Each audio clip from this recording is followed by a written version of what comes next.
Państwo, to jest idealny moment na gromkie brawa. Ladies and gentlemen, this is a good place for a big round of applause. It's a great pleasure to welcome you to the 17th International Conference Innovation and Creativity in Economy. So this was sort of pre-breakfast applause. Now, can you give me a proper applause? Thank you. So this was a very dynamic music for an intro, and this is the start of the meeting. As I entered the room and we were checking the internet connections with our international guests, one of the guests said, "Wow, this is an impressive agenda that you've got." And this is the case. My name is Justyna Dżbik-Kluge. I'm a journalist with the Polish radio. It's my pleasure to be your host for the first time. And I have worked with the Polish Patent Office before, and it's the Polish Patent Office which is the reason we're meeting here today. First of all, we're here at the Warsaw Stock Exchange, and secondly, you can also join us anywhere you like, because this conference is being broadcast online. And if you're streaming, if you're listening to us at home, or maybe you're working remotely, or maybe you're at work, one way or another, we're very happy to have you. It's the 17th conference in the series, a conference, the aim of which is to change the world through an exchange of ideas and opinions. We've got 3 discussion panels with practitioners of this business, and they will tell us about what our green future is look like. As you may realize, all these green elements here are not an accident. We are talking about a green future. The world is at a difficult juncture, but people who design things, who innovate, are doing their utmost to make sure that this world is preserved in a good condition and that our lives are better rather than worse. Innovation and Creativity in Economy is a conference that's organized by the Patent Office of the Republic of Poland. And good things are always developed by good teams. So in this case, the World Organization of Intellectual Property and the EU IPO are the co-organizers. I have a lot of notes, I have a lot of questions that I will be asking of the guests who will appear here. And I'm looking at my notes to see the topics we're going to talk about. And these include climate crisis, the design of packaging, green technologies, and innovation in business, which may mean that this world will work right. Hopefully you'll be happy to talk about it, and we might be able to find some answers to some of the very important questions. And one of these questions is, why is it so important to protect intellectual property? Now, in the media, we always say that an idea is the key thing, and ideas can save us. Many eminent people think similarly, but not everybody knows that you need to protect your ideas. For innovators, for designers, these are absolutely key things. Once you do something creative and come up with an idea, it's a good idea to protect whatever you've invented. Now, there is a person who's in charge of the patent office, and she always blesses these meetings with her lovely smile. And even when we're talking about crises and talking about solutions to make our lives better, she always crosses the T's and dots the I's with her lovely smile. Let me now invite the president of the patent office, Edyta Dęby-Siwek. Good morning. Let's swap places. Good morning. I don't know what to say after this very, very warm welcome. It's a pleasure to work with you, Justyna. Welcome everybody to the 17th edition of our conference. This year we would like to focus on sustainable growth and our future, the future of our children and grandchildren, and the future generations. We all have to take care of the planet, and you may be wondering what the role of the Patent Office and intellectual property is in all this. So I hope to be able to answer this question, and maybe I'll be able to tell you how our patent office can join in, and all patent offices around the world can join in and participate in the process. I think it goes without saying that climate change in this day and age is happening as we speak. It suffices to look at Poland. We no longer seem to have 4 seasons. It seems like we have 2 seasons only. And one of the reasons is that about 280 million items of plastic waste are generated globally every year, and this is just for plastic waste. Only 9% of that is recycled, so that's a very small portion. So what is Poland like against other countries of the world? Some 55,000 tons of waste from plastic bags end up in landfills in Poland every year, and that's a lot. To make this problem even more clear, let me say that every minute some 2 million plastic bags are being used around the world. It doesn't sound like a big thing, it's just a plastic bag, but by not using them, we can do so much for the environment. Another big problem when waste is concerned is how long they take to decay and the difficulty of recycling. And for example, textile waste, which is mostly the discarded clothing.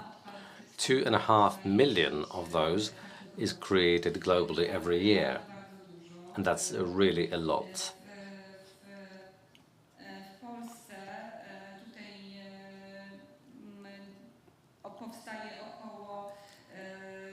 In Poland,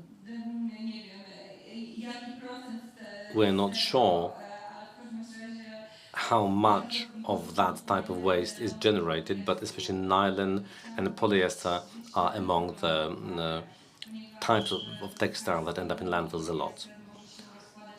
Now, it may even take up to 5 years for polyester clothing to decompose. Cotton clothes, on the other hand, may decompose in 1 month. So that's a huge difference between 5 years and 1 month. So by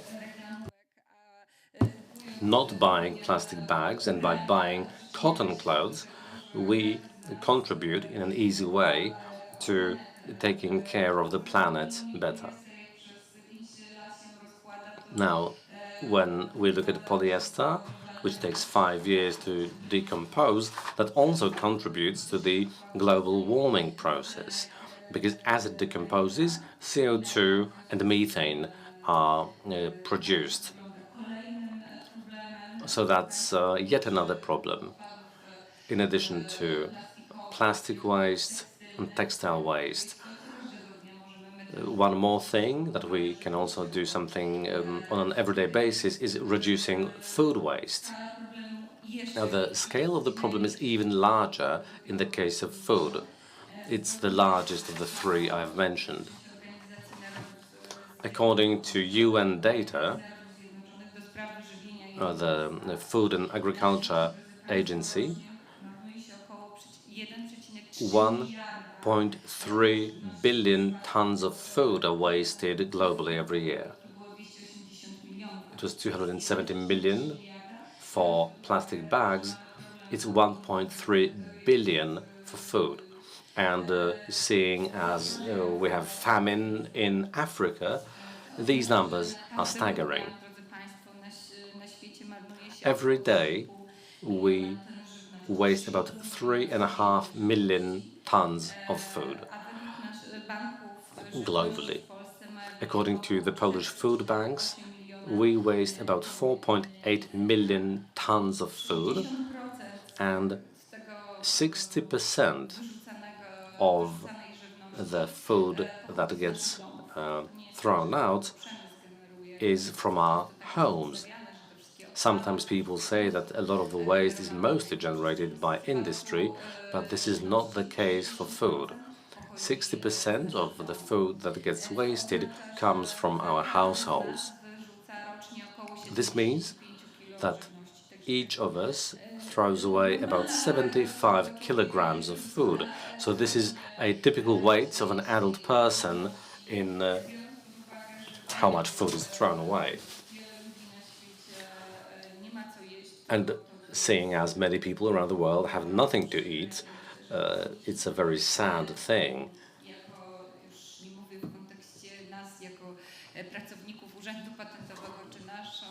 So when we look at what we can do at the patent office or anybody dealing with IP, but it's just a simple human thing to do, just to think about these things every day, think whether what we're buying is going to end up in the bin, whether we're buying a cotton t-shirt or not, or maybe if we have forgotten to take a paper or textile shopping bag, to have it on us. So innovation and design will hopefully help us in fighting these problems of waste. I hope so, and I deeply believe that innovation is the way forward, and we can contribute to protecting these innovations. And I hope that innovations will lead to our planet becoming cleaner than before. The idea is for the Earth to be in a similar condition, which is definitely not worse, but we are making it worse every day. So the objectives aren't as ambitious as to say that we want to make it cleaner. The least we can do is just to leave it in the same condition as it was at the beginning. So what IP can do in this respect is to encourage people to invest and innovate in anything to do with recycling, for example.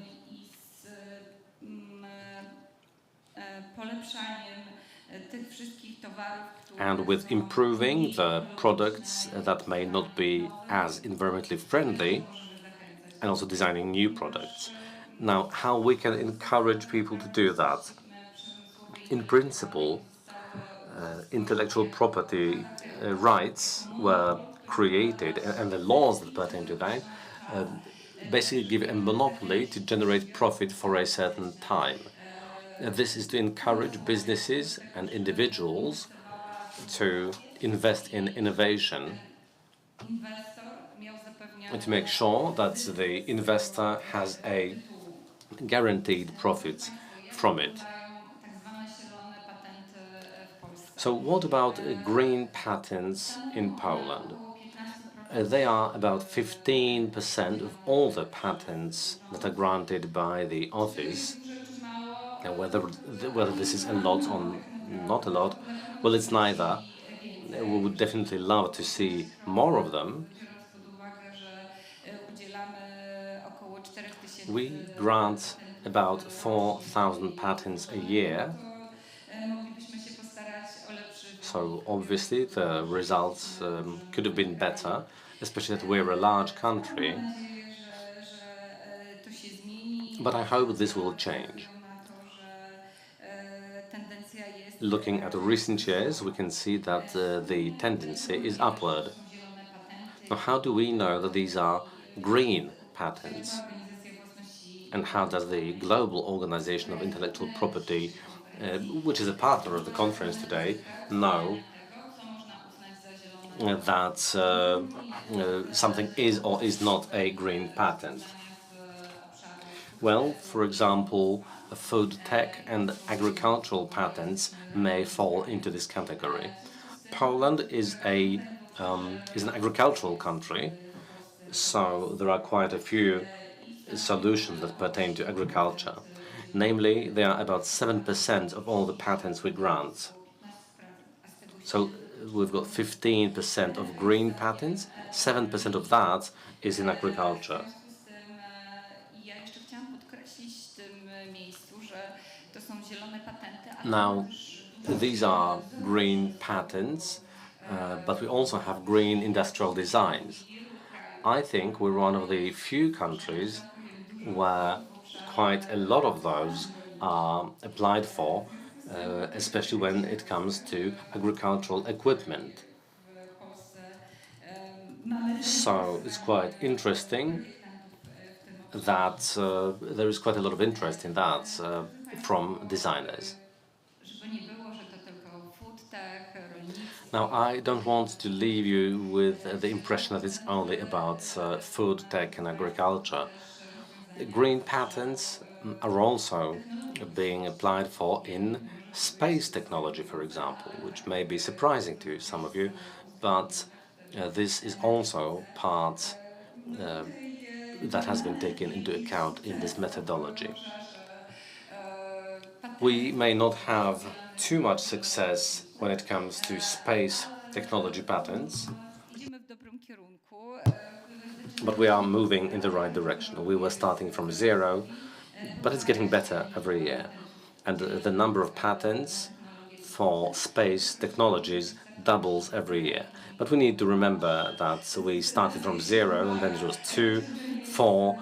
So even if it doubles, it's still far from being a satisfactory result. But you have to start somewhere, I suppose. And the trend is upward and is fast. To tak w skrócie, dlaczego Urząd Patentowy. And so, in a nutshell, this is why the Patent Office is dealing with sustainable development and why the office considers this to be an important thing. Prawo własności przemysłowej. We believe that industrial property rights are the best encouragement to invest in innovation because of the fact that it guarantees a good rate of return. Because the patent is protected for 20 years, design for 10 years, industrial designs for 25 years. Czas przedsiębiorca. So, in that period, a business or an individual who has invested in this area can certainly work out a good profit in this period. And to come back to what we've got today, the first panel is going to be about sustainable growth models in business. You will meet with experts who will share their knowledge with us, their knowledge regarding implementing sustainability practices in their companies. They implemented such practices and they are willing to share with us about this. The second panel will be dedicated to design. When we think about design, we mainly think about clothes and aesthetics, and yes, these things are important, but design means also social responsibility, also in the context of ecology. And we wanted to demonstrate that we can design in an ecological and sustainable way. And this will be the second panel. Whereas the last panel, the third panel, will be dedicated to the topic, the young for the better tomorrow. And I think no one doubts that young people are our hope for the future. They will be the ones to decide about how the world will look in 20, 30, or 50 years. Which is why we want to show you young people who want to change the world. We want to show them that the world can be changed. And therefore, the last panel will be dedicated to our future, that is the young generation. Designing by young people and for them. And first of all, I would like to thank all our panelists who agreed to take part in the panels and our discussions. I would like to wish you all the best. And I do hope that our conference will not just be a platform to share experience or knowledge, but I hope that it will be an inspiration to design in an ecological way.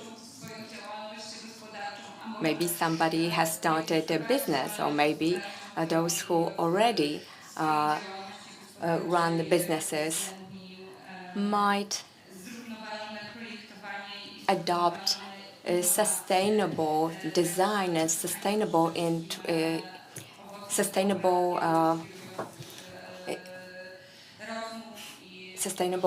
implementation in their business. So I wish you a fruitful conference, and our conference titled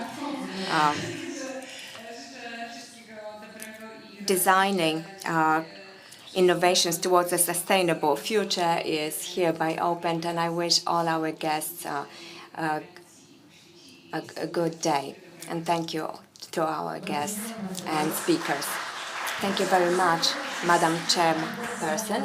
I thought that I would take the other part of the stage, and thank you very much for the official opening of the conference, and also for the inspiring information that we will be referring to during the discussion panels, because all the topics that were touched upon, that is sustainable fashion, packaging, especially plastic packaging, but also food waste, that is a huge problem.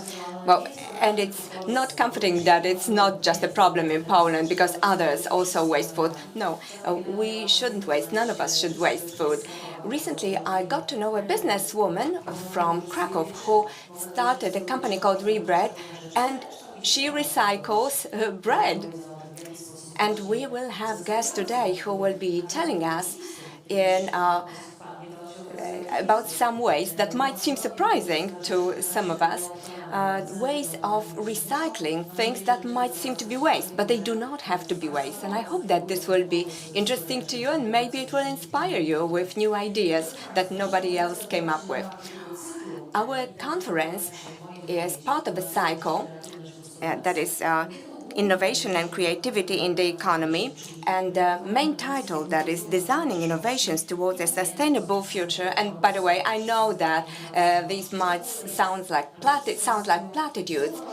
Everybody talks about sustainable development. What is it really? Well, we will have some specific answers to these questions, and this will not be platitudes. I hope that you will have an opportunity and pleasure to benefit from it, both here in the room and online.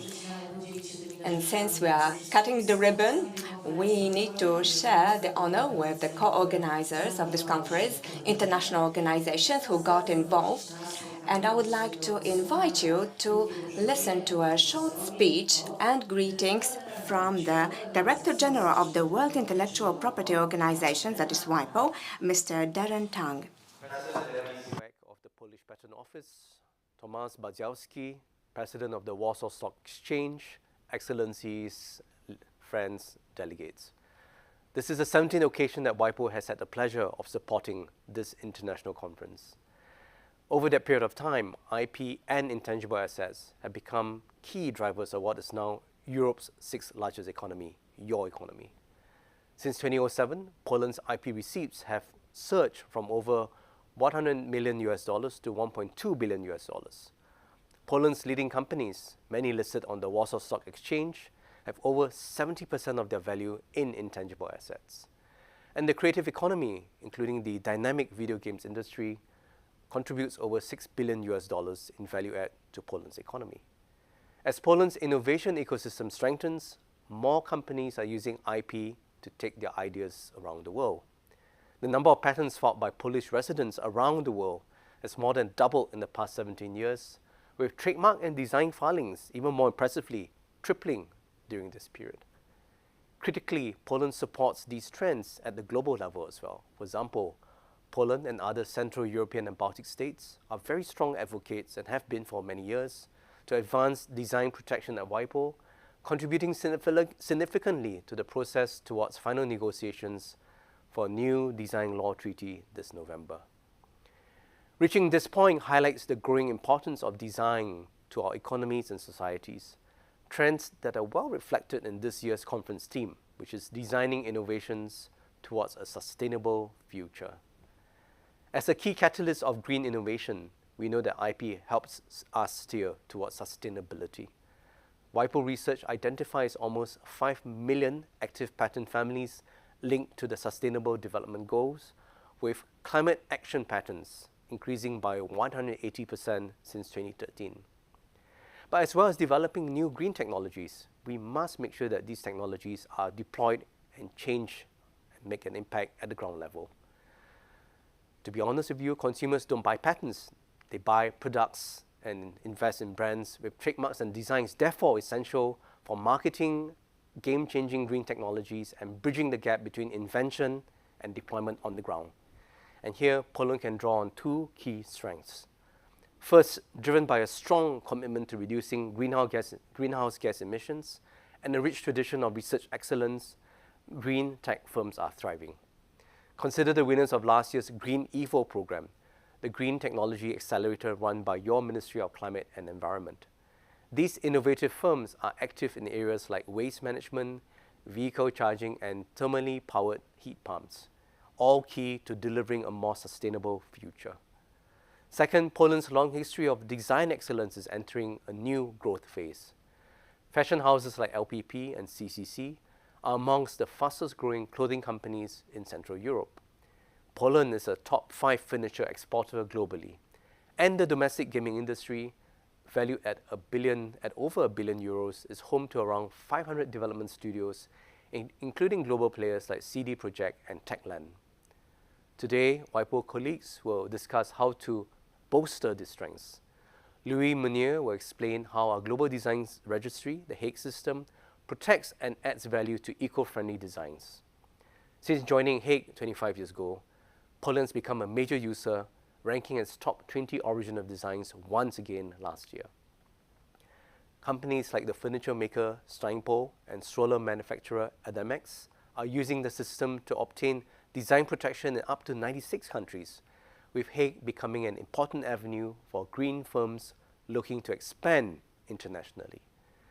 You will also hear from Julio Raffo, head of our Innovation Economy section, on inclusion within the design system.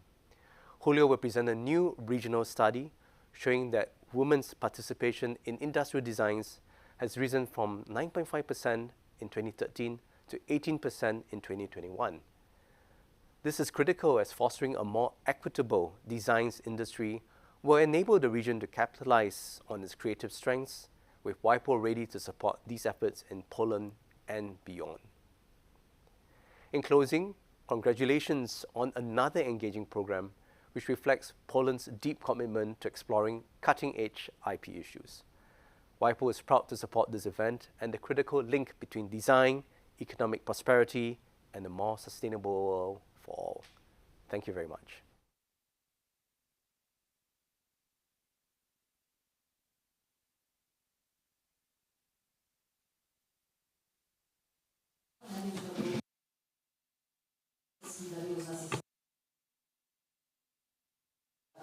Excuse me, but we don't have the audio from the stage. Well, we have a great interpreters team who will help you navigate between Polish and English. The speeches of English-speaking speakers will be delivered in English, so headsets might be useful. Now, ladies and gentlemen, I would like to invite you to meet another important person. I had the pleasure to meet both gentlemen during the last year conference, and what they say about Poland are not just empty words, because really in our country things are going well, and the 15% of green patents that the Madam Chairman mentioned can go even up. And now we will have a speech by the Director General, the Executive Director of the European Union Intellectual Property Office. Invitation to participate in the 17th edition of the International Conference of Innovation and Creativity in the Economy, which this year focuses on the topic of sustainability through innovation. For me, it is a great pleasure and a true honor to join you for this event and to continue the excellent cooperation established with the Polish Patent Office. In today's fast-paced environment, IP rights continue to be an important contributor to economic growth and sustainable development. The latest update to our Green UTM report found that the number of trademark filings related to environmental protection has increased dramatically in recent years, and that many of them are filed by SMEs. European sustainability startups engage with IP rights more extensively than the broader startup community, while demonstrating a greater ability to secure funding. According to an internal analysis of over 8,000 European firms in the sustainability sector, these startups report a much higher involvement in IPR activity than the average startup. Moreover, these sustainability-focused firms demonstrate a greater ability to secure financing across various stages, ranking highly in seed, early, and late funding rounds. This trend suggests a growing investor confidence in the sustainability sector, especially as these firms progress through more advanced stages of funding. This analysis builds on a joint UIPO-EPO study from October 2023, which found that IP rights are a significant factor in the success of European startups. You will hear a bit later from one of the key people involved in developing these studies, the UIPO's chief economist, Nathan Vashman, who is in fact originally from Wrocław. We can't address the current challenges that we face in the area of climate change, new technologies, and social inequality without new ideas and solutions that are accessible to all. We need to build an inclusive and diverse IP ecosystem that works for everyone, not just the traditional players. Today we know that there are a number of underrepresented groups in the IP system. This is especially true in the area of design, for example, where a study that we published last year clearly showed that only 24% of designers in the EU are women, and they earn 12.8% less on average than their male colleagues. If we look at patents, only 13% of patent applications filed at the EU IPO have a woman as an inventor. The same is true as regards the younger generation that is skeptical about the IP system. Action needs to be taken across the whole IP system, and we each have our part to play. At the EU IPO, we have launched an Equal Opportunities Programme, an initiative led by our Human Resources Department to promote diversity and inclusion across multiple areas, including gender, geography, age, and disabilities. More actions are planned in the upcoming strategic plan of the Office, the Strategic Plan 2030, where diversity and inclusion feature as a key objective. In this way, we can ensure that everyone can participate in and benefit from the IP system. Accessibility to the system must be enhanced, particularly also for SMEs. In Poland, SMEs account for 99.8% of all businesses and employ over 6.5 million people. Yet across the EU, fewer than 1 in 10 SMEs have any registered IP right. And here is where the SME Fund can help. Since its launch, the SME Fund has received almost 80,000 applications from SMEs across Europe and Ukraine, and each year the fund is able to reach more recipients and cover more fees and more services. Over 3/4 of applicants were new to the world of IP. This means that we are meeting our objective of bringing intellectual property protection to those who were not previously benefiting from it. But we can't do this alone. National IP offices, such as the Polish Patent Office, have a critical role to play. The direct contact with entrepreneurs and citizens allow them to provide their feedback, opinions, and requests to us, as happened during the consultation for the UIPO Strategic Plan 2030. Moving forward, we need to position the UIPO and the European Union Intellectual Property Network as key players for the implementation of a more broadly based matrix of EU policies aimed at promoting innovation with IP rights as the backbone. We look forward continuing to work together with all of you in the next years, and I wish you fruitful and interesting discussions during this day. Thank you and enjoy a great conference. Drodzy Państwo, w polskiej wersji Ladies and gentlemen, in the Polish language version, EU IPO, that was the executive director of EU IPO, Jean Negrand, and he mentioned an important number. Journalists like number to then discover what's behind it. 24% of designers are women. It's only 24% or maybe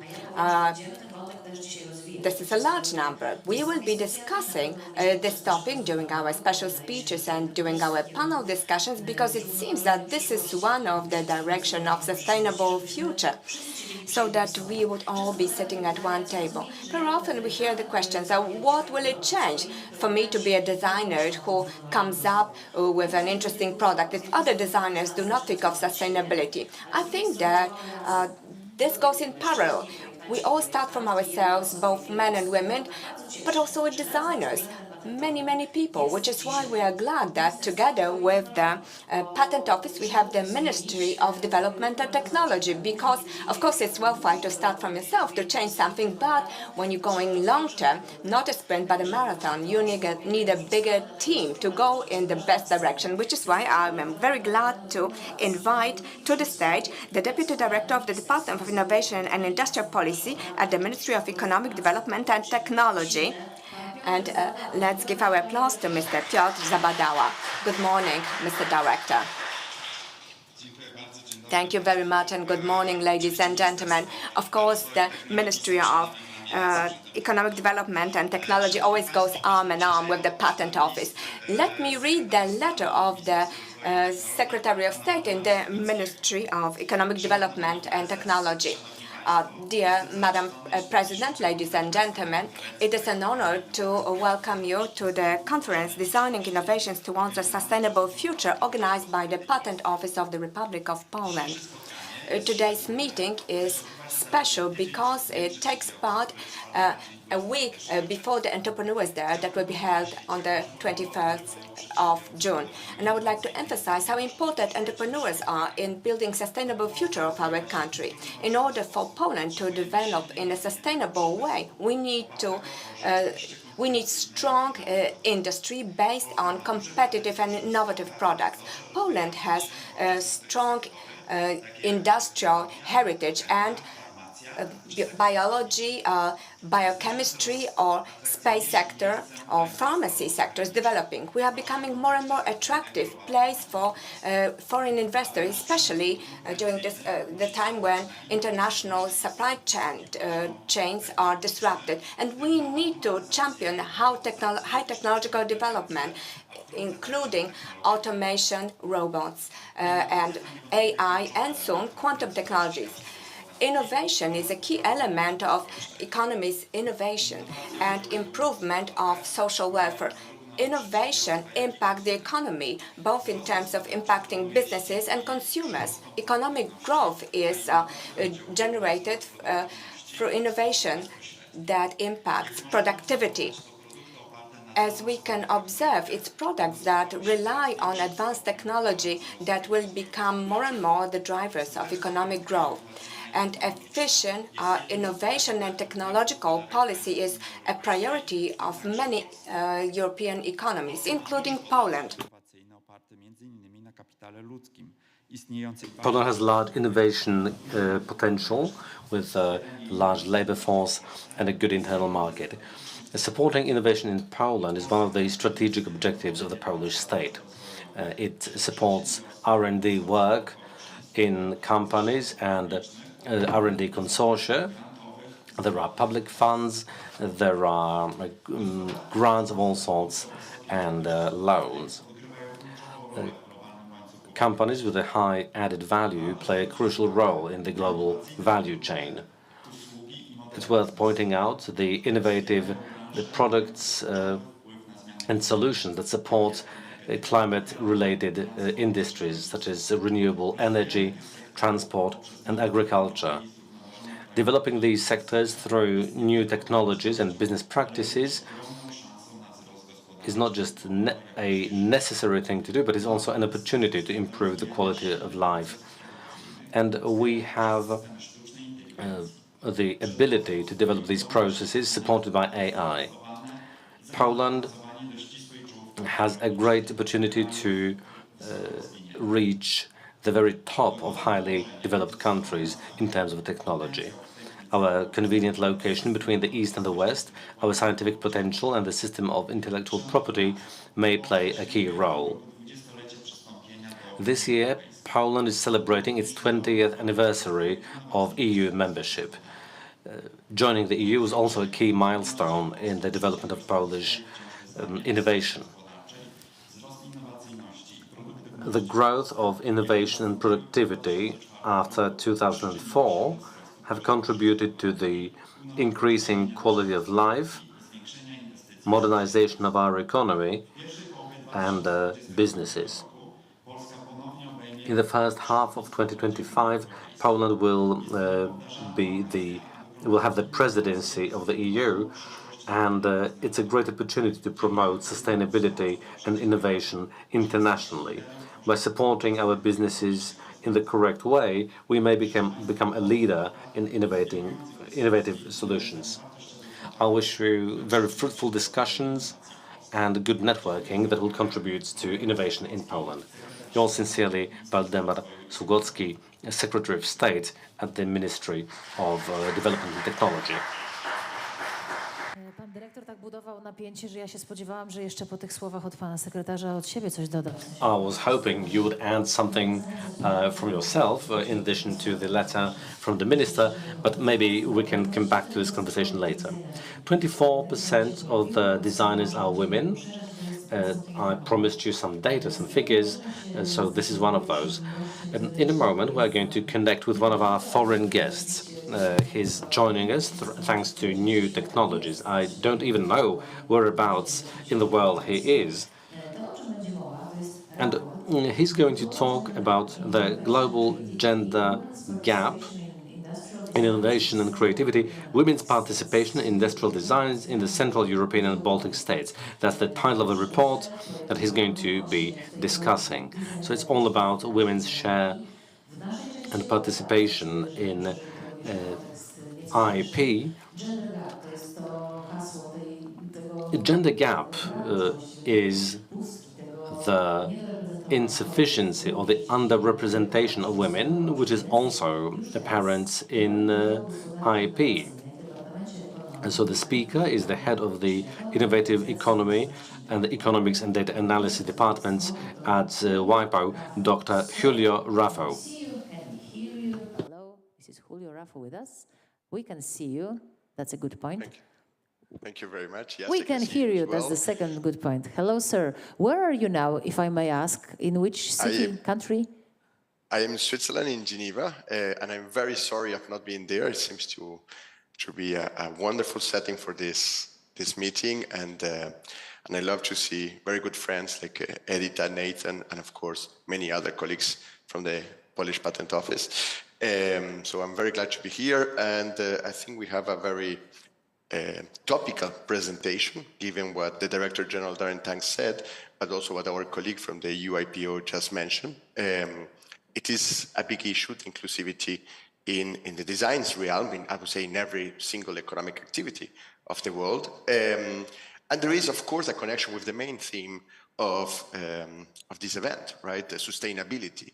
It's going to be very hard for us to find very good and efficient solutions for sustainability without including every single idea that we have out there. And by not being inclusive, particularly with women, we are somehow neglecting a big source of smart, beautiful, and efficient technologies, designs, and ideas, more generally speaking. So today I'm going to be focusing on a report that we are preparing. This report is about women's participation in industrial designs. We focus on what we call the CEPS countries, the Central European and Baltic States countries. This is going to be the first sneak peek of the final report. We are thinking of publishing and disseminating officially the report after the summer, given that we're going to have a summer break. So we are thinking of the colleagues from WIPO, when and where we're going to present this, but I'm very glad to be presenting the main results here and hopefully to share with all of you this. These results have of course, a context. This context is that Poland in particular, as Director General Darren Tang mentioned, but also the region in general has experienced a very spectacular increase in the filings of industrial designs. For us, in our study, we are thinking of worldwide designs. So these are industrial designs that are filed, for instance, in the Polish IP office, but also in any other Central European and Baltic state IP office, but also including in the Hague system in WIPO, but also in the USPTO, in the UIPO, as was mentioned by João Negrão, and any other office for which we have information. We are using the data from the Global Designs database here, enriched with some data that was kindly provided by IPFs of the region. And what we observed there, of course, is that in the recent boom, women participation has increased, as Director General mentioned. However, we are still far from the parity, right? And this is going to be a little bit what we're going to be exploring in my results today. And we all know the importance of solving this. So our numbers, given that we're talking about the global and participation, meaning all global designs by women and men from the region, and we are talking about the entire region, we are a little bit below the numbers that were shared by the colleagues from UIPO. But what we're observing is that in the last 13 years, there has been an increase from 14.7% of women participation to all the way to almost 18%. However, there's something to note. In the early 2010s, there was a big dip there, which we went all the way down to 9.5. And since then, we have seen quite an increase. So if we take as reference 2013, the lowest point, we observed that it has almost doubled the proportion. So that's the encouraging news. The less encouraging news is that, of course, we have that reduction. And of course, we're going to observe a longer time series at the end of this presentation, which is less encouraging in that sense. One of the elements that explain the differences is some kind of industrial specialization. Here we're observing the same share compared for the different Locarno classes. And in these Locarno classes, we are comparing how much above or below the average of the entire period, right? Here we're looking at 13 years, the 2008 to 2021, and we're observing as how much percentage points the specific Locarno class has compared to the mean, the average, which is 14.7%, as you can see above in the chart. So if we observe this, right, here is basically the average. What we observe is articles of clothing is, of course, the Locarno class and the industry where women are better represented, and actually is very close to parity. We're almost at 50% there, and that's the good news. However, when we go and see the other Locarno classes, there are some of them that are doing okay. I will not say well, but then the lower we go below, the less we see. And of course, there are some industries for which women participation is very, very low, right? Particularly, we observe that printing, arms, musical instruments, machines, and tobacco are among those that are the least represented in, those that are having least representation of women designers. So this is important because it means that policies have to be targeted in a different way depending on the regions, and the actions that we can do can be different. Such industry difference has also a correlation with the country's participation, right? We don't observe the same participation of women across every single SEBS country. In the top countries in participation, we have Lithuania and Latvia, to mention two that are doing particularly well. Of course, none of the countries is near parity, right? Lithuania and Latvia, they are about 1/3, 1/4 of women participation, which is the good news. The average, as we mentioned, was 14.7 here. So we observe that some countries are above the average and others are below average. Poland is slightly below the average with 14.2%. It's close enough. And this number is below the one that was mentioned by UIPO. This is because we are considering also the filings everywhere in the world, not only those that are filed in Alicante. So one important thing to have in mind, however, is that, of course, some of the countries that are doing well in rate, they are contributing less in absolute numbers. So we know that Poland, Ukraine, and Bulgaria among others, are those countries that are contributing the most quantity of women designers. So while in the case of Bulgaria in particular, the share is not particularly high, the quantity of women designers that are working in those countries are very, very high, and much higher than the ones that are being contributing, for instance, by Lithuania and Latvia. So that's also an important element to have in mind, that one thing is the rate and the other one is the absolute numbers that we can see.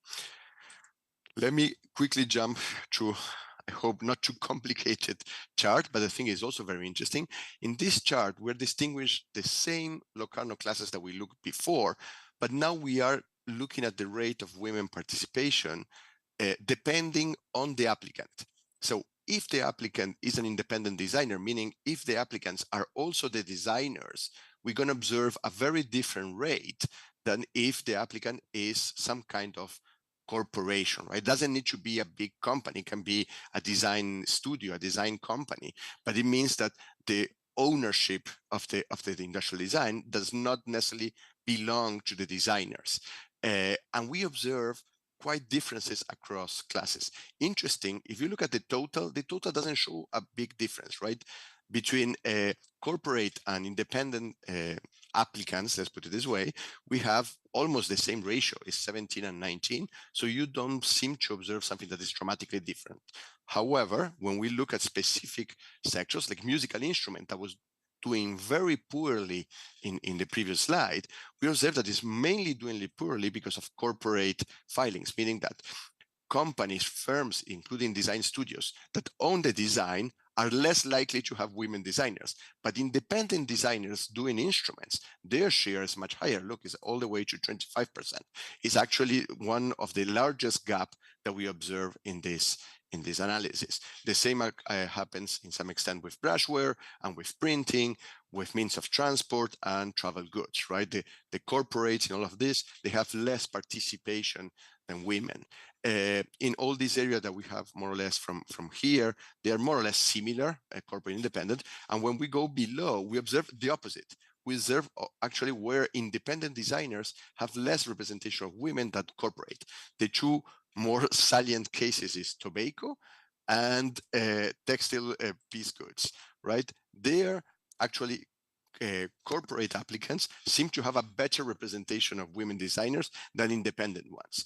We don't know all the details. And foodstuffs is another good example here. We don't know the details, the precise details of why this is happening in all of these industries, but clearly means that we have to be very careful when designing policies and actions, right? It's not the same. One solution does not fit all. And that's a very important message for our policymakers. Let me sum up with some caution and some hope. So as we were mentioning before, a big part of our study is focusing on what we call the increase period, right, which goes from 2008 all the way to 2021, which is our most recent data that we have. However, if we look at the last 30 years of industrial designs, we observe that actually the participation of women was quite high, reaching almost 30% in the region back in the late 90s, in this period here. But it's worth noting that, of course, in all this decline period, there were much less industrial designs. A lot of the boom happening in industrial designs is actually happening here, right, in this period. So this gives us some hope. It means that now that we are increasing in the region the use of industrial designs, there seems to be also, after a certain reshuffling, there seems to be a very hopeful process of inclusiveness of women as designers. So what does it mean? Well, it means that if we keep the trends of the last 10 years, right? Will be the case of the orange patient, we expect to reach parity in about 40 years.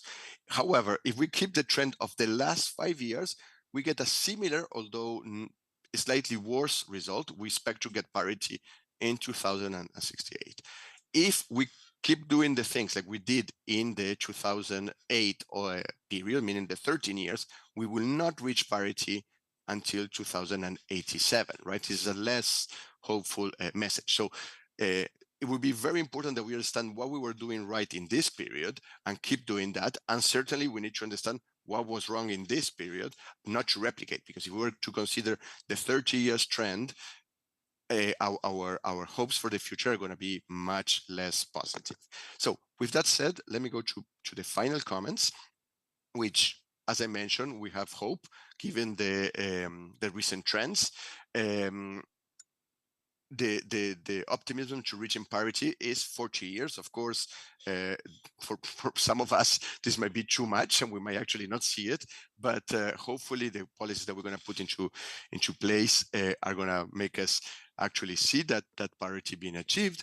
And it's very important that the recent progress that we observe from the last 5 and 10 years has to keep going, right? We have to dismantle the barriers and try to get a very inclusive environment for women designers. With that said, there are 3 key takeaways for you to remember. One is, remember, there is progress happening, and let's hope this keeps going towards equality.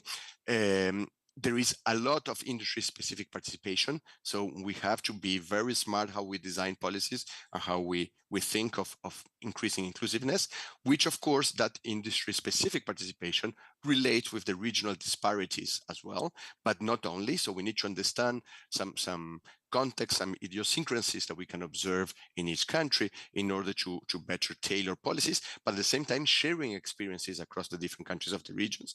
And Poland is a leading nation within the region, so it's important that Poland can understand what's going with their inclusivity and share those experiences with other CEPS countries.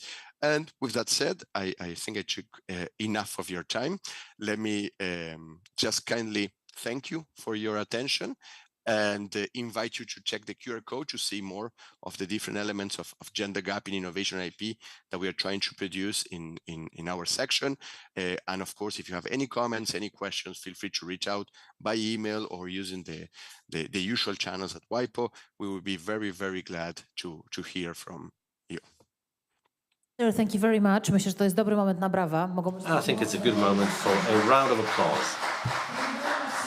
For being with us and for taking us to Switzerland for a second too. And please come sometime to Warsaw and see you in Warsaw someday. And thank you for this inspiring information. Take care and thank you for your time. Thank you very much. Drodzy Państwo, Giulio Raffo. Giulio Raffo, I hope I'm pronouncing the name correctly. Maybe it's Julio Raffo. It's always a difficult choice. Dźwig-Kluge, that's my surname, so I always smile because it's so difficult to pronounce that I never ask my guests to pronounce my surname. I can always fall back to that if I mispronounce somebody's surname. This was a very interesting presentation that shows that when we think about doing things together, we also have to think about different generations, because we are leaving behind a world for the people who will be there in 2060 or 80. Obviously, it'll be better to reach these results earlier, and I would like to see Poland above the EU average, not below it. But as we saw in the first graph, once we reach parity, we should stick to that orange line to hopefully reach parity in 40 years or sooner. We will be talking about all these things later during our panel discussions.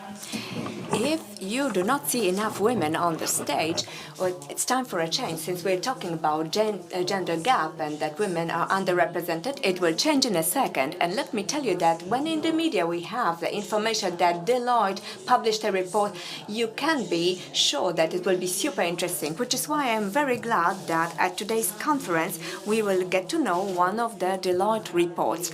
And this is the company that really knows how to do research and studies and how to present reports to different people. And I would like to cordially invite you to a meeting where we will get to know the Global Circularity Gap Report 2024. So the freshest data we have with us, and this will be an English-speaking function, Partner Associates Sustainability Consulting Central Europe in Deloitte. So this is our great specialist in sustainable development, Mrs. Julia Patolska. Please join us on the stage. I am very interested what you have found out and what you will report to us, whether the data will be optimistic and rational. Well, we'll see. Good morning, ladies and gentlemen, and thank you very much for the invitation.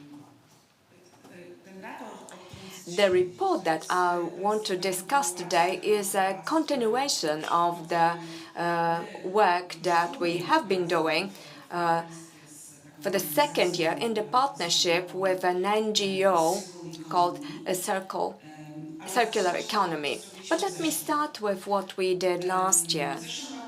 Last year, the report focused more on the definition on where the problem is. So, where the problem is. What circular economy is, in fact. And this year, we try to show what might change. So, let's first have an overview regarding last year. And the situation in the context of circularity, unfortunately, is deteriorating. The circularity, understood as maintaining the value of the material for as long as possible, is declining. And the reason is that we use more and more new materials. So even if we still, well, because this is a fraction. At the top, we see how much materials are recycled, and at the bottom, you see the total materials used. So, if the new are increasing faster than recycled increases, then of course we have a decline. And circularity in 2018 was at about 9%. That was a global circularity. But last year it was 7.2%. So that is not good. And one more thing, since we are talking about sustainable development, it's worth noting that often circularity is touched upon in parallel in the context of climate change or energy efficiency or the emissions, but we should look at circularity as a tool to reduce emissions. So these are not two different worlds, but reducing the use of materials, which really is an attempt of keeping the value of the material as long as possible, will also contribute to reducing emissions, and therefore, according to the climate agenda, will reduce the impact on the climate change and will contribute to mitigating the changes that are already happening. Last year, we designated the areas in which the change in circularity can give us the greatest impact. So here we looked at both sectors or industries and value chains, because very often these things go across different sectors. And we also focused on building an environment that will be conducive to circularity, where innovation is a very important element. Apart from this environment, we also looked at our transportation, and this is an issue of agriculture sector, food processing, but also industrial processing and retail and sales. And now coming to this year's report, here we try to demonstrate the key activities, the key steps to be taken in order to increase circularity. And I am an economist by education, and I try to look at sustainability from the angle of the economy, and this cannot be changed. The things here cannot be changed without regulations. The environment and business work in such a way that very often the costs of business are shifted to the environment. So this is the externalization of costs. And this is then borne by the society. If we do not regulate this mechanism, single businesses that operate on the market will have the natural tendency to shift their costs to the environment, which can be visible. For example, in the forest, we have illegal landfills. So what we need is regulations, but on the other hand, we cannot over-regulate the market, and we cannot forget that the market should work using the market mechanism. So the regulation should motivate businesses to behave in a market way. And of course, this is a matter of relevant fees and other fiscal mechanisms, which through using the stance of businesses in the market are the reason for businesses to behave in such and such a way. And an example of this can be a deposit fee. So we impose a deposit on a package so that the consumer would return the package. So we use a natural mechanism so that the package would be returned, and the material used in this package would maintain its value. Because when we take into account the purity of the raw material collected in this deposit system, we know that a lot of the material can be reused. And this is true both for glass or aluminium, which are much easier to process and to recycle, but also PET, where the clean PET collected this way can have a much higher value. So here I'm trying to demonstrate that these things are interconnected. So we can regulate the market, but let's do it in a way to make sure that the material maintains its value. Now, taking an overview, globally, we need to be aware that different countries are at different stages of maturity. Both, of course, in terms of wealth, we are aware that there are wealthier countries. There are also developing countries that are trying to catch up with the wealthier countries. And it's similar with circularity. Countries are at different stages, and at each stage they face different challenges, which is why we try to take a look at how the differences resulting from differences in economic development, how these differences impact circularity, and therefore how the policies should change. We as Poland are in between the medium wealth or high income countries, which is why what we should pay attention to is the industry, which is quite important in our economy. And here I mean everything that we do in industrial processing, but also this is a matter of agriculture, which does not generate so much in terms of GDP, but it is an important starting point for food processing. What is also important is to build an environment and infrastructure, including institutions, that would help us to achieve circularity. The solutions which we indicated are those that should be taken into account in the most developed countries. And of course, we aspire to be in the group of those countries, and hopefully soon we will be in the first 20 such countries. So here we mean extending the time of using the machinery in industry, designing the machines for a long life. But on the other hand, we have reducing consumption, because these are the two areas that determine the use of the materials. And by the way, extending the life cycle of machinery, I would like to mention that I visited a very, very old tea factory in Sri Lanka, and they still have machines that are 160 years old. These are machines from colonial times, and they still do what they did 160 years ago. So it is possible. And of course, the drying machines or processing machines might not be very advanced, but still, there's different thinking in the context of using the machinery in industry is quite important.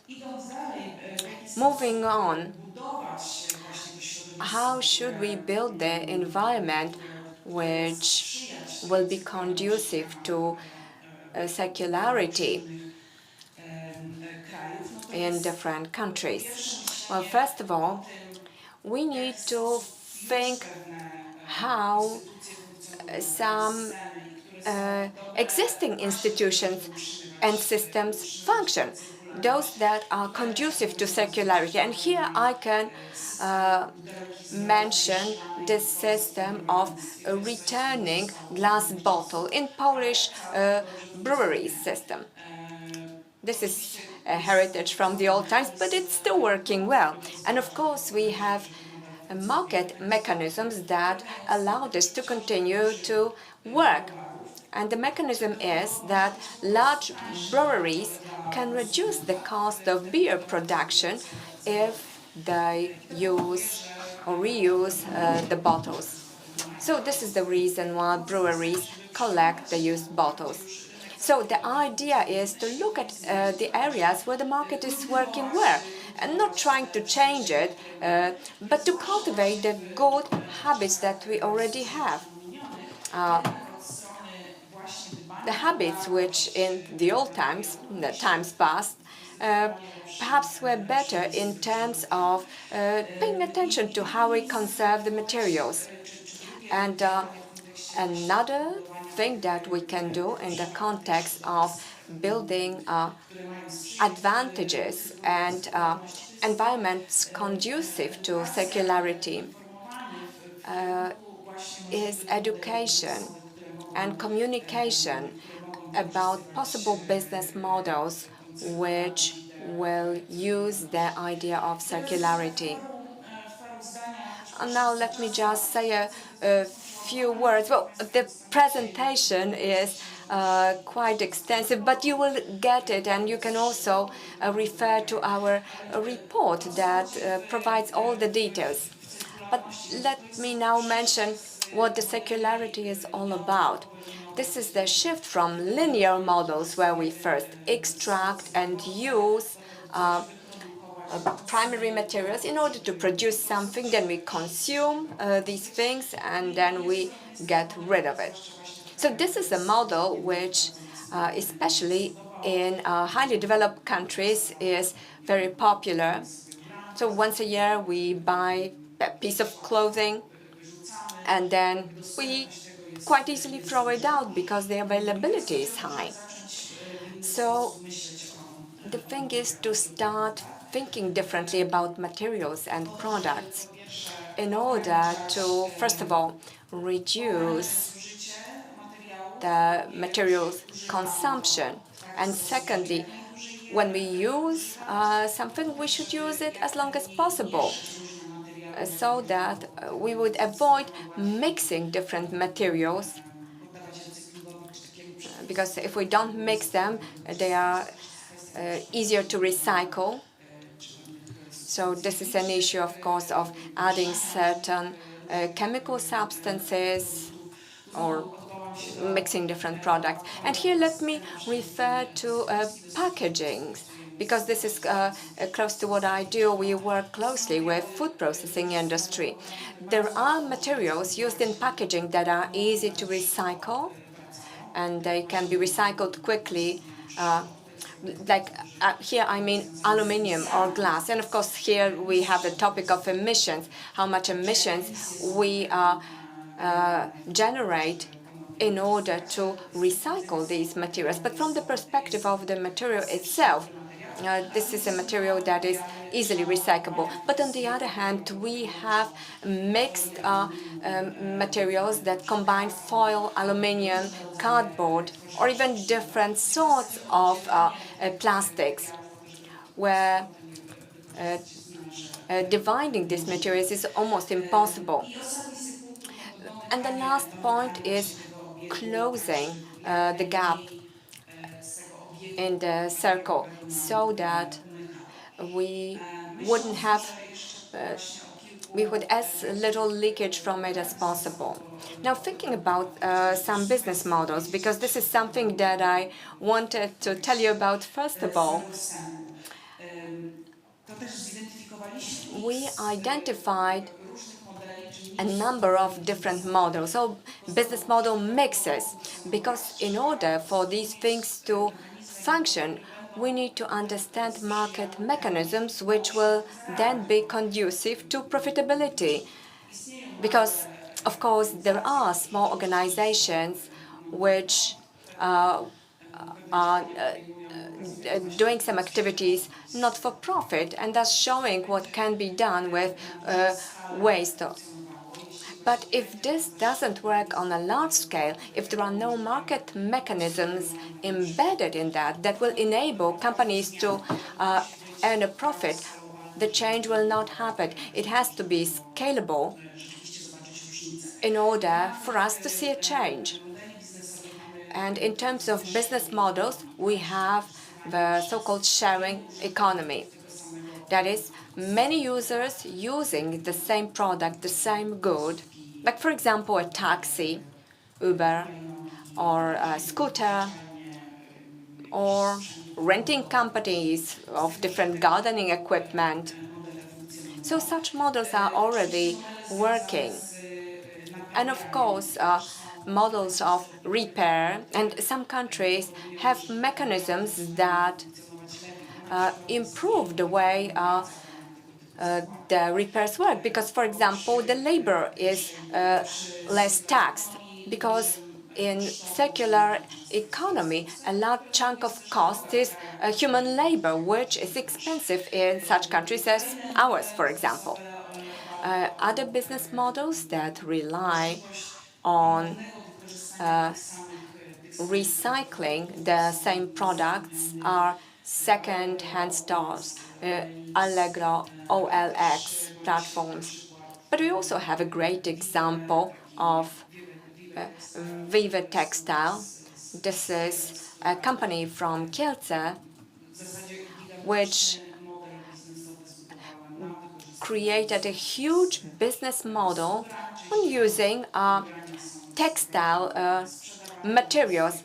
They sell parts of such clothes in their boutiques, and the other part is reprocessed. So this is a clear example of a large enterprise that relies on circularity. And now, finally, recycling. This is something that is most obvious, but we need demand for recycled materials. So we also need to look for market mechanisms here. Now, to summarize, we also try, of course, and this is included in our report, we try to demonstrate a systemic approach, showing how businesses can think about circularity. And we cannot do this without continuing to try, of course, assuming a specific direction, defining some goals, and investigating the situations where we are, where change is possible. And then we need to introduce these on a systematic basis to make sure that we get the whole value chain involved and that we motivate our employees to embrace the change and to monitor whether the changes are going in the right direction. It's a difficult area because of its multidisciplinary nature. For a company to be fully circular, we need to understand some issues related to the materials and raw materials and the system of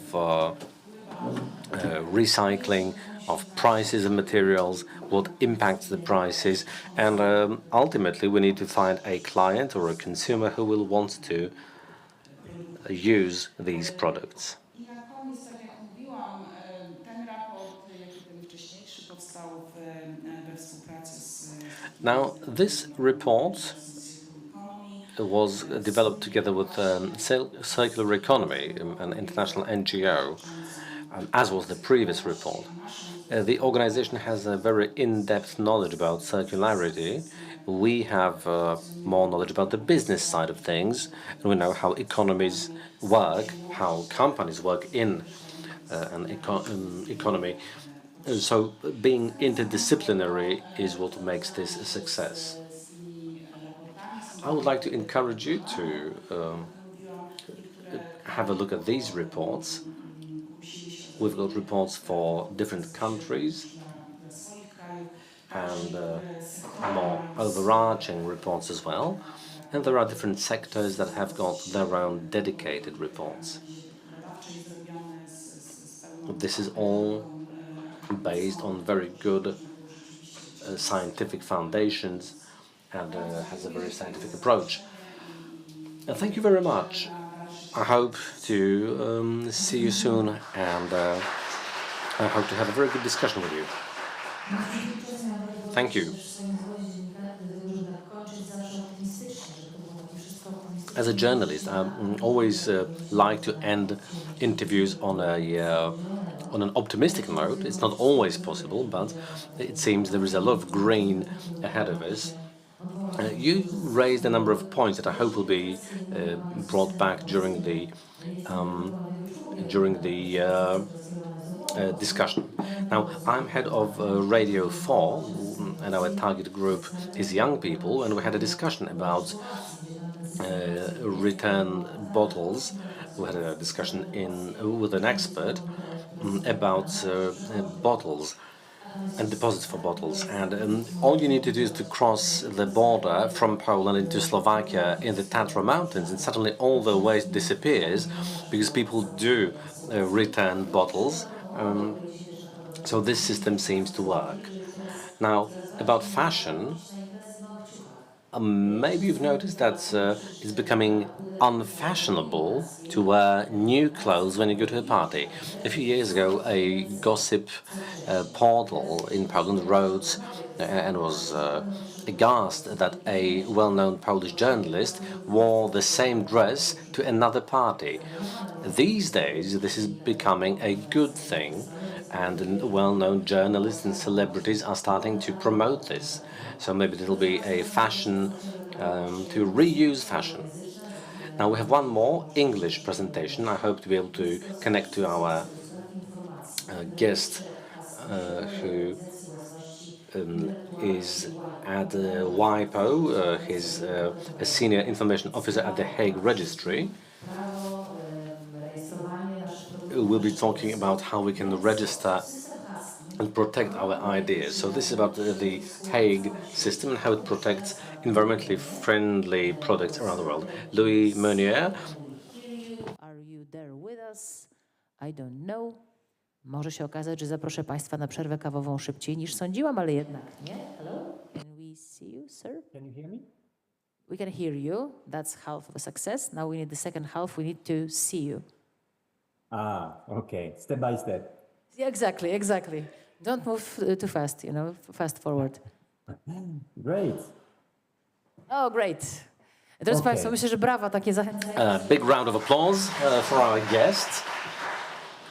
Sir, can you tell us where are you now? Because we are here in Warsaw, in actually the center of Warsaw. Where are you? Yeah, I am in Geneva together with my colleague Julio. And Sure. I'd love to be with you physically, but at least I can see you when you can see me. We can see you, we can hear you, so if you are ready, we can start. Yeah, great. Thank you. So I work at the Hague Registry, which is in charge of protecting designs, and I'm in charge of communication. I really believe in the power of communication to change the world, And I also believe in the power of innovation and intellectual property, and more specifically designs. And this is actually what we will be covering here in my presentation. Some of the things I will mention will echo what Julio and also Julia was saying earlier. And we will go through all this just right now. So I get started maybe by explaining what is a design and why it is very important for designers and entrepreneurs and companies to protect their designs.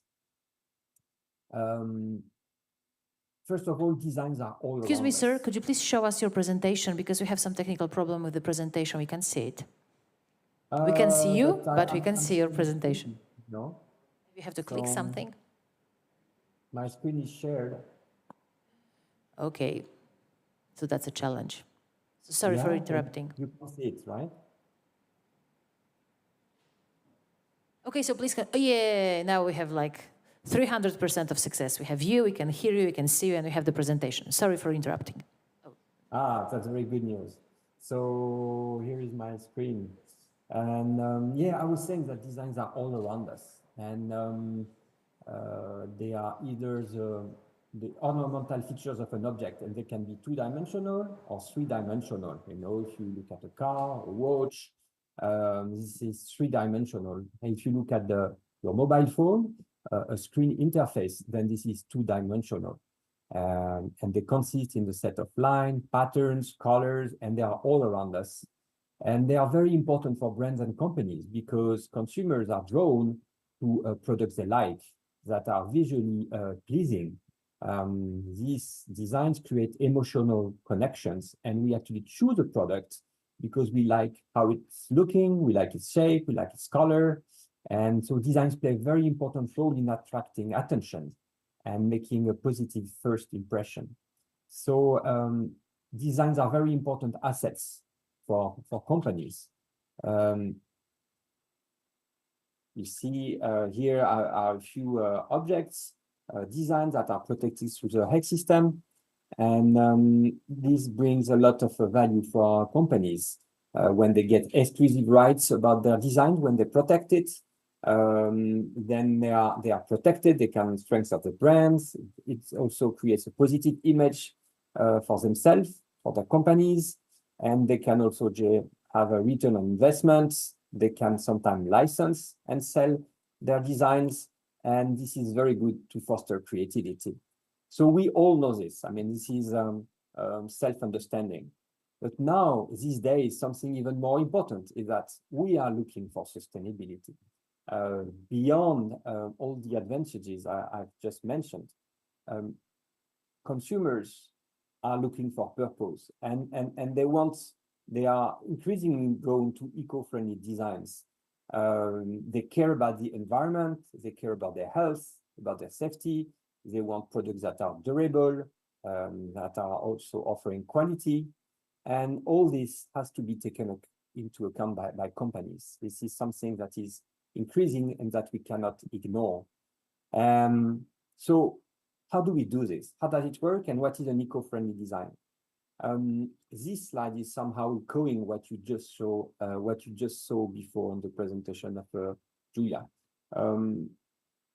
In my view, eco-friendly design is the first step towards sustainability in the life cycle of projects. You know, design is really the beginning. You have to choose the material. You have to make sure that you are efficient in terms of using resources and energy, and you want things to be durable. So if you have this first laying stone foundation, then you can unroll the life cycle of products and make sure that you are eco-friendly. So eco-friendly designs are really the first step towards sustainability. Eco-friendly designs can also accelerate the sustainable development goals. The Sustainable Development Goals, for those who are not familiar with this, are goals set by the United Nations. And as a matter of fact, for the World IP Day, earlier this year, every year we celebrate World IP Day on 26th of April. This year, we decided to celebrate the Sustainable Development Goals, SDGs, because we believe that innovation is a way to accelerate the SDGs. A lot of the SDGs are aiming at sustainability, climate action, biodiversity conservation, clean energy, water management. So all this is achievable through innovation and intellectual property, and also, of course, designs. So here I have selected a few examples of objects that are actually protected through the Hague system and that are helping to make the world a better place. So here, for example, you see a wind turbine from a company based in Iceland. It's a very efficient source of energy that can work in every condition. So of course, it's creating clean and affordable energy. Here, we have a very interesting design from a company based in Spain called Hunter Water Gardens International. And they are actually creating these small pieces of artificial reefs that they are dropping them in the sea to help sea life to flourish again.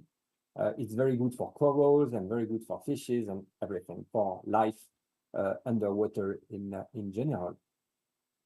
And last but not least, this is my third example of design protected through the Hague system. Here we have a small car, an electric car. You know, these days we have a tendency to have bigger cars, faster, heavier. This company called Microlino decided, on the other hand, and on the contrary, to go smaller and to be very efficient in terms of energy. So they are actually ticking the box for 4 of the SDGs: good health and well-being, sustainable cities and communities, responsible consumption and production, and climate action. So these 3 companies actually believe in the power of design to change the world. And this is possible through the Hague system. So maybe I can explain briefly how the Hague system works.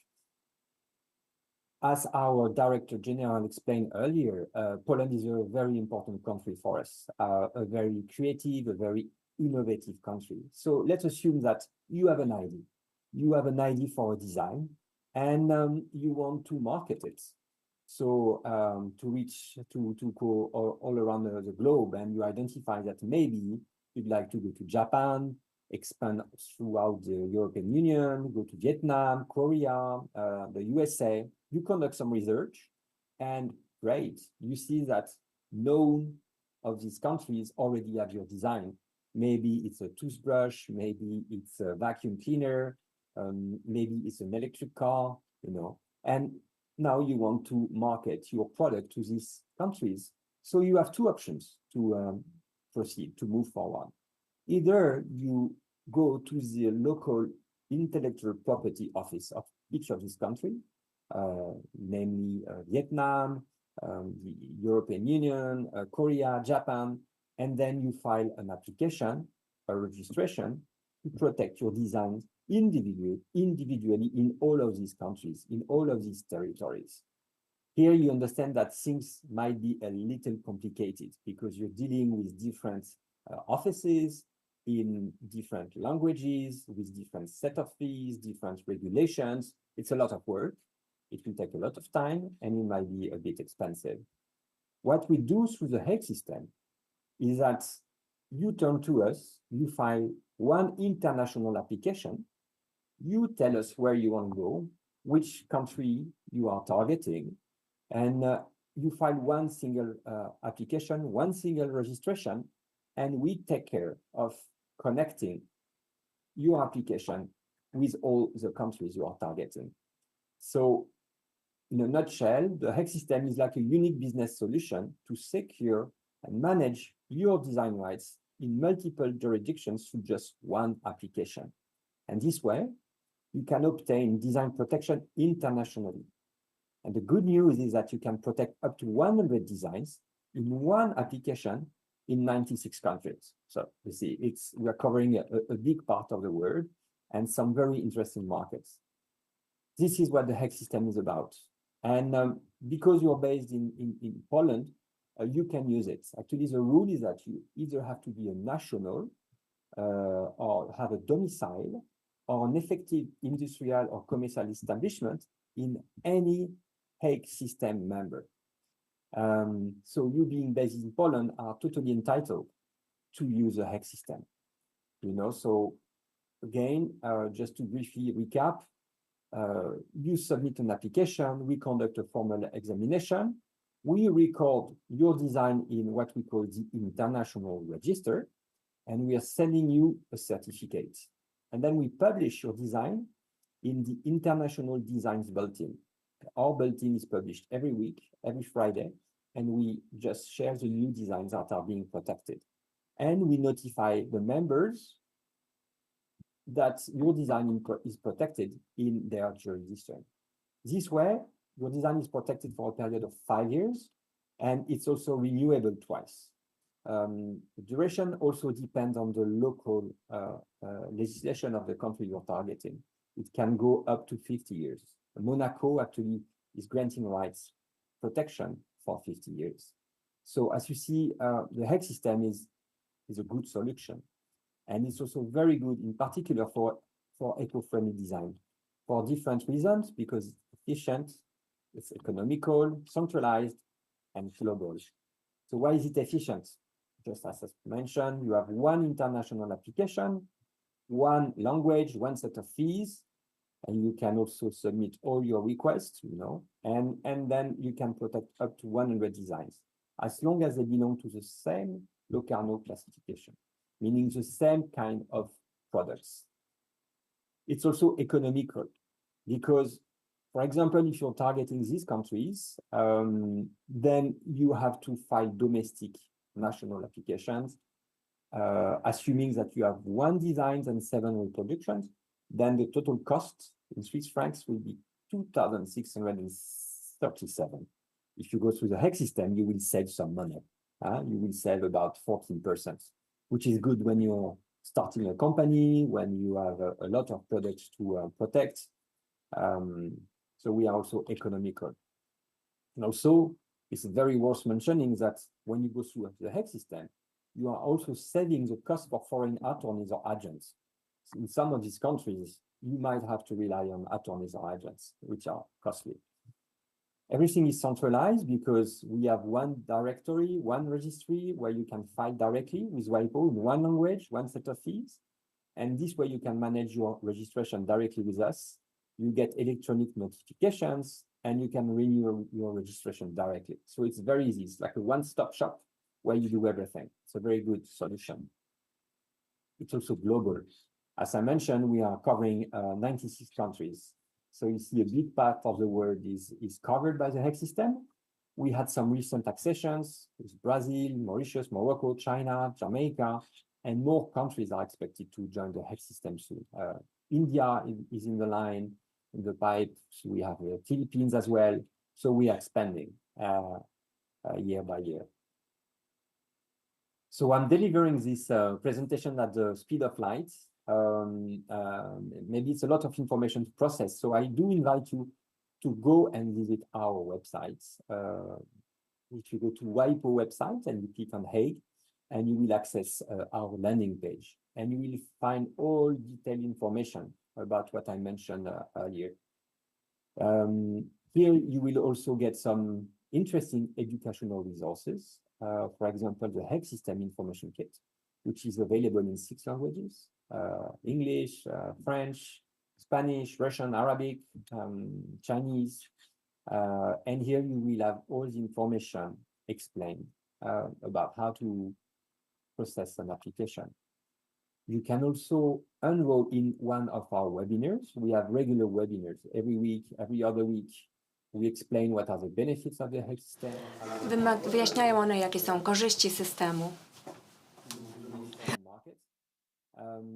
So I do invite you to participate if you are studying designs in university, if you work in a company and you are willing to expand to foreign markets, if you are an entrepreneur, I really invite you to participate in one of our webinars. You can also find a few sources for inspiration, some of our stories, and you might recognize the wind turbines that I introduced earlier and the Microlino small electric car.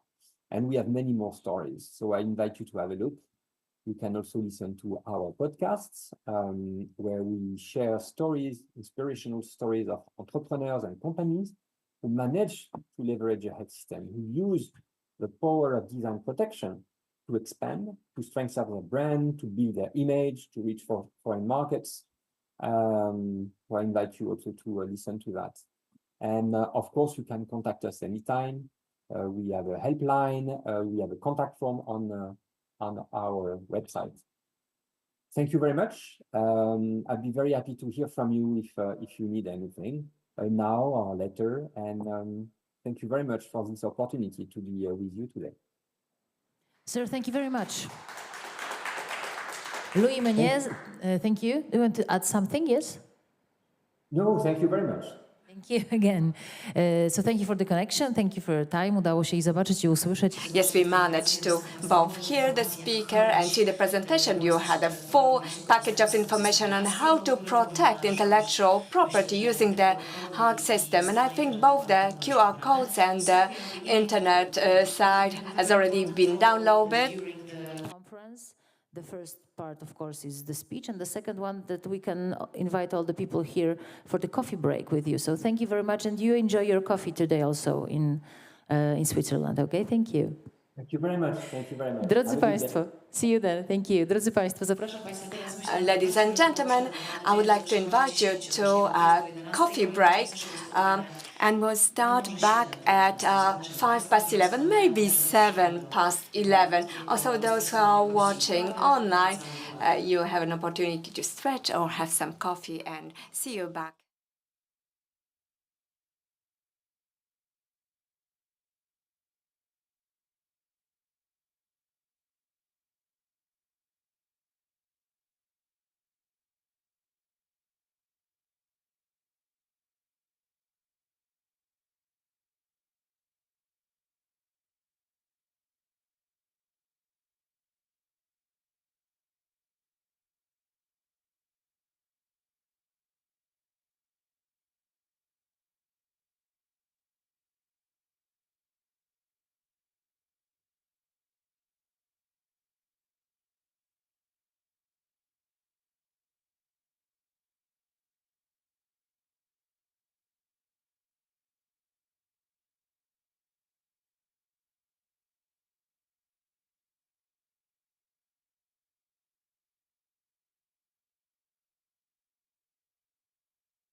Drodzy Państwo, dzień dobry, witam bardzo. Ladies and gentlemen, good morning.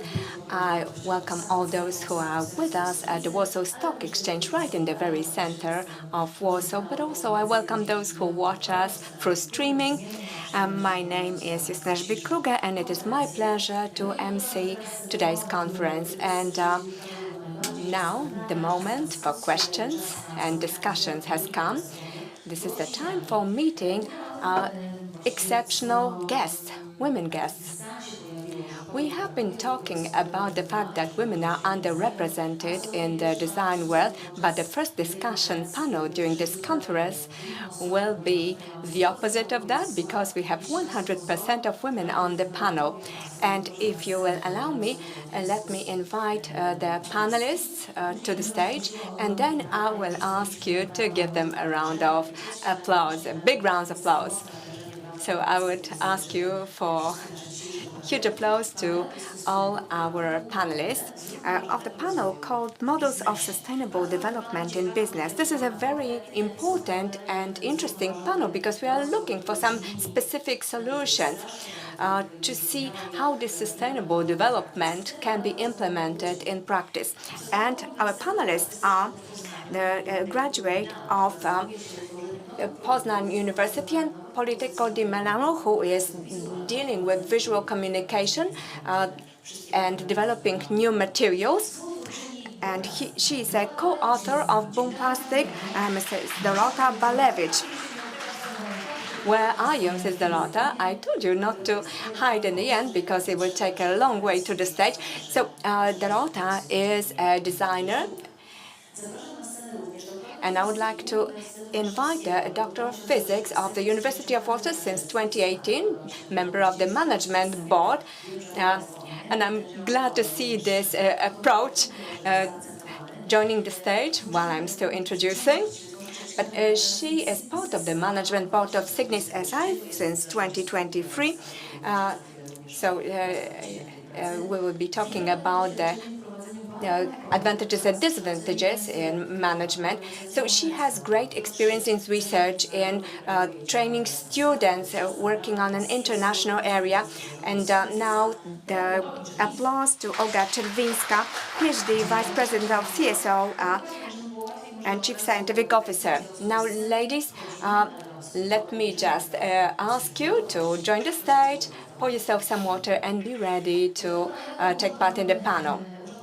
We also invited the head of consulting company, president of the consulting company and design studio Ergo Design, lecturer at the European University of Technology and Crafts, and she's a graduate of business studies in managing innovation and sustainable development for business in the High European Institute of SWPS. And she's interested in creative business consulting, managing innovation, and designing for a circular economy. And now let's give applause to Katarzyna Śliwa. So the mic and the water are ready. Everything is in place. We have two more panelists. The expert in sustainable development and social and economic development of society. She is part of the coordinating groups in circular economy, stakeholder of the platform of the initiative of the European Commission connected with circularity. She is an expert of the working group in circularity with the Ministry of Economic Development and Technology. She is chair of Innovo, Institute of Innovation and Responsible Development, Agnieszka Szmyk. Good morning, Agnieszka. We have met at different conferences. She has great examples. So that might mean that this panel that is supposed to last an hour will take 4 hours. And finally, last but not least, I promised to be slow in speaking, but I can't. But last but not least, a very important person representing the legal theme, legal regulations, legal complications. She is the Polish patent attorney, experienced in national and international law offices, providing services in intellectual rights. How should I address her? Well, Klaudia Wierzbicka, Basques Europe Intellectual Property Services. Please join us on the stage. Let's arrange the space here. Do all ladies have microphones? Well, Agnieszka needs a microphone, and without it, we'll not start. But ladies and gentlemen, sustainable development models in business. I basically have one question to you for that panel. Let me start with Dorota. Why not? How do you do it? How do you do it? How do you manage to implement or to do business in a sustainable way? What does it mean in the context of your company, what you do every day? Good morning, everyone. And I would like to mention that I am a designer among this business group. But many times as a designer, I participate in different processes, including business processes. So how did Bloom Plastic come about? We are a company that belongs to an IPS team group, which deals in developing technological line and production automation. So we have several brands that deal in automation and robotization. So we know a lot about different types of production. Our brands began to explore eco initiatives because we developed technological lines for biogas plants or for a production plant that recycles aluminium. So this idea of recycling materials has been with the company for a very long time. And thanks to establishing cooperation with the Precious Plastic Initiative and seeing that there were some technological shortcomings due to, for example, developing the mills for milling plastic. So we started working with this company to develop the relevant technology. And what we saw was that the idea was to create such initiatives locally, initiatives that will recycle local waste, but this is not easy. We came to the conclusion that the process is much more complex than it might seem. Oh, it might seem that we have known plastic for 50 years, we've been processing it for a long time, we know about it. But when we come to the point where we want to recycle recycled materials, the materials that have already been recovered, this material becomes changeable, and in standard processing, we need great constancy. The recycled material cannot be used in 100%, which is why our business model, because we have the support of engineers who have gathered their experience since 1998, this enabled us to develop an innovative technological line that allowed us to use materials of different origin and different structure. Also, we recycle materials that have not been recycled before. But this, of course, involved a lot of work. And yes, it took us 8 years to come to the point where we are now. And only now can we say that we are scalable on a larger scale, because we needed to collect multiple experiences in different collaboration efforts. And let me say that Olga Czerwińska is nodding her head, understanding that, yes, it takes a lot of time. So now let me address Olga. Dorota, you said about 8 years. Olga, what about Cygnis SA? How long did it take you? Well, maybe you didn't complete the process. Well, yes, we'll start with that this is a never-ending work. Good morning, ladies and gentlemen. I represent the manufacturing area. So, yes, I was nodding with understanding. Cygnis is a technological company in additive technology, so we are not talking about high-scale products. We fill the niche of low-volume series, niche production. We, for example, developed our own technologies regarding glass or glass oil. But we have also very down-to-earth projects that are used in production of polymers or semi-fluid materials like silicons. So we are are dealing in additive technologies that rely on sustainability.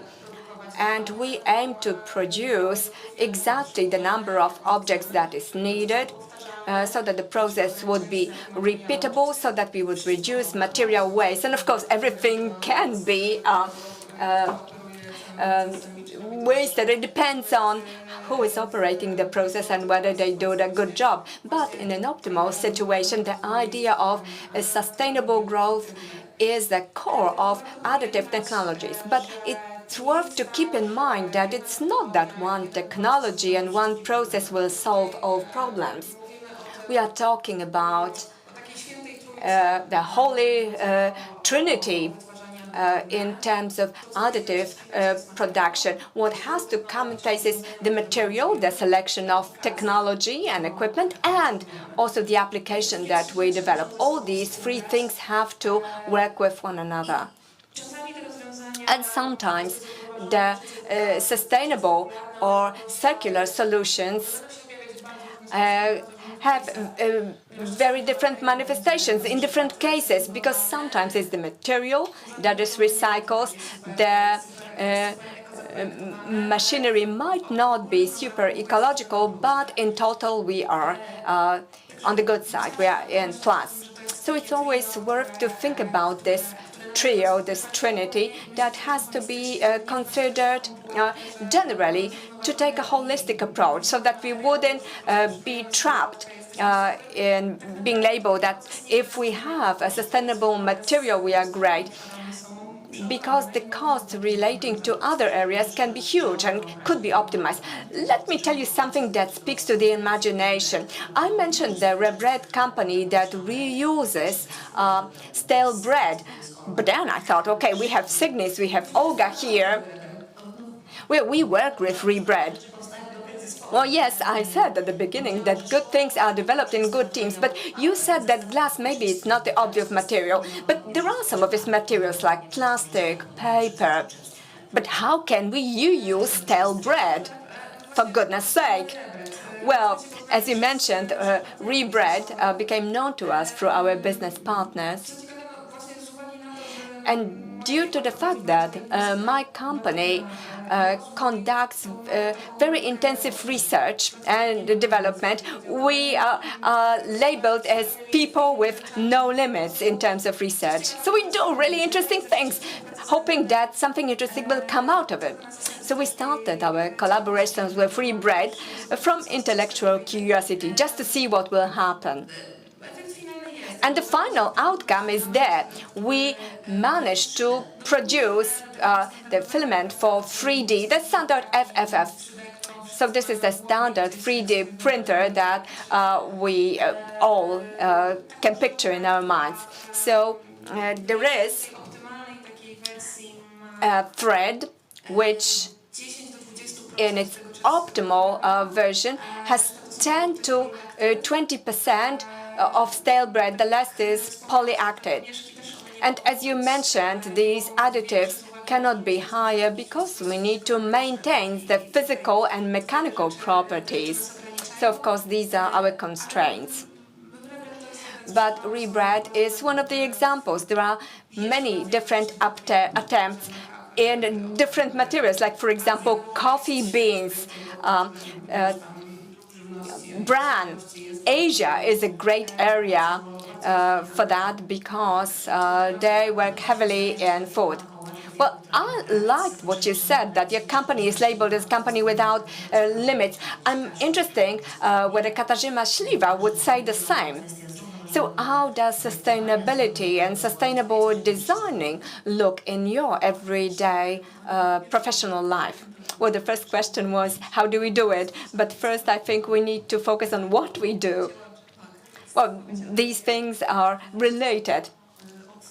So I think that we represent, well, from now on, the organizations that work for other companies. And we are an organization that provides services for businesses, for organizations. So basically, we are have to be flexible in our approach, both in terms of sustainability and transformation towards circular economy, and also in designing, because these things are interrelated, but these are not equal to one another.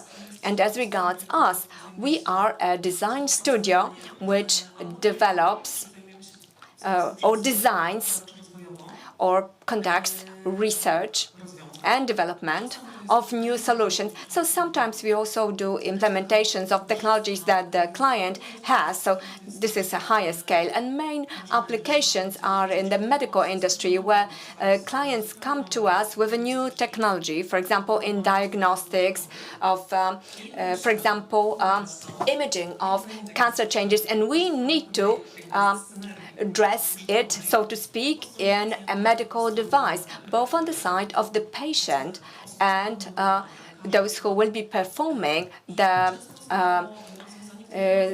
examination. And very often these are solutions that do not have any benchmarks, equipment that does not exist. So we have to develop the architecture of a device or use scenarios and then translate them to solutions that can be sold by a given producer. And of course, they can sell as a device, or they can sell it as a sale of service. And of course, there are different scenarios. The initial question was how we do it, what business models we have. And to answer the question, it would be very difficult, because it depends on client needs and the solution that needs to be implemented in the real world. But maybe let me try to put things in order. What we can do is to work together with the client on some project. And because we are an external team, the main benefit is the fact that we can set up a team consisting of different experts. We are a totally open design studio. And of course, we have our core team. And we collaborate with research institutes, with lawyers, and basically with experts that are needed in order to solve certain issues around the project that we are dealing with. Another benefit is the fact that we are very quick and very efficient. As an external team, well, our clients are not interested in other things that we do apart from their project. So we developed work technologies so that our external expert teams and also client expert team, because the most advanced team in client technologies, client industry, is the client's expert team. And many times this team is sufficient, but many times we refer to other experts, multidisciplinary teams.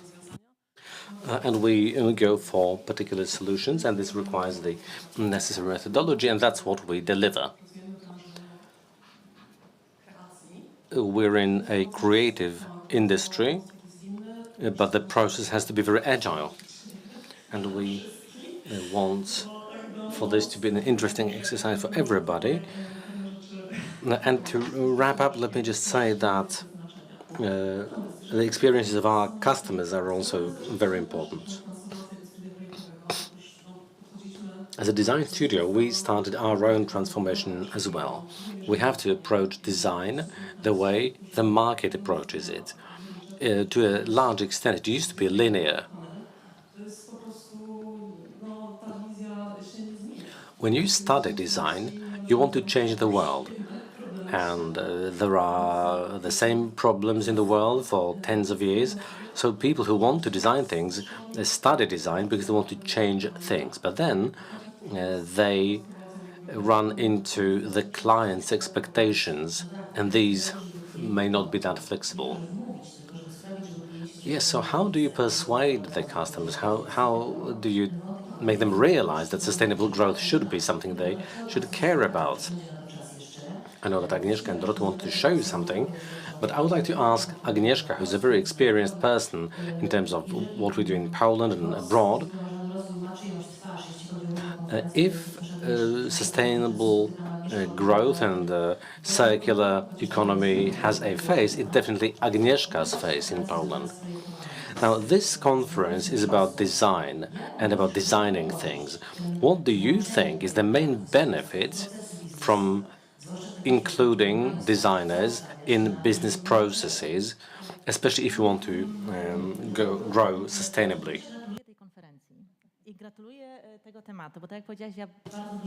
First of all, congratulations.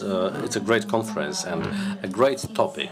And I'm sort of sick and tired of the very highbrow way we have been talking about circular economy for many years. There's been a lot of talk, but not much has happened.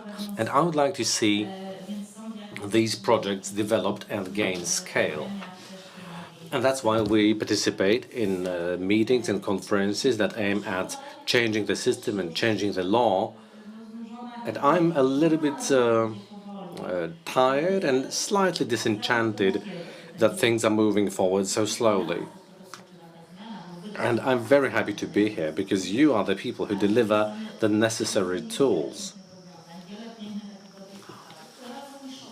There are many great examples, but these remain niches and they seem to be unable to break through to the mainstream.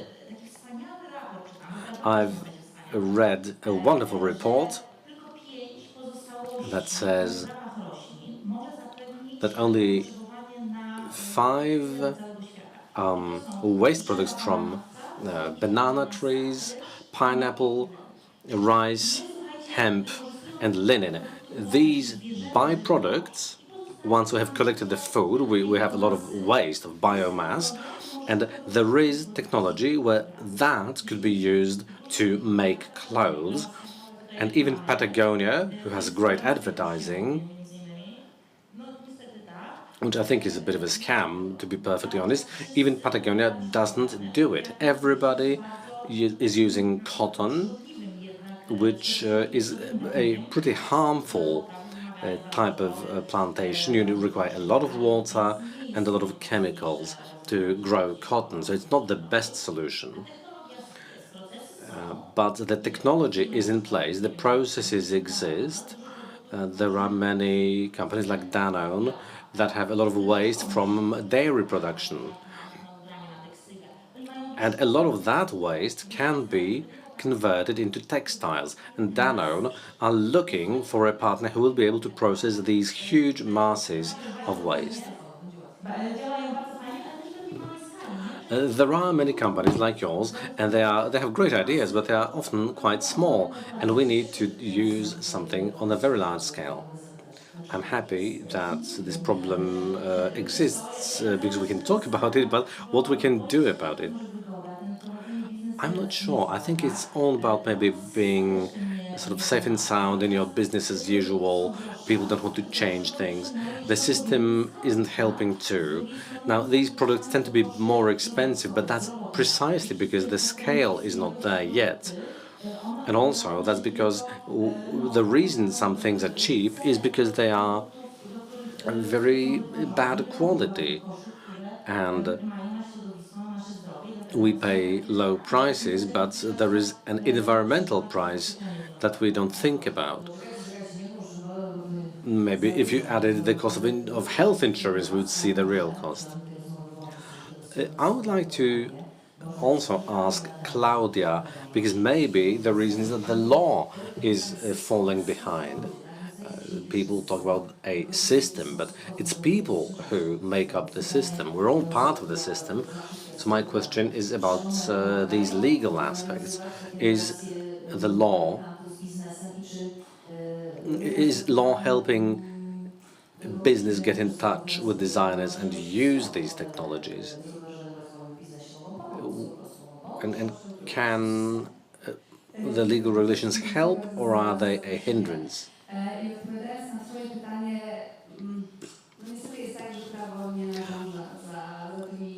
Sadly, law is not catching up and is not keeping up with the changes. And this pertains to the environment, but it also pertains to AI, something we've been talking about all the time. So, if you want good regulations, a lot of time is required. And a lot of cooperation, for example, between EU countries. Sometimes it's difficult to have a common line on something. Different countries care about different things, they have different resources, so everybody's trying to promote their own thing, and it's very hard to reach a compromise. What are the biggest legal and operational challenges in terms of the companies that would like to do sustainable growth? What is the problem? Is it how long it takes? Sometimes there are regulations that are very stringent and make life harder for companies like the ones we have talked about today. All sorts of permits and certificates, and all these things cost a lot and take a lot of time to obtain. I've been hearing about this from my clients, and some of these requirements seem to be very weird. A lot of expenditure and a lot of time for administrative decisions that don't seem very reasonable. And also the law is sometimes written so that you have to be a lawyer to understand an act of law. And it's hard for business people, and that might cause some misunderstanding. Fortunately, there's a lawyer in the room, so Claudia will probably stay behind in the room after the conference and act as our consultant. So why are things so bad if things are so good, Katarzyna? As a design studio, we started our transformation 5 years ago. Circular economy became more popular about 10 years ago, so that's when it started being discussed in economic circles rather than just political circles. Solutions were developed, early adopters appeared. But what we can see, what I have been seeing, because I'm interested in this in a very practical sense, is that circular economy has been treated as a trend. But the problems we have remain the same over tens of years, so circular economy is not a fad, it's not a trend. If it's not a trend, what is it? It's a lifestyle.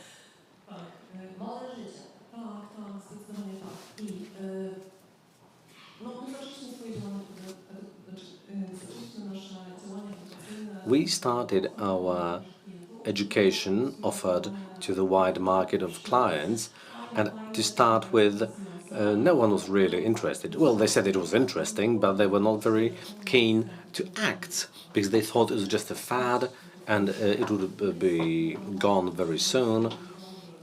So if you invest money in it, you wouldn't be able to get any return from it. But in fact, this is a change that happens throughout our economy. Karolina Mulhan,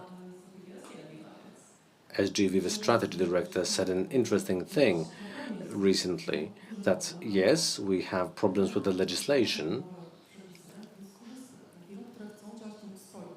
but the recent amendments make life easier for the companies who want to be circular, but law is created by politicians, and then if you bring this down to a very practical, technical level, it's hard to say how to implement it.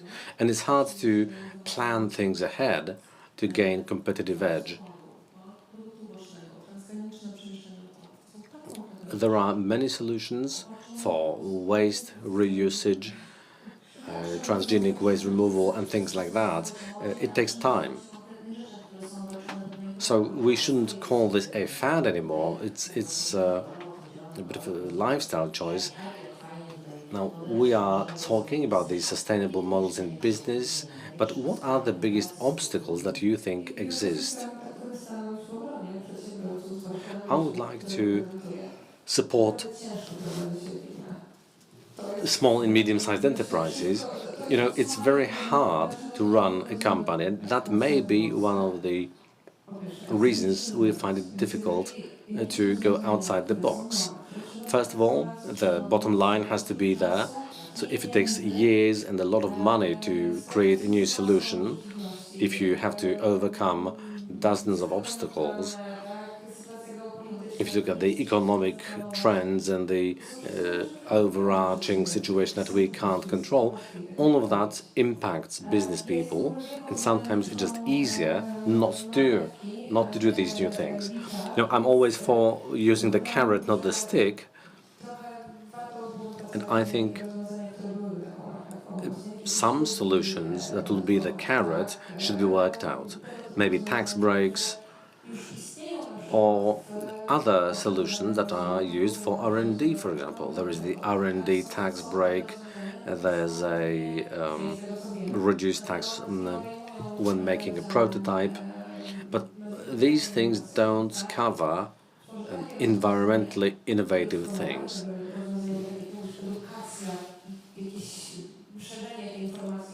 Educating is very important and popularizing this information, but these solutions will also be important. Right, there's a lawyer in the room. Claudia seems to be saying there are solutions, right? Well, for tax breaks, we have what's called IP box in Poland, which is a type of a tax break. Sure, but this is about protecting IP, intellectual property. But again, you have to make an effort before that, you know, to have a design or a trademark or an industrial design. So there's a lot of work up front.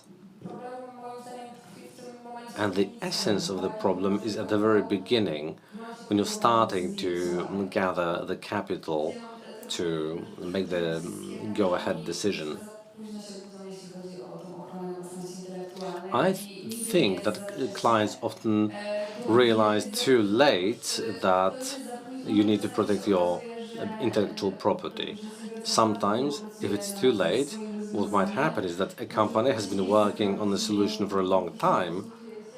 They didn't consult a lawyer, and then it turns out that someone else had made a very similar thing on the market, and all your effort is wasted. What was the tax break you mentioned? Well, if you've got a patent or a registered design, then you may get a tax break if you can prove that you have a patent for a certain invention. This is more like a reimbursement. Yes, it is.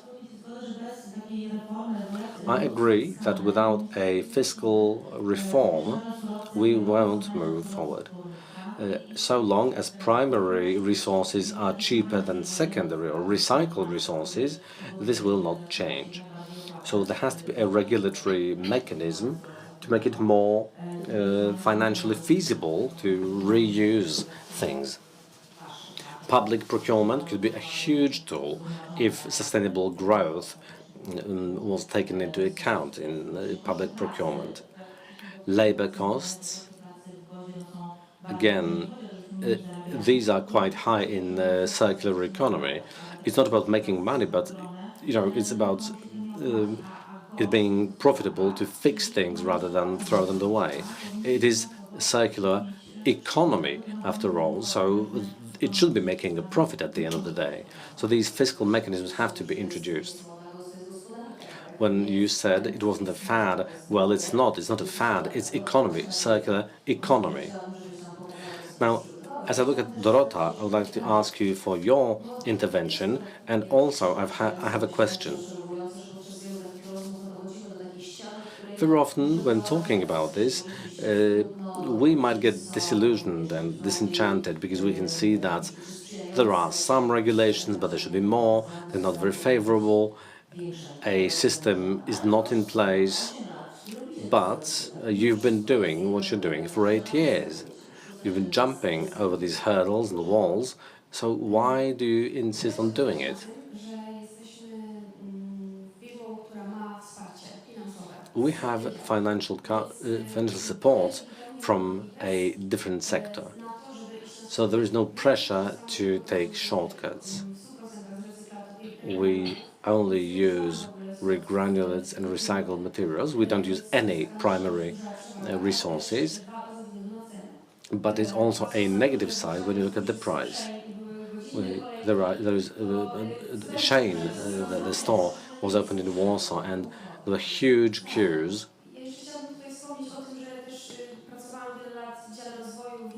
I worked in different companies before, in R&D departments, and whenever the companies approached young designers, they often said, let's reuse, let's use waste. So the concept was good, but then the technical department would come and say, no, our machines can't take it, they can't make this product. Or QC would say, no, the customer won't accept it, we'll have lots of returns. And then when evaluating the product, trade people would come and say, we can't have this warranty because it's making it too expensive.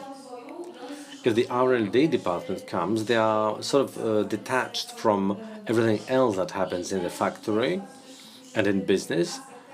So what I think is important is that all the different departments that participate in marketing a product, including the people in production, they all have to believe that things are happening, and the customer has to believe that something is happening, because I've got this experience from a different sector. If they see that the material isn't quite uniform, they will immediately file a complaint. And the legal department also has to be involved, so that it wouldn't turn out that you have worked for several years and then there is a hurdle that you cannot go through.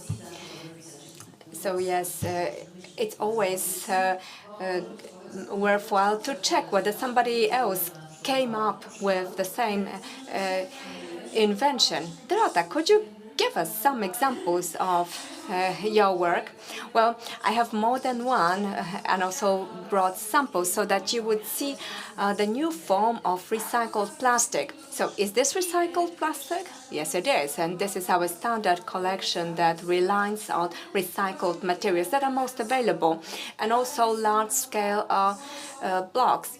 So each of them is unique, and you can describe their design as organic. So we prepare the material, we have influence on the components, but the material forms itself, so to speak. So their organicity, so to speak, of it is interesting.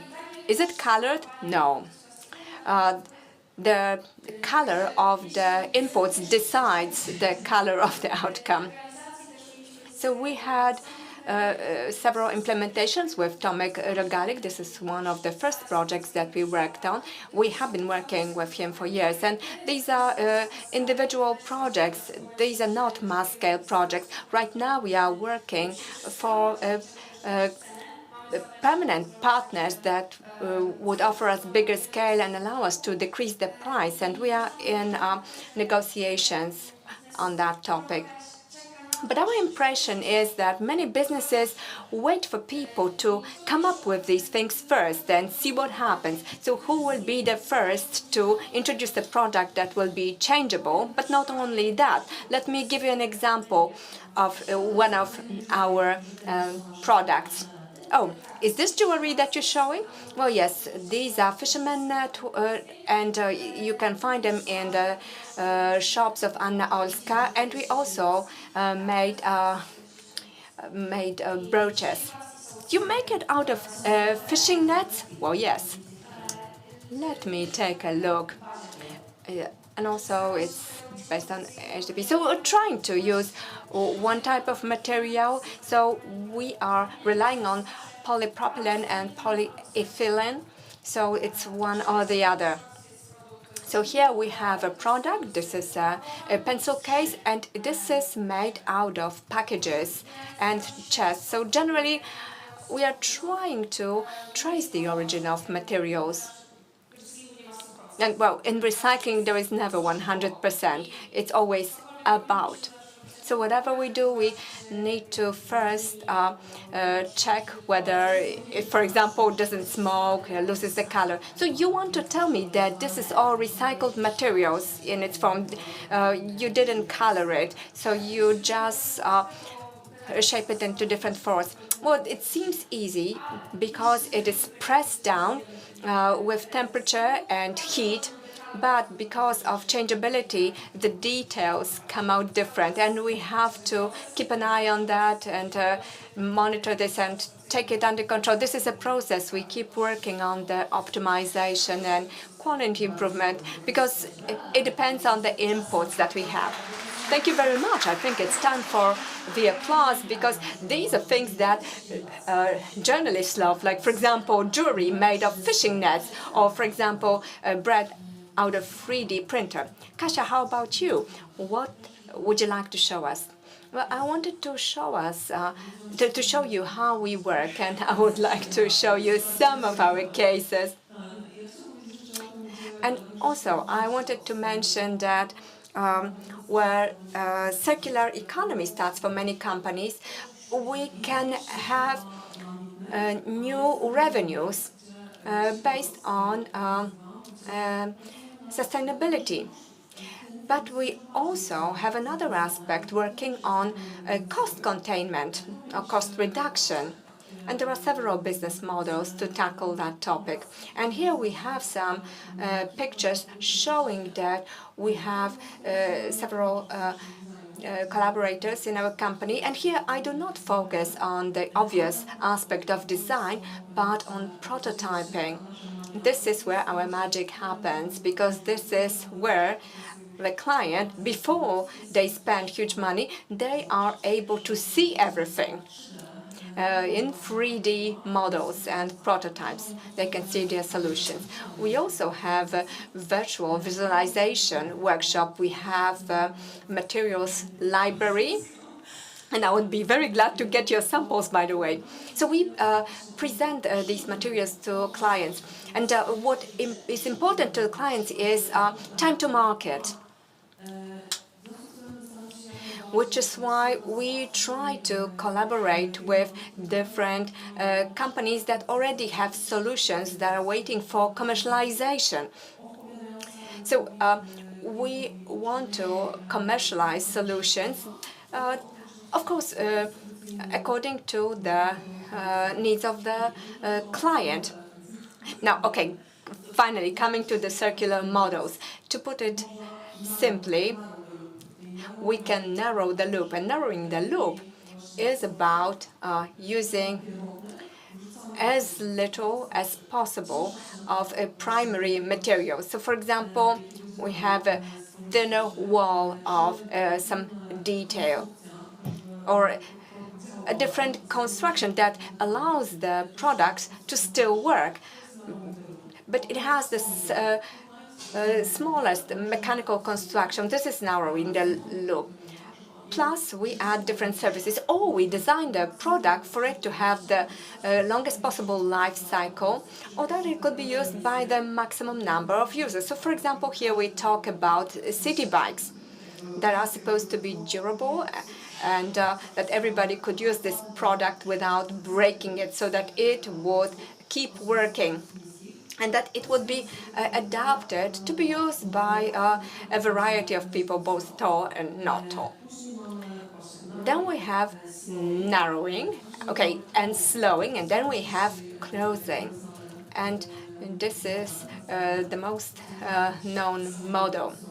This is what we can do with the circularity of raw materials. So we have the primary materials for the primary product, and we want them to circulate. So in slowing the loop, we want the product to go to the secondary loop. For example, selling the product to a customer in the secondary market. But finally, Good morning. Nice to have you with us. Well, that was an interruption, but okay. The last element is regenerating the loop, and here is where we change the non-renewable resources to renewable resources. So here we go to regenerative economy. So what comes to mind is complexity of your approach. I can see, Agnieszka, that you want to join the conversation, but Olga, I would like you to say a few words. We have seen the examples that we can do it. At what cost? A high cost. How long? Many years, but it's worthwhile. But what I want to do is to use your presence here to give hints to others, give some advice to companies, telling them what a company who wants to introduce sustainable development, what should such a company do? How should they implement this sustainability, not thinking that it's a trend only? Well, in our case, we were involved in this purpose, and I think we didn't even have any decision-making process. The company evolved for several years. We started as a normal trading company that imported printers from China and was selling them in Poland, because this is how the market looked. So this was 3D printers? Yes, 3D printers. But we came to the point where we have our own R&D, we develop new technologies, we produce machines that we commercialize and sell all over the world. The way was long and complex, but we adapted to the conditions because this is in our DNA. The 3D printing, this additive technology, is something that we built our company on. And the technology is adaptive. And our company, Perforce, also has adapted to the external circumstances. So we didn't actually make a decision, but with every business decision, you need to have a conviction behind it, because without a conviction, you will not be able to implement anything. What you also need is support and knowledge. I think that knowledge is something that is often missing. And even in our case, we have problems with it. Like when looking for the suitable solutions and looking for external partners that will support us in the process from the perspective of the legal aspects or process.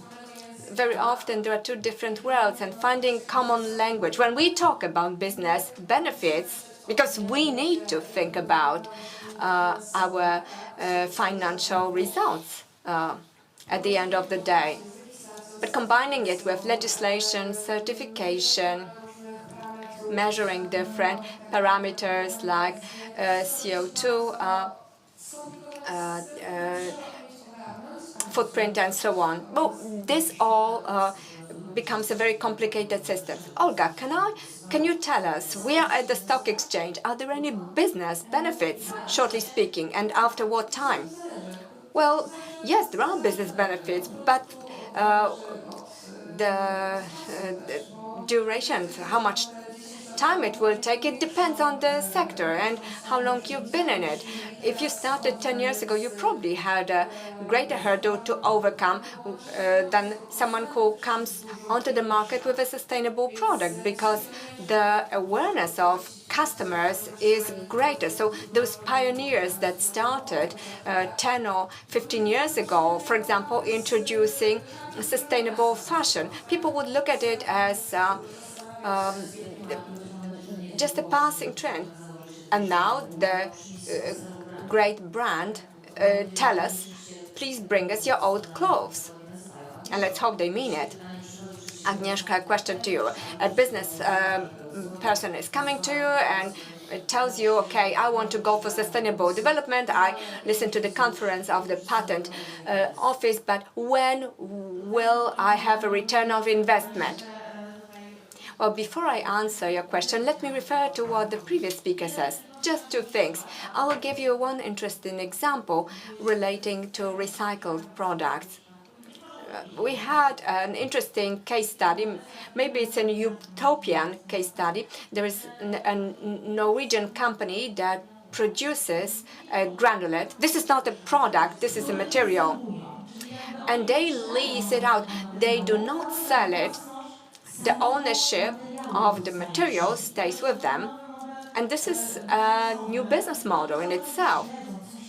They keep tracking what's going on with their materials. They can recover it at any time, and they want to recover it if there is a need of reprocessing this material. So we already know the model of leasing cars and clothes, but we're talking here about lease of materials. There are single examples of such cases, but some of them are great. And my ambition is to try,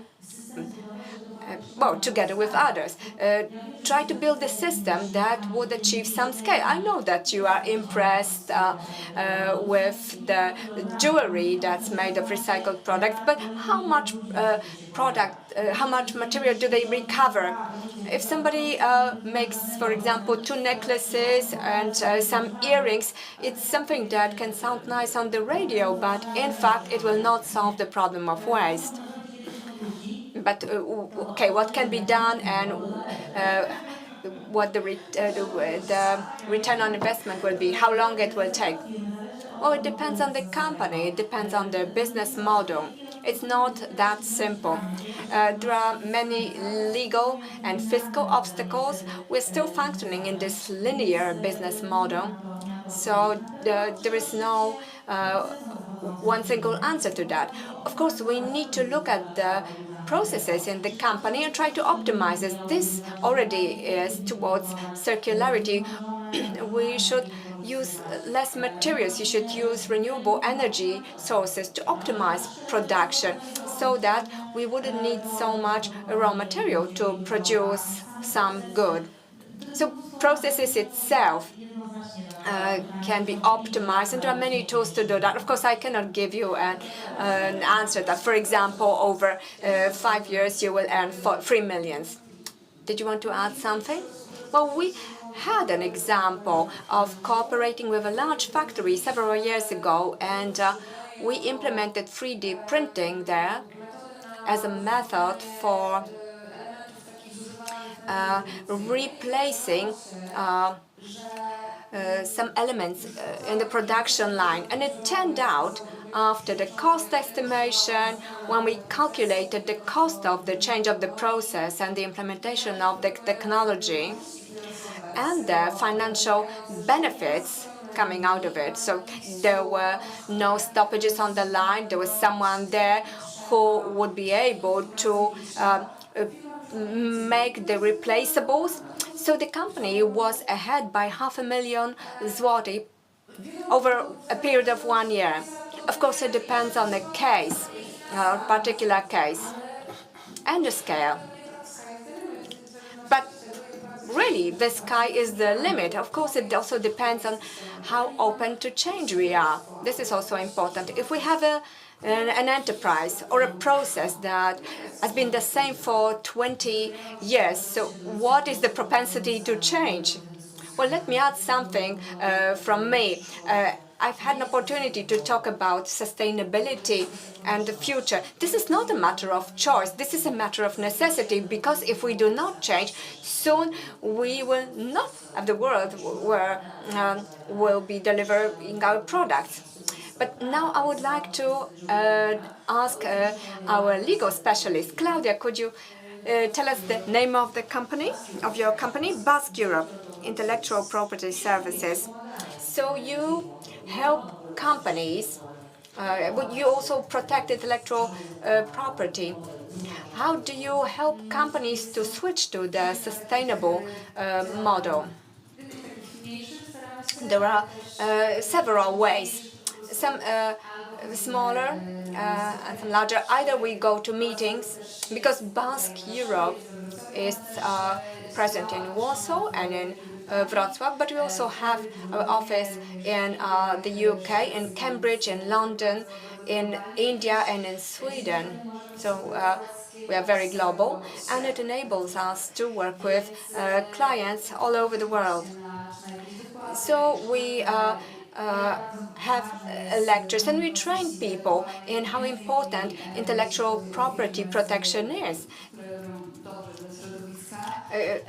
Also for those companies who are working for the environment and for startups as well. But we have one flagship, is called Here's to Carbon Zero, and we've been thinking about it for a long time.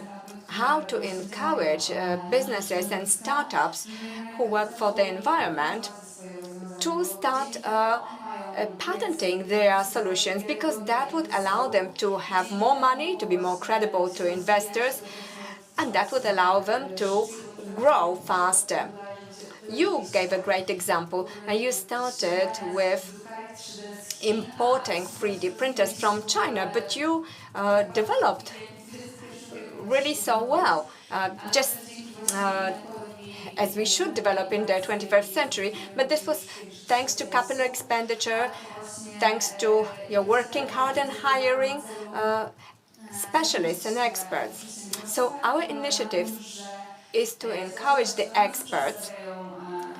So let's say that a business comes to us, presents its idea, and it's important that it's an original idea that has not been published anywhere before.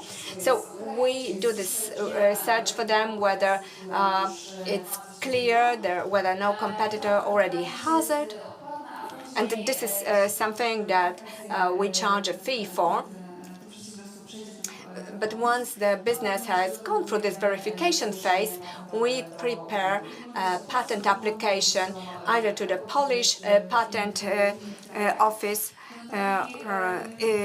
EPO, or other patent offices in different countries. And of course, preparing a patent application takes a long time and takes a lot of collaboration and communication with our client, because often the case is that we have to show the practical aspects. So let's say we're sorry to do that, because they have great ideas, they are highly engaged, they sometimes invested years of work, and we have to clip their wings, so to speak, and downgrade their dreams to the ground level. But we've been through such situations many times, and thanks to this, we have experience from working with previous clients. So we know what changes have to be introduced in order to avoid transgressing into the rights of your competitors and to get protection for your product. As we wrap up the panel, I would like you to complete this sentence, to finish this sentence. To me, sustainable development is an opportunity for our planet to survive, and it's an opportunity for humankind to develop even further technologically. So it's a developmental opportunity. I'm a little bit scared, but optimistic. I have several endings for this sentence. Let me try to choose one. Sustainable development is a necessity. It's a nice necessity, right? Without the negative connotations. It's difficult, yes, it's tough love, but it's necessary. And hopefully it's a long-term relationship that will thrive. To me, it's about caring and being responsible. We need to care, so there's an emotional aspect to whatever we buy and design and produce and what's around us. And that's a very important thing. If you have this care and tenderness, because that translates into our consumer choices and our business choices. So we need to have more people who think similarly and are like-minded. It's a driver of innovation that will get us to a much better life. And the environment and all types of creatures will benefit from it. So it's about a future that includes everyone and that makes it possible to build a better and more friendly world. Agnieszka, I wonder what you will say. I'm afraid you might not be that optimistic. So sustainable development it's about responsibility and accountability for the raw materials on this planet, other people, and the future of our own and the future of our children. It goes back to the essence of this word, to sustain something. To be able to sustain something, we need to be able to sustain our lives at a similar level of comfort as today. After the lunch break, we will be talking about the world bettering mission, but to me it's more about world existing. Thank you very much for this discussion, and thank you for still feeling like doing it. And I think that if there are more people like you, then it will work on a large scale. These were my guests, and it's time for a round of applause.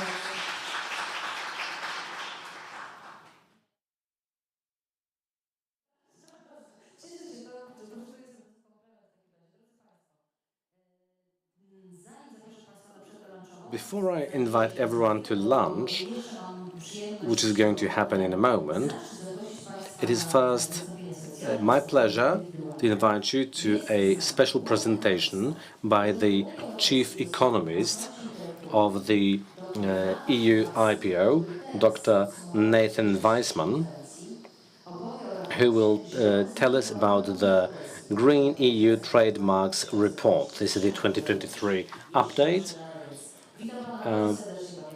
Dr. Weissman, please join me on stage, and we are all ears as far as the green trademarks are concerned.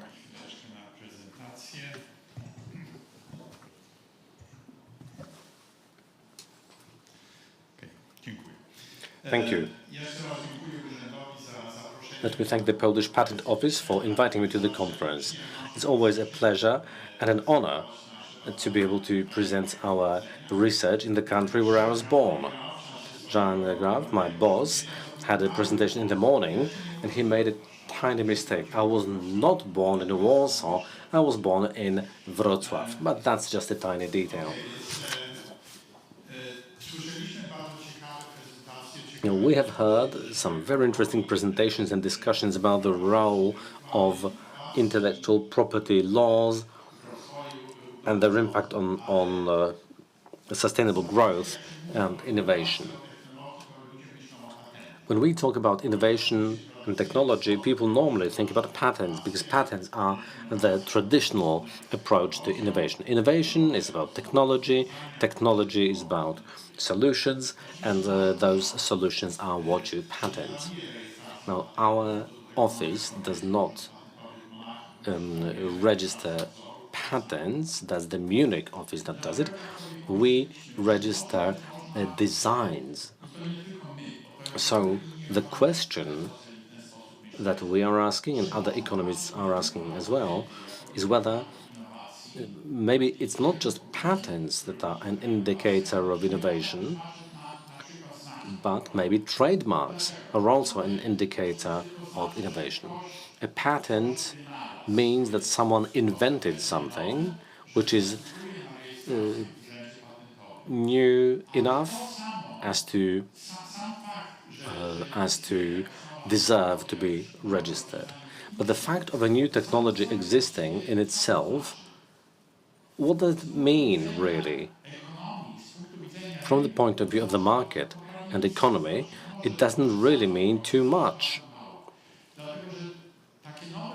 A new solution becomes economically significant and becomes significant for our lives when it becomes part of a product or a service which is delivered in the market. If a company offers a product or a service, then usually it will have a name, a brand name, and that will be protected with the trademark.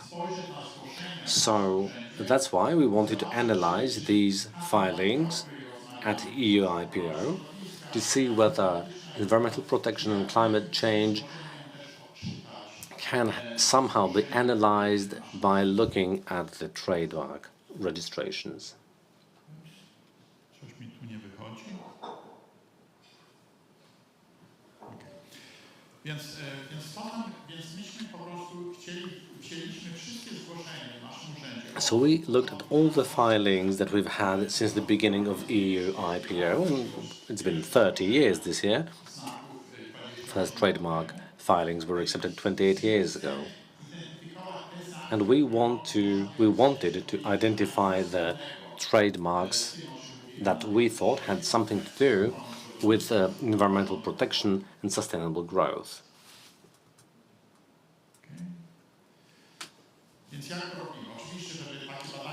Now, in order to do this, we need data. Our data mostly come from our own register, which is over 2 million applications that have been filed over 28 years. A trademark always includes the description of what's known as goods and services. So this is the terminology that talks about what sort of goods and services this trademark is attached to. So in those 2 million applications, we have over 80,000 of those terms. So what we do is we are analyzing all these applications in order to see whether they contain terms that are related to environmental protection and sustainable growth.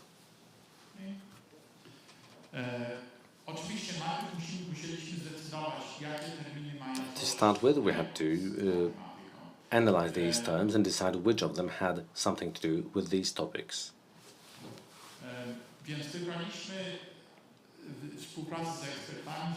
We decided to work with experts from our application department, and we decided that there were about 900 terms that had something to do with it, and they were classified in 9 groups and 35 categories. A green mark, as we call it, is a mark that includes at least one of those terms in its description of goods and services.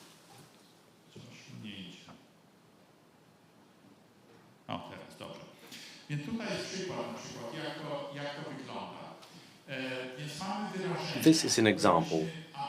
We've got the terms which we decided had something to do with being green.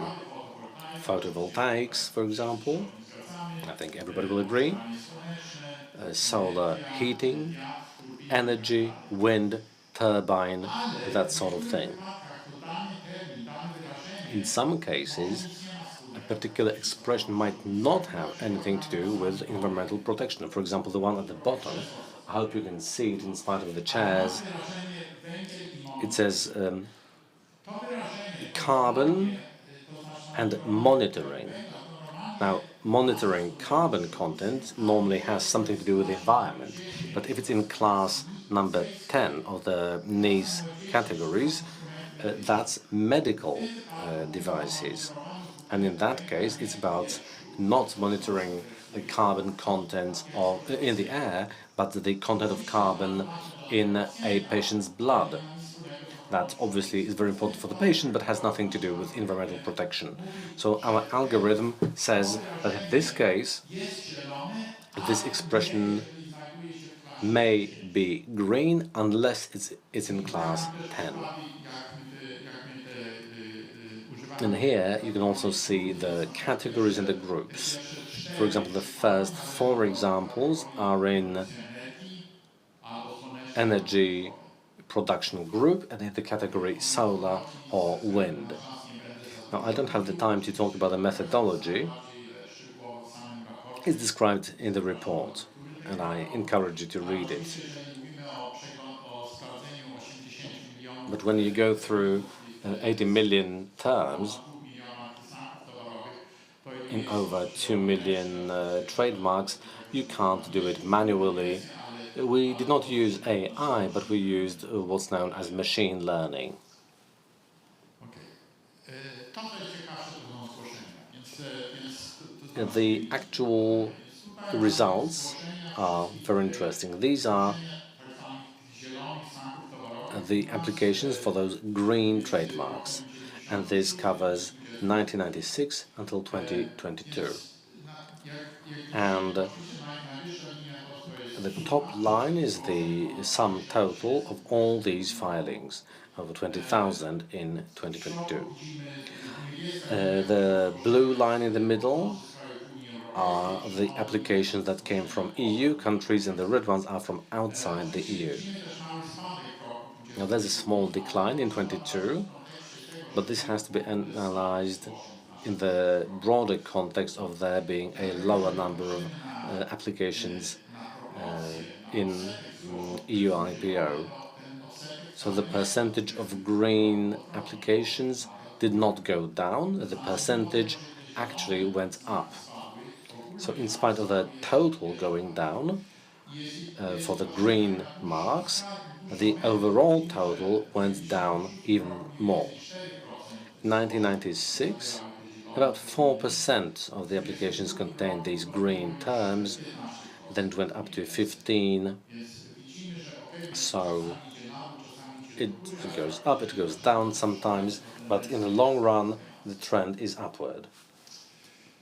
patrząc na jakie kategorie się podzielają te zgłoszenia, to widzimy, że prawie połowa mają coś wspólnego. Nearly half of those applications have something to do with either saving or producing energy. There are smaller categories, for example, 14% of pollution control, transportation 15%, and so on. You can see them on the slide. So these are the 9 groups that are the most important here. We also look at which countries these applications originate from. The countries that have the biggest sum total also have the biggest sum of green. So whichever statistic you take, Germany is always in the first place, but we can see Italy, France, and we can also see Poland. If you look outside the EU, China is nearly half of all the applications that we get. Innymi ważnymi źródłami są firmy ze Stanów Zjednoczonych, z Wielkiej Brytanii, też jak zaraz. American and British companies are also an important source, and there are a number of other countries too. Another way to look at it is to see the percentage of green trademark applications in all applications. And these are all of the countries.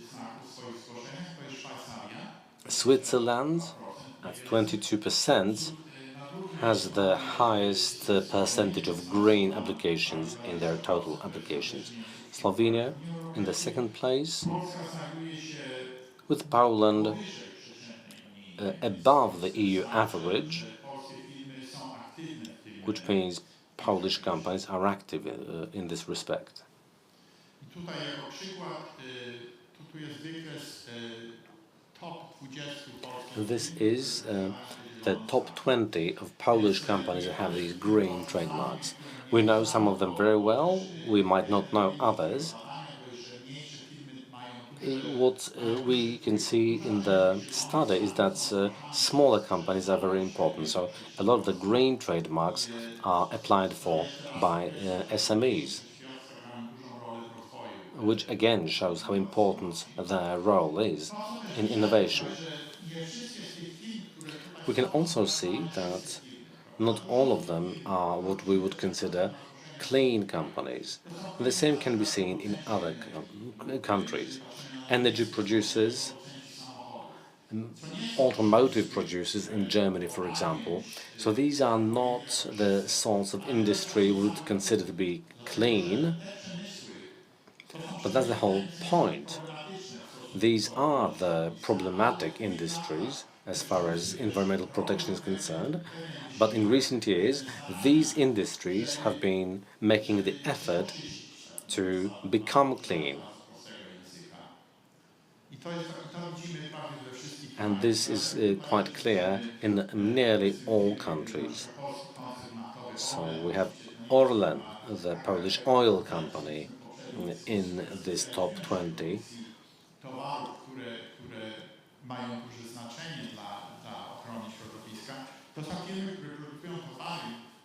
And there are companies here, like Orlen, that basically run a business that is harmful for the environment, but what they are doing is they're trying to make it less harmful than, say, 30 years ago.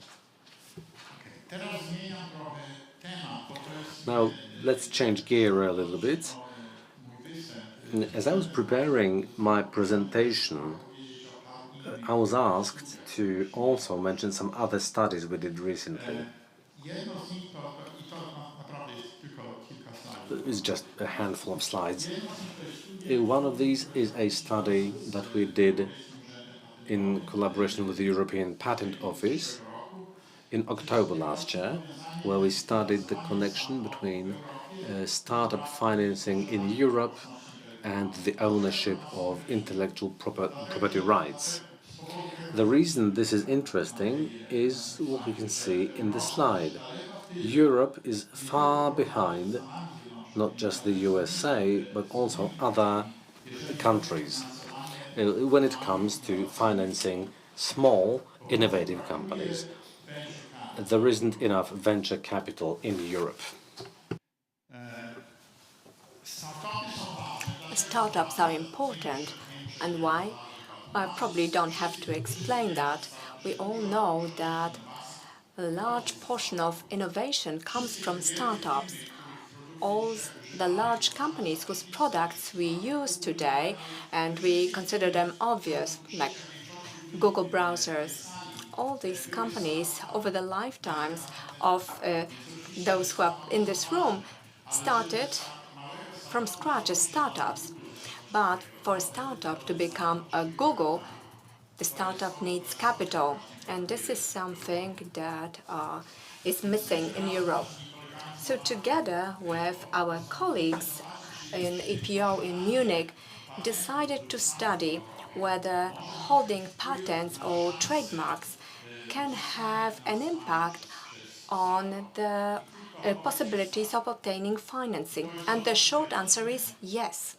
And this is what we see on this slide. There are two stages of startups that we examined. The first one is called the seed stage. So this is the very beginning, where a company has an idea or some business plan possibly, but they do not have any production. So this is something that is needed for the company to start its operations. And here we see that companies that have trademarks have 2.5 times greater opportunities for obtaining financing than those companies that do not have any IP rights. Companies that have patents have chances 2.8 times bigger for obtaining financing, and companies that have both a trademark and a patent, so basically this means that they have a product that can be marketed, their opportunities for obtaining finances are 3.5 times greater. So when we look at the next stage, this is the early stage where the goal of financing is starting the production and marketing the products, we see the same effect, but even strengthened, that having IP rights has even greater impact on obtaining financing, especially if the company has both a trademark and a patent. Their chances for obtaining financing are 10 times greater than those companies that do not have either IP rights or a trademark. The last three slides show another study that is quite recent. It hasn't been published yet. And here we look at startups using the same data, but we focused on startups in sectors that are active in sustainable growth. And here you can see a definition and examples of such sectors. So, for example, we have biofuels, biomass energy, efficiency, and so on. To jest trudno chyba przeczytać, This ale probably would be hard to read, but we see that a relatively small portion of startups in our database are active in these sectors. It's 3%. But okay, this is 3% out of a very large number of startups. There are a lot of startups, and nobody will be surprised hearing that startups are very active in sectors that have something to do with IT. But still, these 3% play a role. And what we can also see on this slide, you can in particular see which countries have startups that are particularly active in sustainable growth sectors. Poland is on the average level compared to the population. Iceland ranks highly, and it shouldn't be a surprise knowing the structure of the economy of Iceland. So in our region, especially Estonia ranks high in this respect. And here we can see using IP rights by startups who are active in these sectors. And here we can see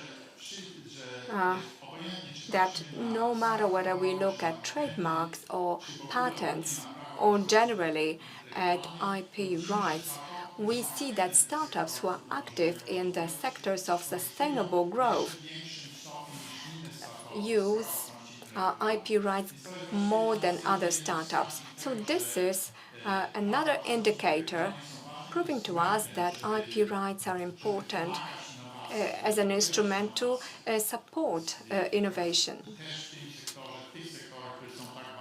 especially in these sectors that are so important, as we heard before. So important for protecting life on our planet. And that was my last slide. Here you can find the report when you scan the QR code, but the report is in English, but there is also a summary in Polish on our page. Thank you very much, Dr. Adam Weissman. Thank you very much for your presentation and for your time, for your presence here. I encourage you to use the QR code to download the report. And I would like to thank you for this part of the conference and invite you to a lunch break that will probably take 22 minutes.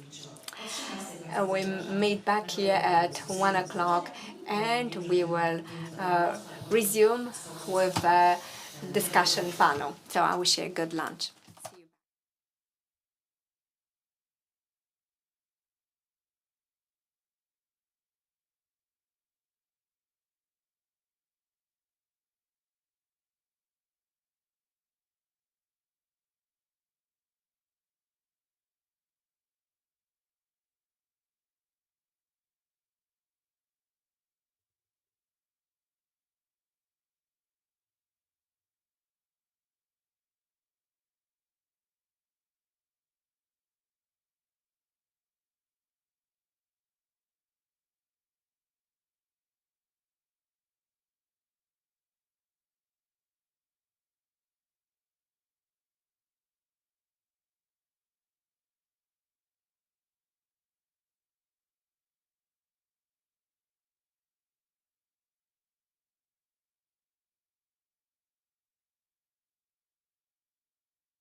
Zazwyczaj, drodzy Państwo, mówi się, że Well, usually it is said that Wednesday is a little Saturday. Well, this is not a Wednesday, but this music brought us to this weekend atmosphere. And I'm glad that our colleagues from the Patent Office liked the 1980s. We could hear it by the music. And I would like to re-welcome you at our 17th International Conference on Innovation and Design. And I hope that what's ahead of us is something that disturbs something that I planned in my head. And by the way, the new topic is coming up. It's World Bettering, Designers with a Mission to Improve the World. And our previous panel was not very optimistic. It was more about the world existing. So this was about where the world might end up if we do not follow sustainable growth.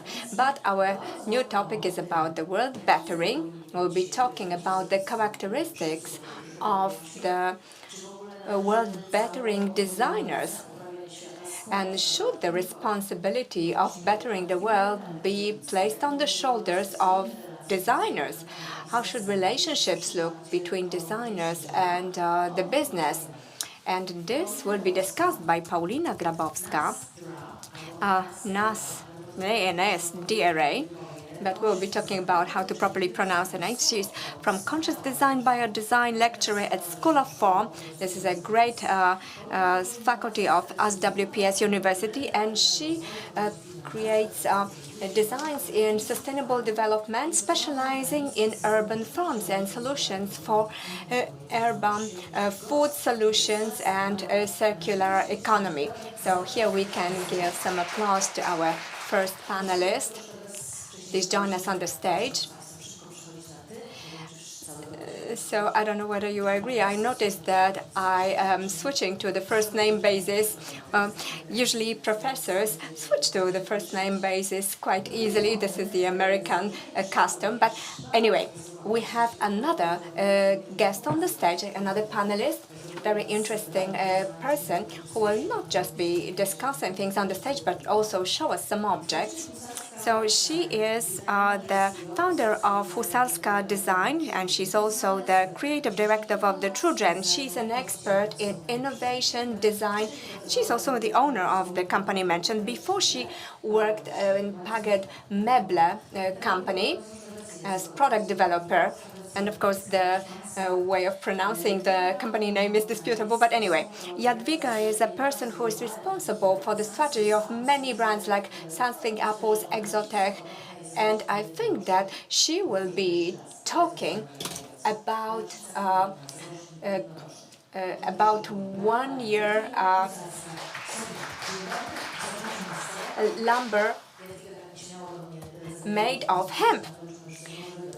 Jadwiga asked me whether she could select her space because she needed some space for her object, so she could. And now we move to the next one. The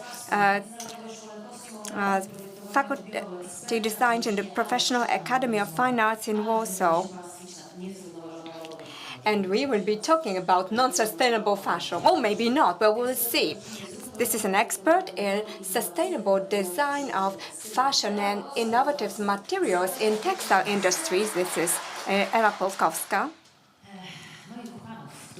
And we have two gentlemen who look askance at me. What will she say? What should I expect from this panel? I can see that it's not going to be difficult. Okay, we will see.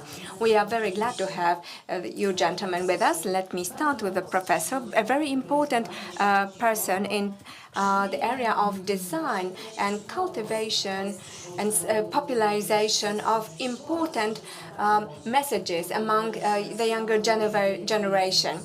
And this person knows how to talk with young people.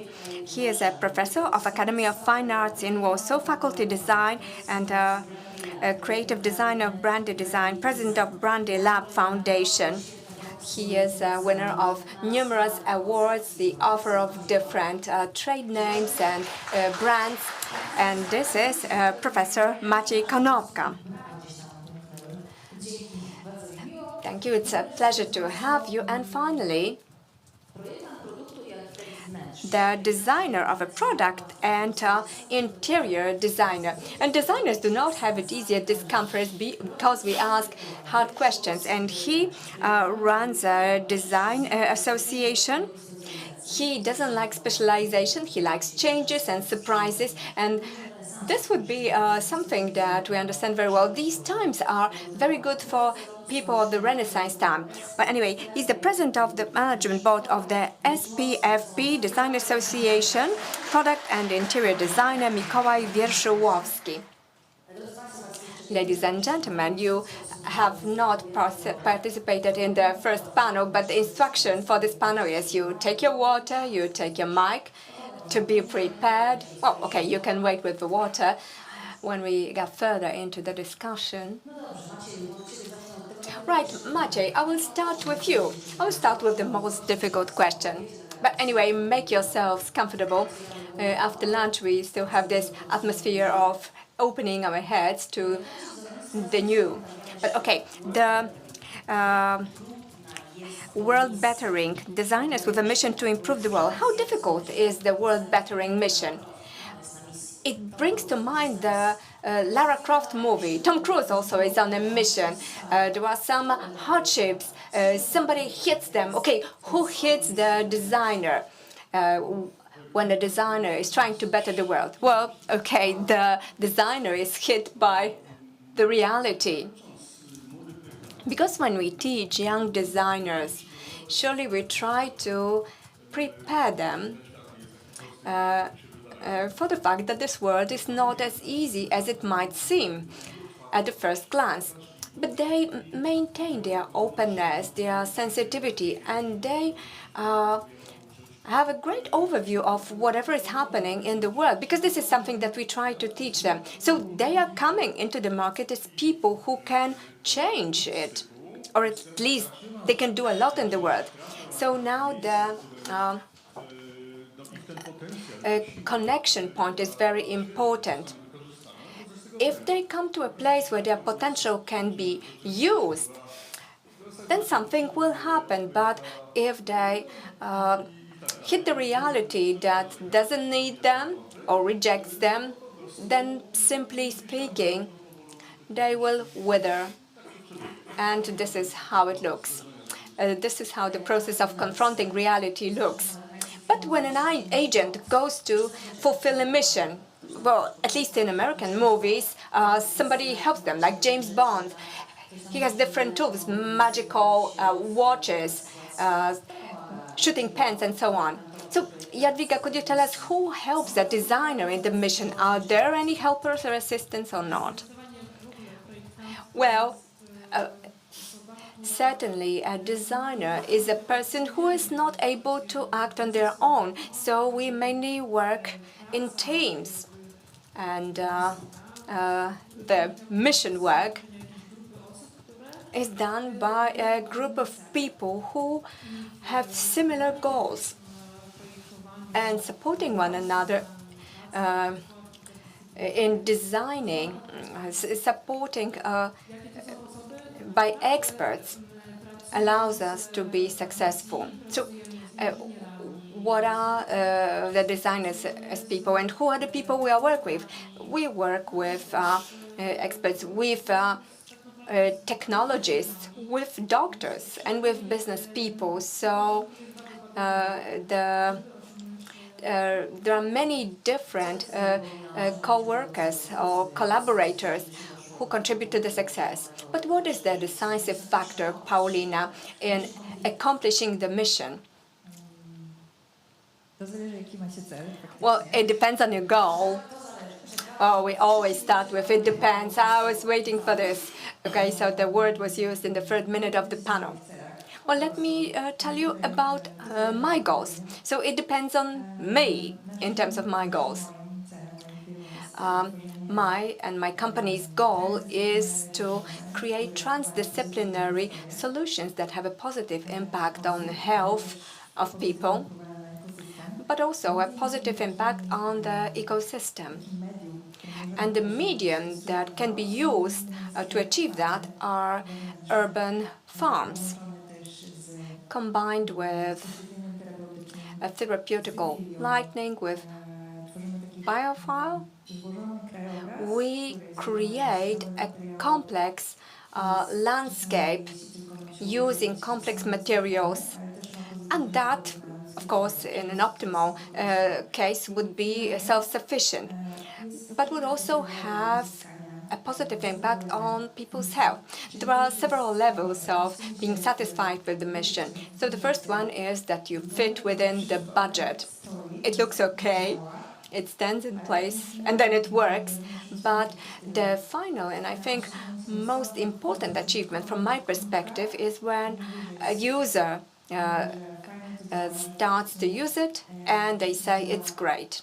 They say that it works great, that it counteracts their depression, it improves their well-being, makes them feel better, reduces headaches, and so on. We had several very interesting social experiments in those spaces that we designed, and it turned out that the users, our testers, showed that it worked. And then we were 100% sure that we achieved our mission. But of course, you know, there was a cliffhanger to the series. We have the first episode of Lara Croft completed. We have the users. But there is a happy end. However, there is a question, what next? As regards the life cycle of a given space or a given product, how it will be maintained, how it will continue operating, well, these are the next steps. Well, it doesn't happen often in the American movies, okay? Let's say we are in Armageddon, we saved the world, sang a song, the final song, and then what next? Mikołaj. The question that comes next is, what characteristic should the designer have or not have? Perhaps there are some characteristics that would preclude the designer from being efficient in bettering the world. Oh, it seems to me that there are not things that are surprising. First of all, there needs to be a talent, the curiosity about the world. And of course, the joy of being with people, because this is a profession that is about being in contact with other people. Empathy as well. Now, these are beautiful features. And how about the features? Well, I'm looking at you, Maciej, not because I want to talk about features that are not so nice, but this is something that you touched upon, that, yeah, we have some characteristics and then we come to terms with reality. So what is important? To have a tough back, being critical in thinking about your projects? Well, I think perseverance, believing in your project, but also being relational. So being able to step back in order to implement something. There has to be a balance between the strength of conviction and believing in your own project, but also there needs to be the ability of talking with another person whose point of view can be totally different. This happens very often. I can give you some examples. Designers come up with some great things, but then they confront the marketing department or an R&D department in a large corporation, and there they find out that the project might be great, but several millions have to be spent in order for the project to be implemented, and they have to redo the project, let's say. We will be looking at these things in a minute, but yes, Maciek wants to show us something. Mikołaj also wants to show us something. No? Who else wants to demonstrate something to us? I'm looking to you, ladies, because we didn't agree about this during lunchtime. But before we go to some examples that the professor mentioned, the question to you, Eva, is, because you come here dressed in white with ideas about sustainable fashion, but there is the reality where you have to be on budget. People want to change their fashion often. Not everybody understands that they need to have only 3 dresses in their wardrobe because they want to have 300. How do you find your space in that? Well, I've been in the fashion industry for over 15 years. And what's interesting, I worked both for premium brands, luxury brand, and fast fashion brands, and I do not feel comfortable there. And this is why, together with my co-worker, we founded the Sustainable Fashion Institute that is supposed to help companies in implementing the sustainable growth strategy based on the newest regulations of the European Commission, because these regulations are coming into force, and then they will introduce a transformation to the industry.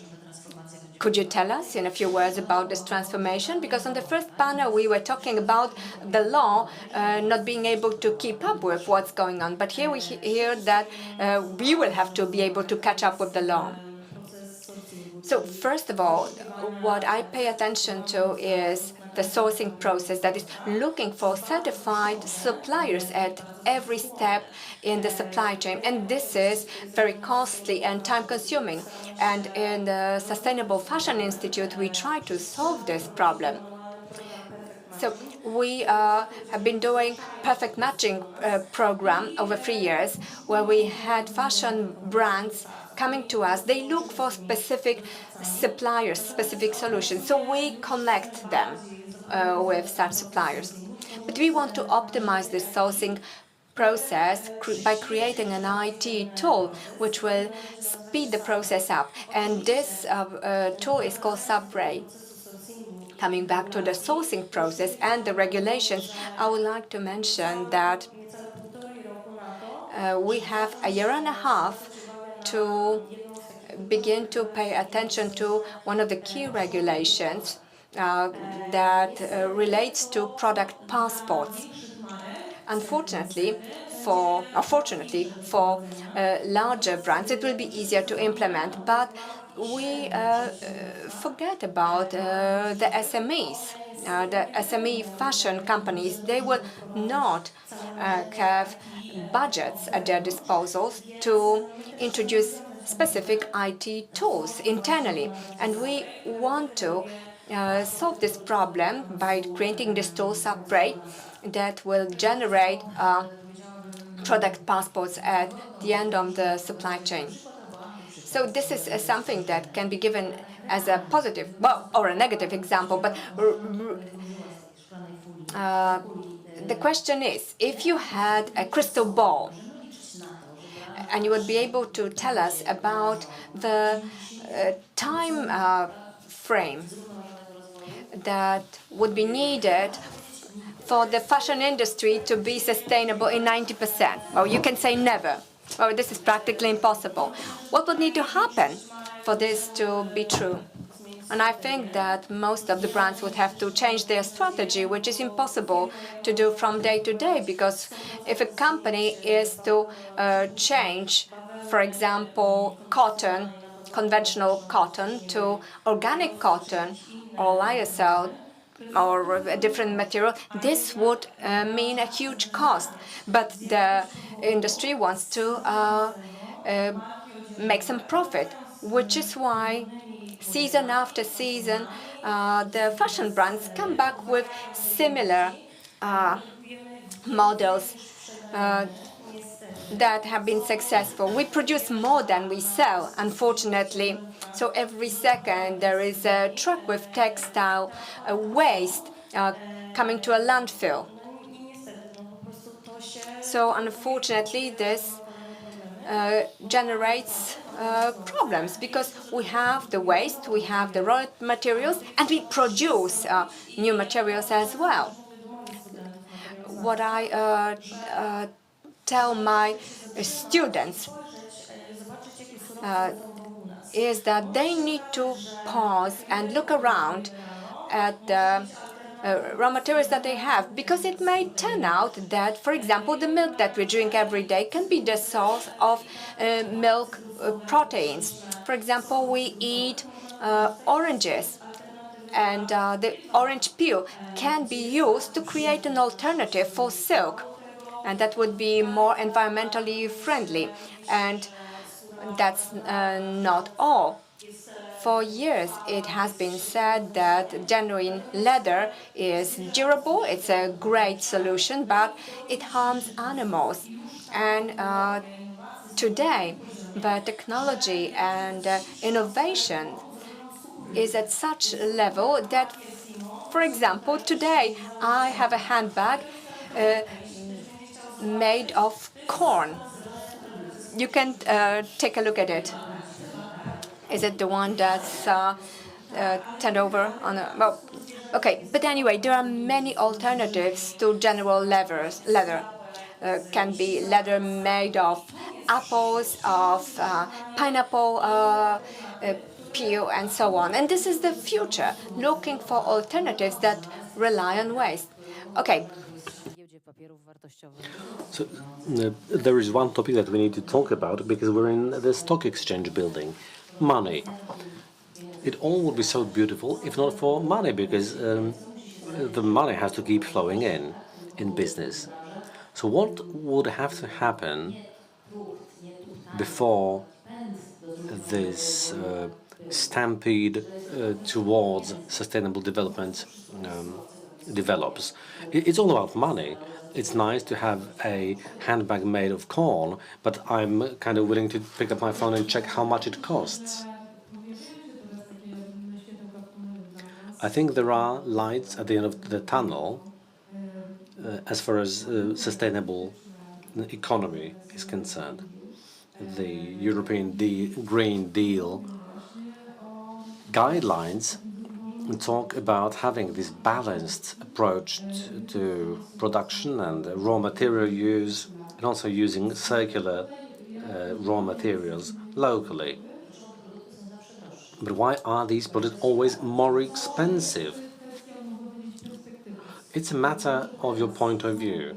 They may be more expensive now, but if you look at the cost and the consequences of using unsustainable resources, well, those costs will be huge, and we will have to pay them at some point in the future. So when we think about a sustainable future, designing alternatives is one of our main goals, and that's why we have developed a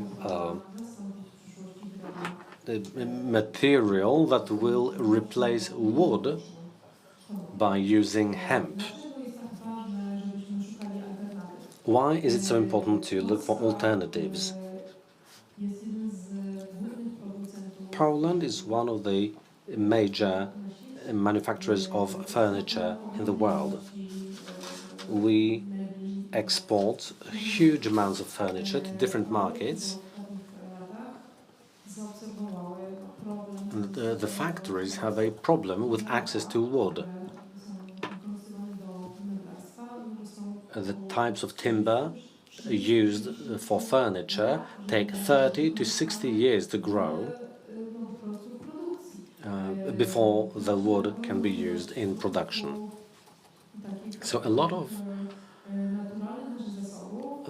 natural resources are wasted because we want to produce new furniture which are a fast-moving type of goods. Our laboratories have also developed a material that may replace wood in the future, and we are working on making this more available. What is the most important thing is that when you develop an alternative, it should not be more expensive, or at least not significantly more expensive, than the material or the resource it is to replace. On the screen, we can see some of the examples. These are examples of furniture made from this particular... and it's lighter than wood, is it? It's not lighter, but you see, the whole idea and the advantage is this. When processing hemp, it's often decorticated, which where you have to separate the fibers, and it takes time and it's energy intensive. We have developed a technology that allows you to use a whole stem. A single stem of hemp grows in 150 days rather than 60 years.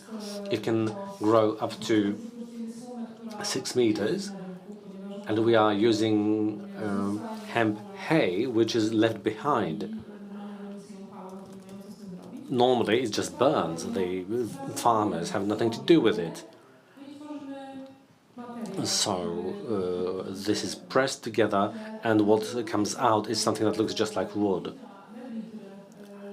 Now, the pictures of the furniture we can see, these are pieces of furniture designed to check the properties of this material, and we were very positively welcomed in Milan and other design-related events.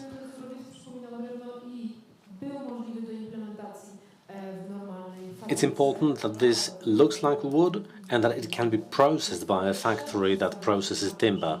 So you don't have to switch your plant, your machine line, and that's what we pay a lot of attention to. We want for this raw material not to require any modifications to the production line and to be implementable easily. And ultimately, the price of this will be cheaper than oak.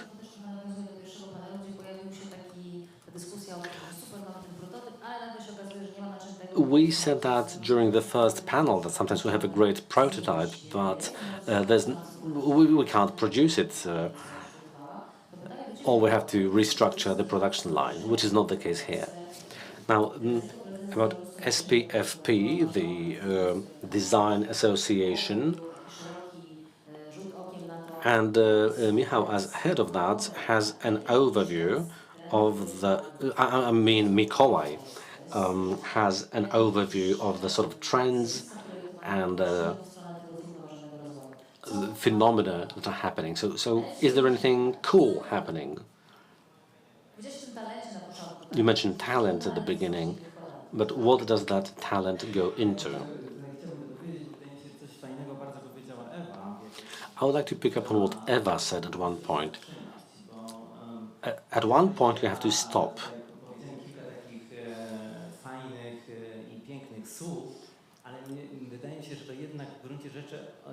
It seems to me that these nice things I said at the beginning are the beginning for everything we want to do.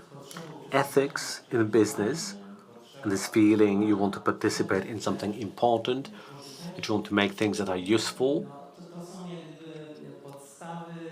These are the basic remedies to the problems we are facing.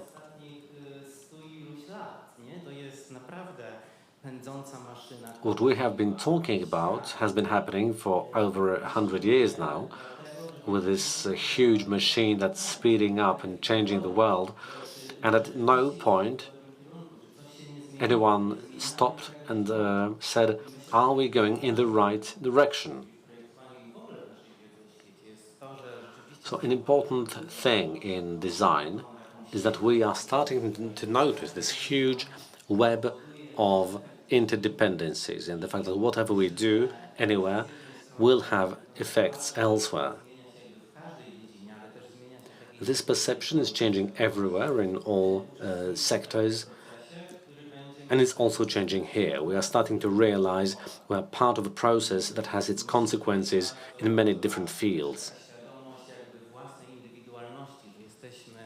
And we're more aware of the fact that we are changing, that nature is changing, and that mass production, repeatable production has resulted in the fact that we have sort of painted ourselves into a corner. And it gives a comfortable life, but it's also the reason why life is disappearing. So this awareness of that, the mere awareness, is a big change. You're probably loving what Mikołaj said, because that's what your company is all about, isn't it? Yes, it's all about the awareness at every stage, from a general idea to choosing where you source your components from. These are sort of ethical and political decisions, where to get the materials from. I used to be a designer, but these days I call myself a creator, because I have to supervise the creation, the construction of these things. It's much more difficult, but it's also more interesting, and you feel that you are making a difference in terms of what the product looks like, and we also know if it doesn't work, we know it immediately. So the evolution of a product or a service can happen faster.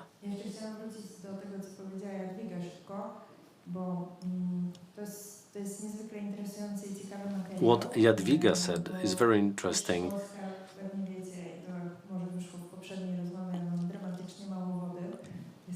You may realize that we are becoming the Egypt of Europe. We don't have enough water in Poland. Every tree that grows in Poland is like a water pump. It uses so much water, and especially the woods that are monocultures, and they are used to grow timber on an industrial scale. So we are basically pumping water out, and this is as a result of our furniture industry. The same goes for Cyprus. Cyprus exports oranges, and oranges are 70% water. So there's your economy, and you can't change that overnight. You've got the factories, the people, you've got exports, you've got economic growth. But on the other side, there's the environment.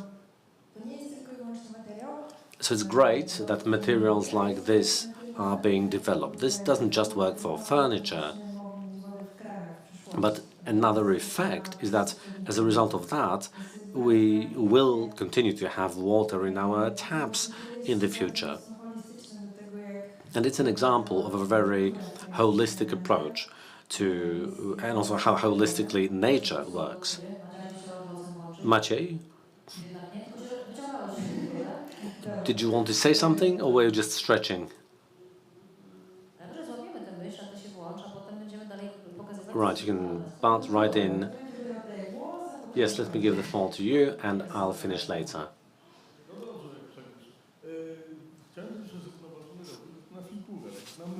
Sustainable growth is an idea. It will come true not when we agree in this room that it's nice to save the planet, but it will become true when it's being implemented on a mass scale. So the mission of the people who are doing this, like the hemp furniture, is to translate this into a large scale, so that society, the consumers, start to love hemp furniture. Who doesn't love hemp furniture? So it's all about changing, for example, how we perceive the premium category, and in terms of sustainable growth. So only if this happens will this cease to be just an idea. Is it possible in the fashion industry? Well, I could talk about the actual materials. The fashion industry is the second biggest pollutant after the oil industry. If you look at the materials, the fabrics, you can look for replacement. You can have organic cotton instead of traditional cotton, or recycled cotton. But there are many other interesting materials. EcoVero, for example, Lyocell. And these have a smaller environmental impact when the production is underway. The production happens in a circular system, and everything that's used for the production of the materials is then repurposed or reused. My own research By the way, my book on fabrics, on innovative fabrics, is being published this year. So one of the best fabrics, in my opinion, is lyocell, which is made from eucalyptus tree. During its production, no chemicals are used, and even if small amounts are used, these are biodegradable solvents. So this is definitely a very good and future-proof solution.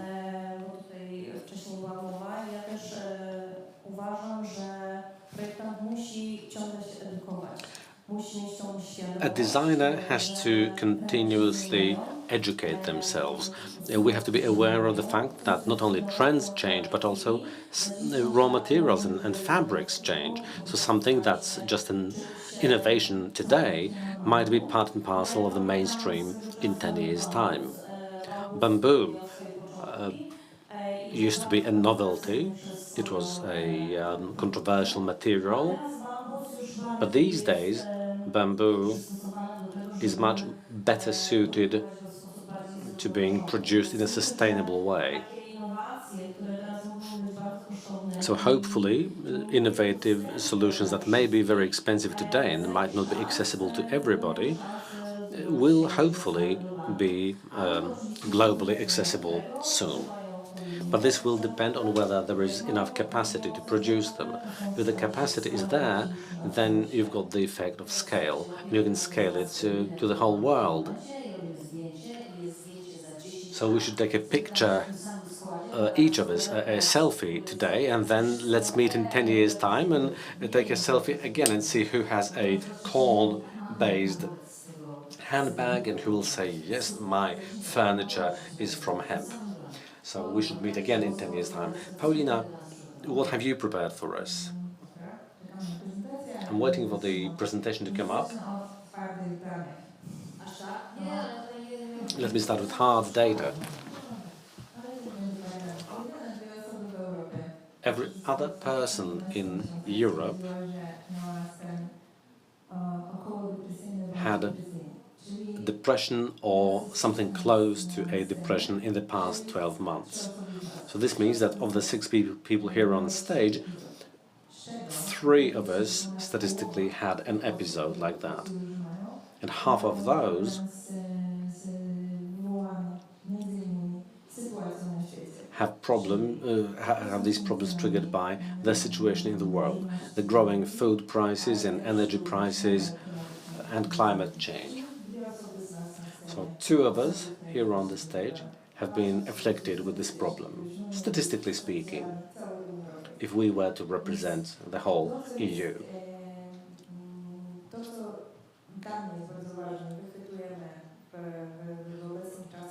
So what I think is very important these days is the crisis of mental health, which is caused by many different factors. But what I would like to have an impact on is the correct diet. You see, Poles eat 8 products on average. So we have a lot of deficiency in terms of nutrition. It's not just in Poland, and it's not just for food.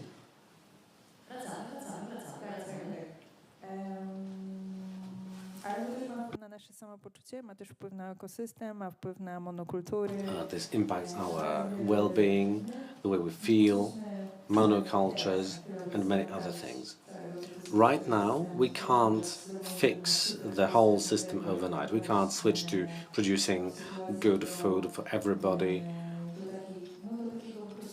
and bring it back to a nutrients homeostasis with good dieting and a minimum impact on the environment.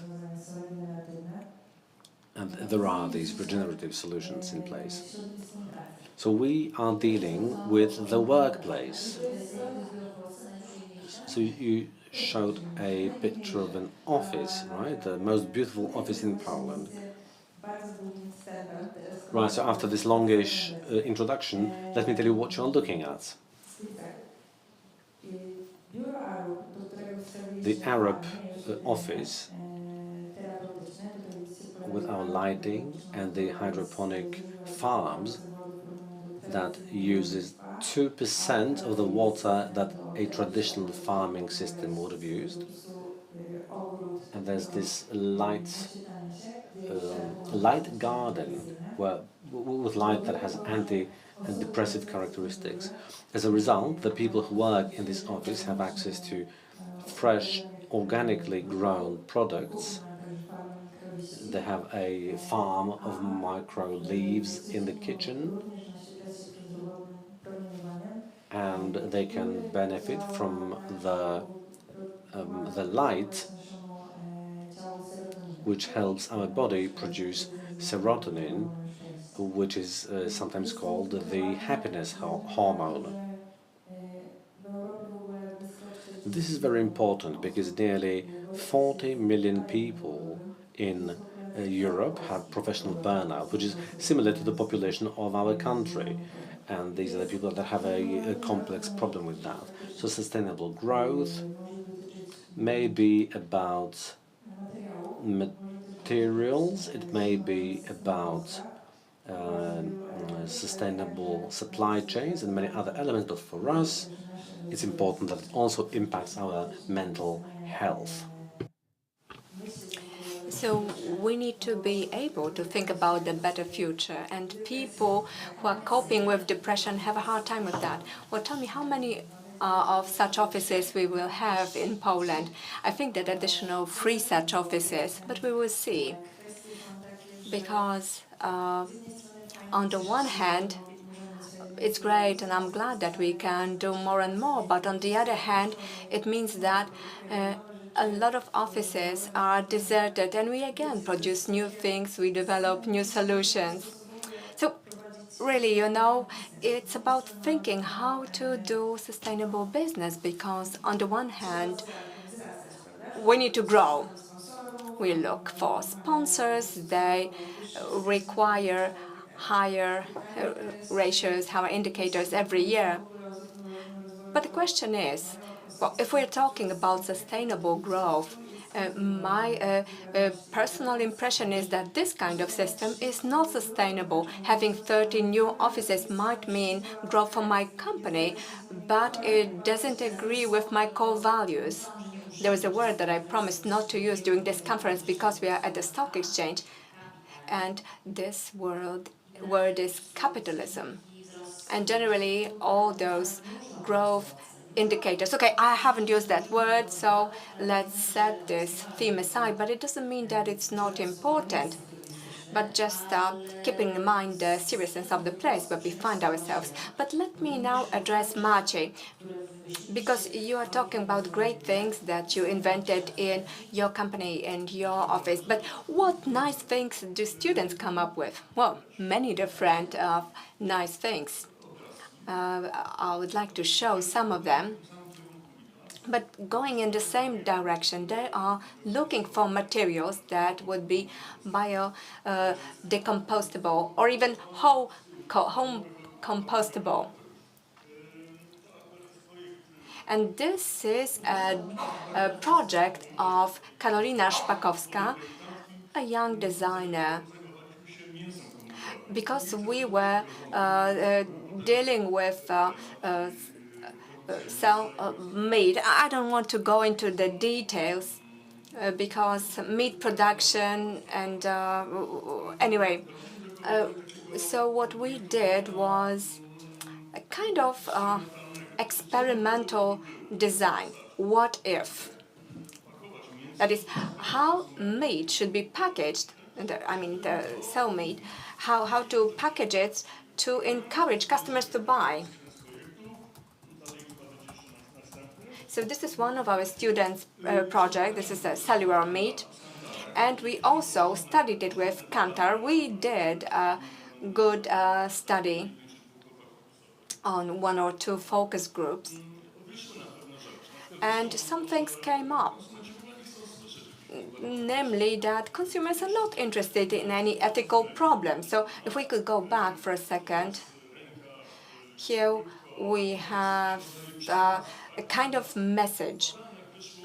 But the research proved that customers do not want such things. They want to buy meat in a convenient, comfortable ways without any ethical dilemmas. So the next project that we have is dilemma-free project. So it's gentle, so to speak, that eliminates these problems. And this is just an example. It, first of all, demonstrates how students think and how they design. And this is a biodegradable material. And the foil is from the Exemplar company that is compostable. And this is not plastic, heaven forbid. So the whole project is not just in terms of message.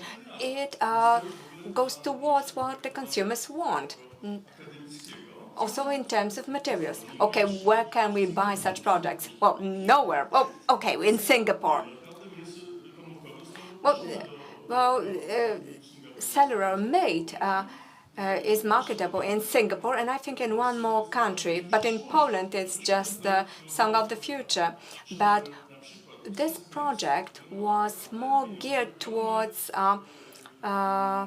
the situation where the meat industry that has a huge turnover and huge money would get interested in that, because this is something that might become a future. This is meat that is produced in a laboratory environment, but it has a lot of benefits. It reduces the volume of crops, the water consumption. So perhaps it's not a full alternative for meat production, but maybe some sort of an alternative for animal husbandry and meat production. So if I were a company like JBB, maybe there is a representative in the company? No, we hope not. So anyway, I would take part of this project.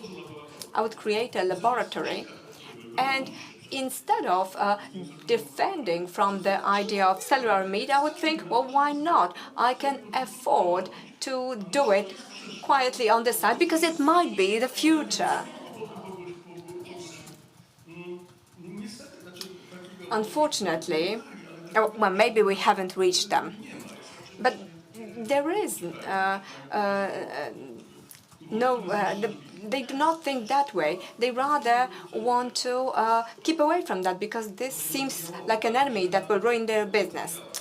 And this is another example in terms of materials, because this green tube is made of lecithin. I don't know exactly what it is made of because it was designed by a student. But anyway, it's made up of different materials that decompose after a month or after 2 weeks. Aria has been working on this project for some years. So there have been some changes in that project, but the household chemicals industry is very slow in accepting and adopting such changes. But anyway, here's another example. This is a project that was awarded by an international package designers. And this is a concept for Listener. And this is a great example because Listener took a very positive approach to this. So we showed them this solution, and each of these packages is a plastic-free solution. It relies on materials derived from fish waste. Seriously, and this is great because they got really excited. But they said, okay, we like it very much, we would like to have that, but we would need to buy new machines. And apart from that, we have an owner. And so, shortly speaking, the whole marketing demon materialized. And I'm speaking ironically because I don't consider marketing to be a demon. But there is a necessary confrontation. This is a student's project. But did it go to mass production? Well, no, this is a project from last year. Or, you know, when you see such examples, you ask yourself, well, when will you be able to see that on the market? Well, I think that the assumption is erroneous because often these projects are just research projects, and this is not a linear process. Something may go wrong. We might not be able to prove our assumptions. The outcome might be different from the expected. And this is normal in designing. And despite great involvement, you might not succeed. Well, since we have these pictures here, maybe let me comment on them. This is another positive example because a Danone company came to us and they gave us some assumptions. And by the way, I recommend this method because this is a method of studying and looking for solutions. So this is a combination of business and academic background.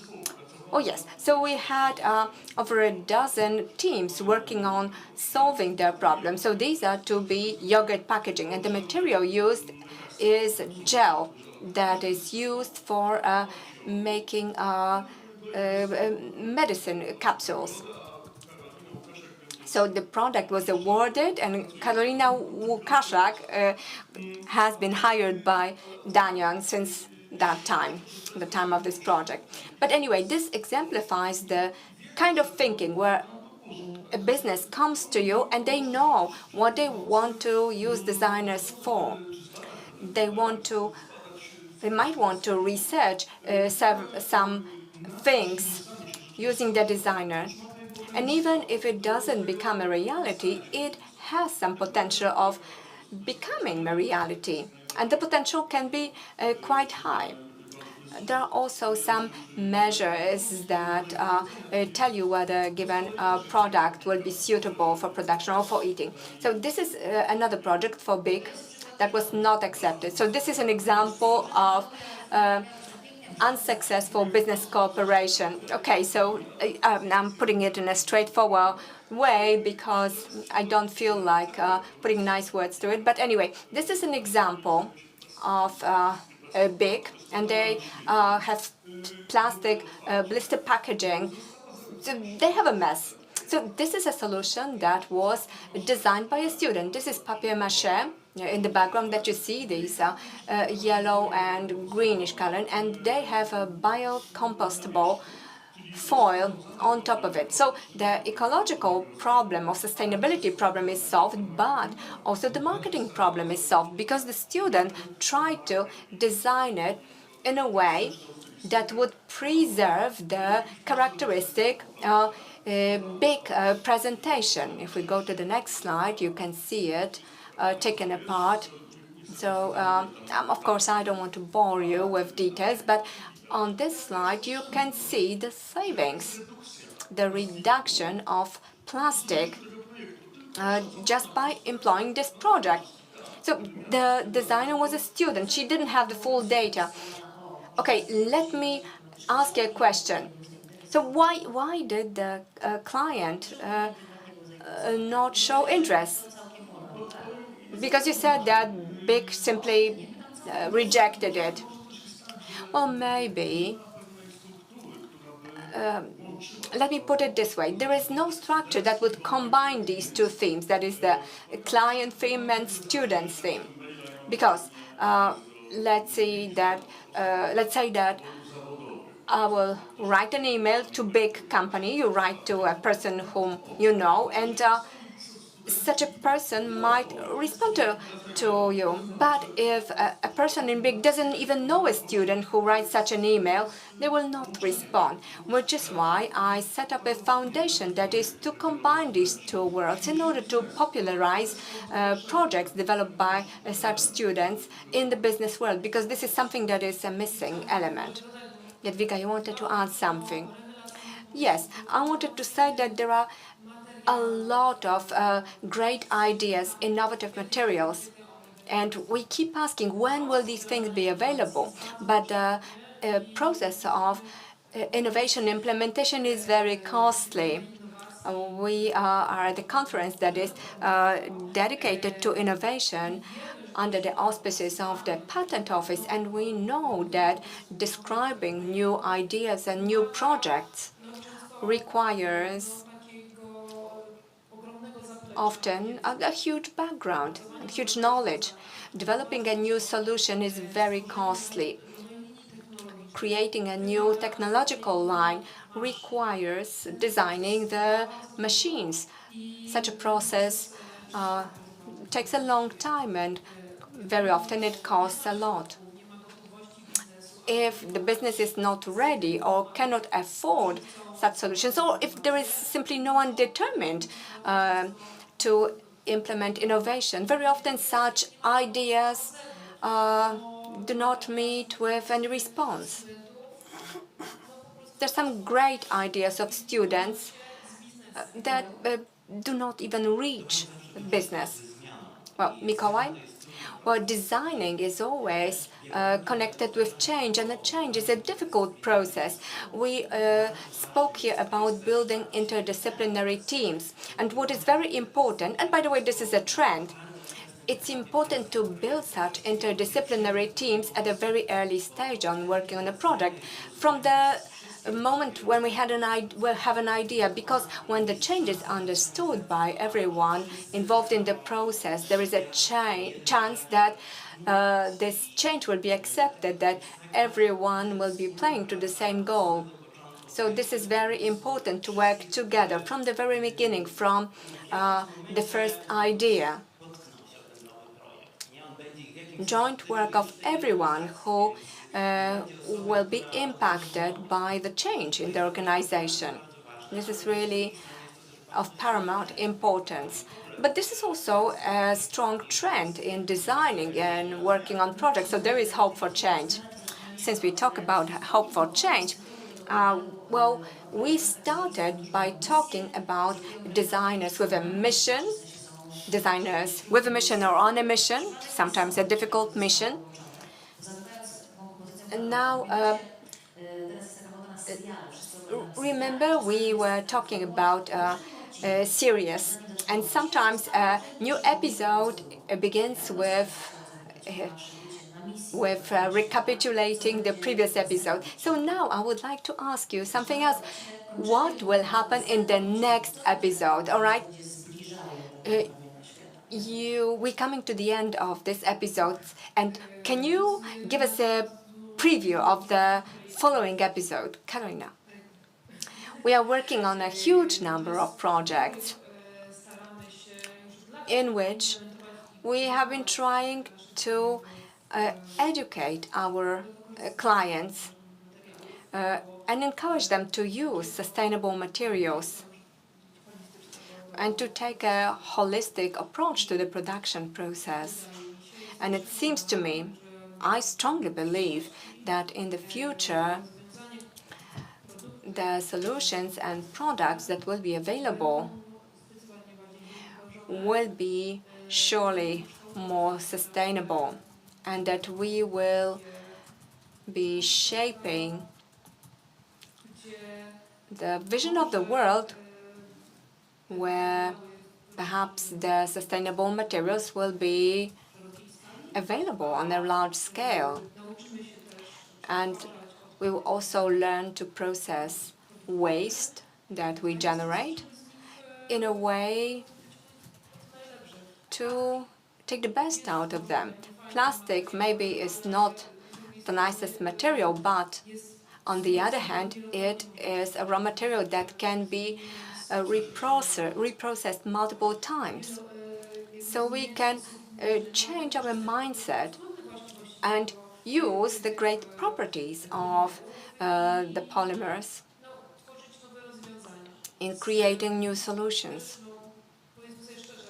Let's be honest.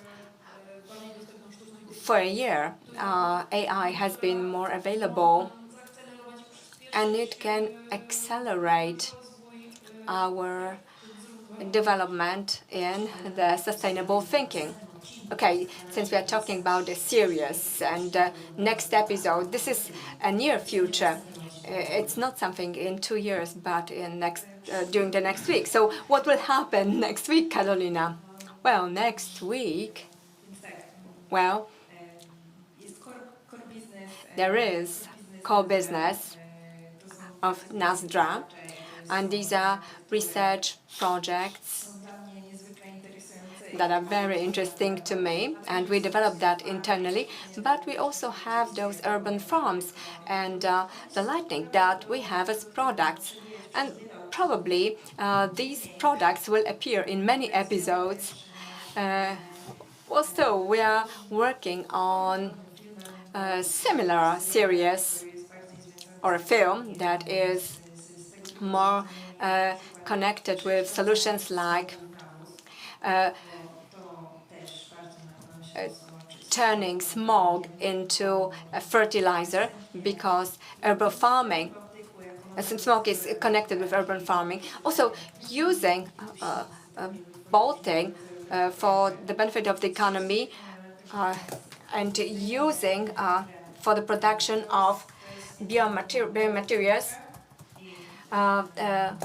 science, also bioelectronics, and digestible photovoltaic solutions. So we can recycle things, we can decompose things. Some things, well, it's said that some things are not biodegradable, but actually all things are biodegradable. But what is of interest to us is biocompostability. That is the possibility of turning things into a fertilizer or biogas and recovering microelements. But there is this final level, and that is eating the material.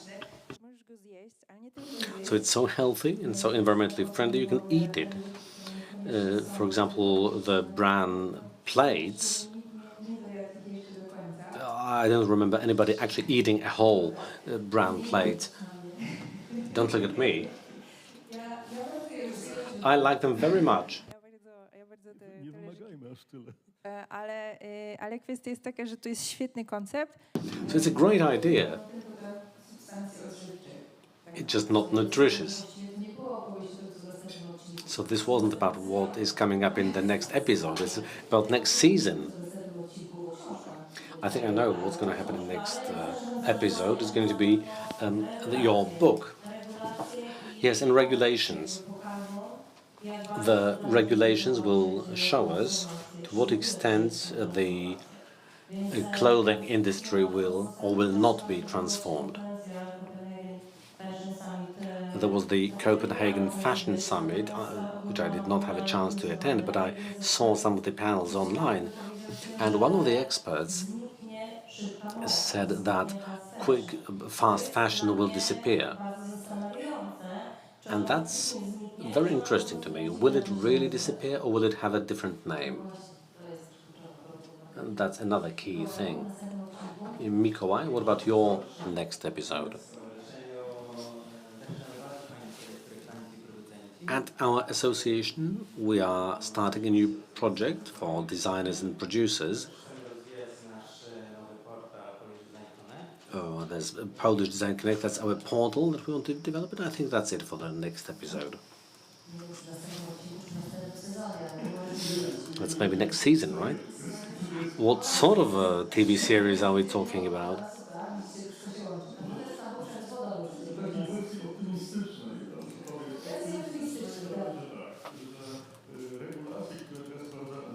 The regulations that the EU is introducing boil down to a packaging revolution.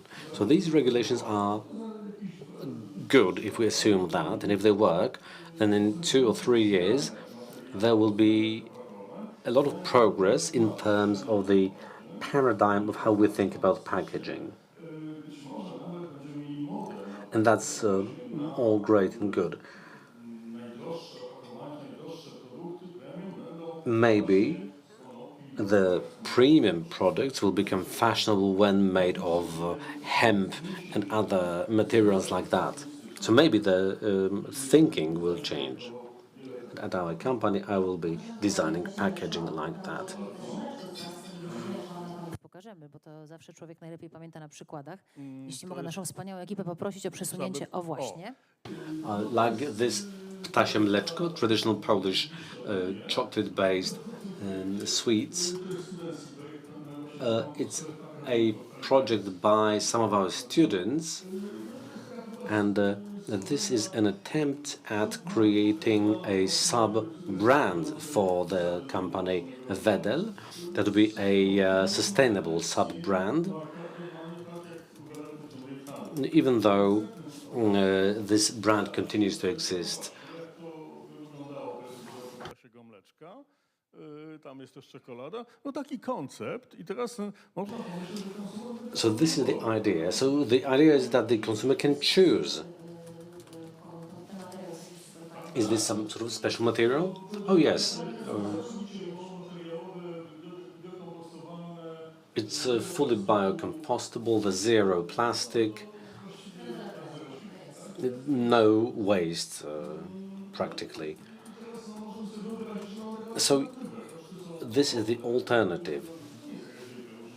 The cost of production isn't very high, so we might imagine we have two types of Wedel sweets and the consumer chooses which one they want. So to sum up this panel, let me say this, and this might be controversial.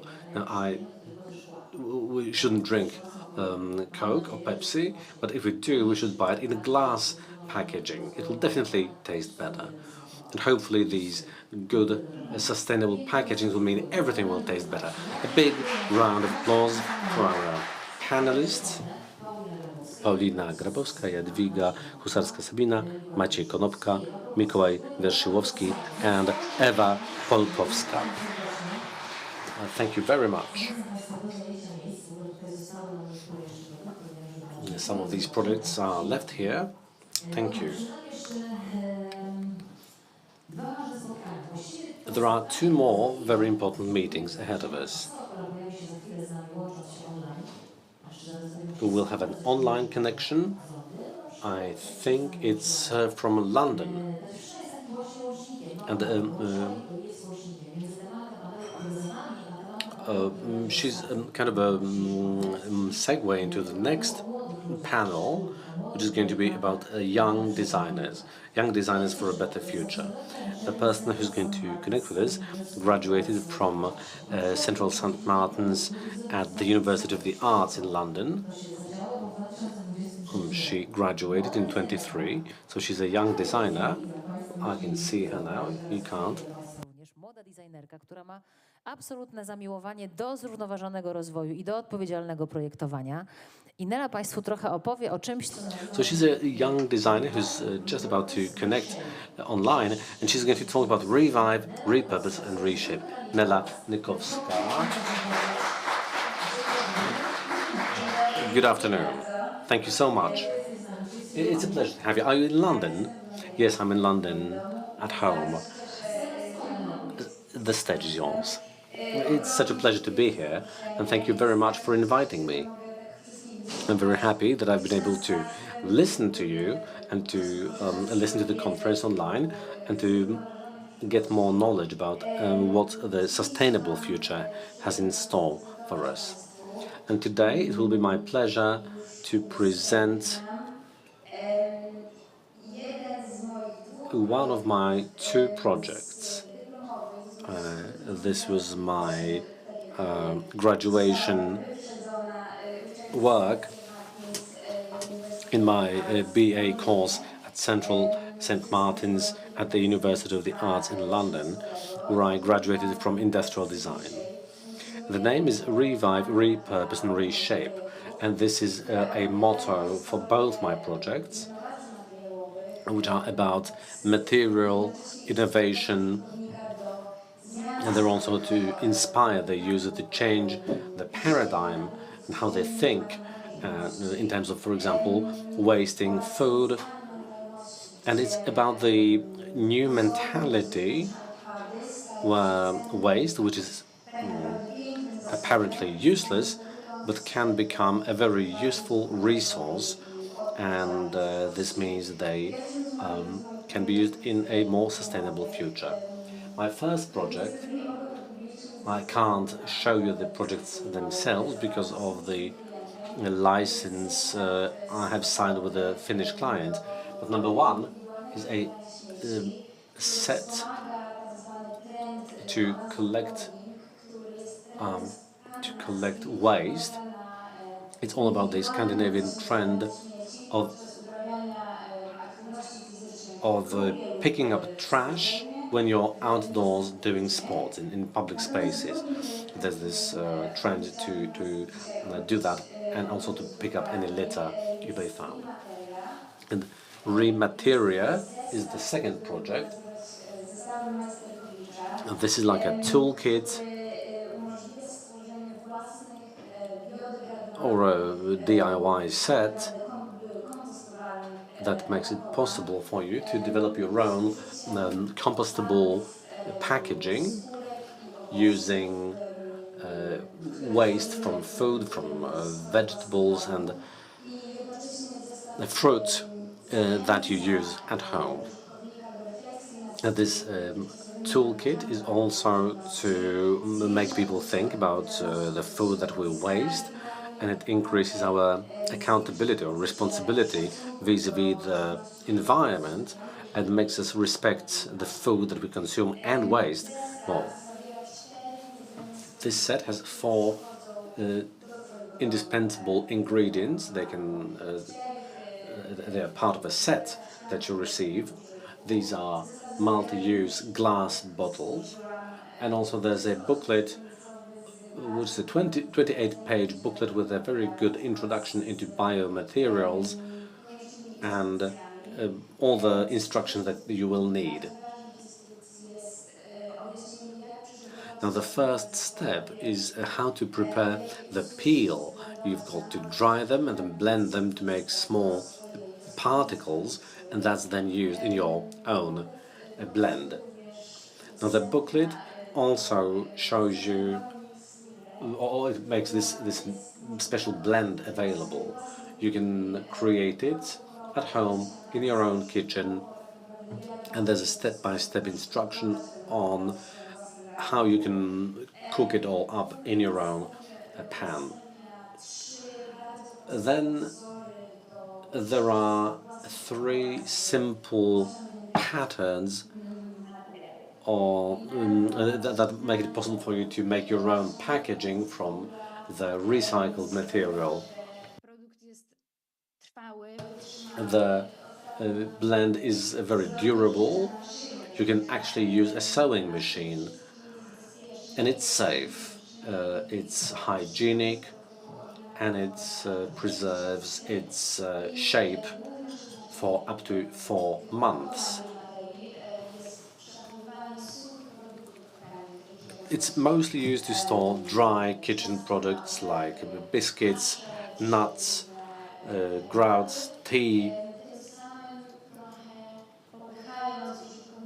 and this makes the user, or it encourages the user to stop using single-use plastic bags.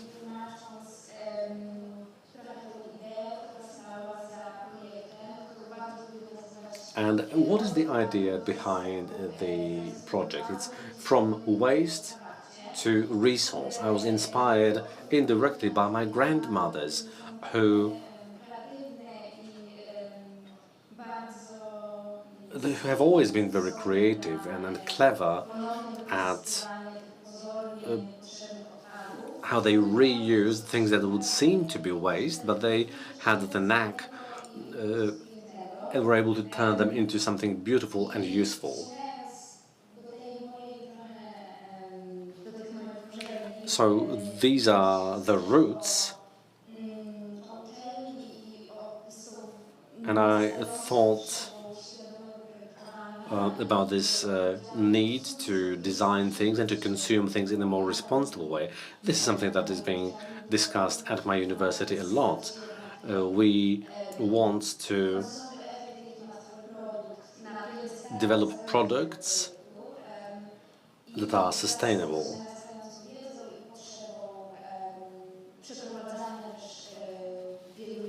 So,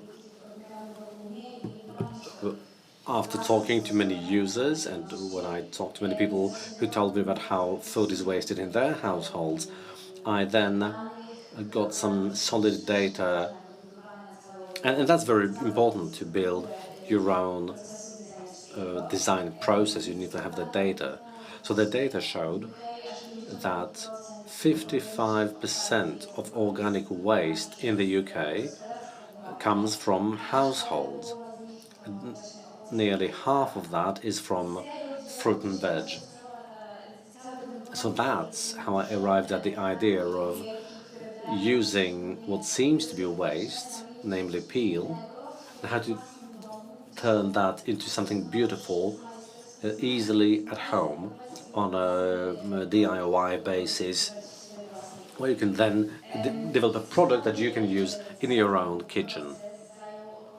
Now, the whole process took me 5 months, and it had its ups and downs and a lot of experiments.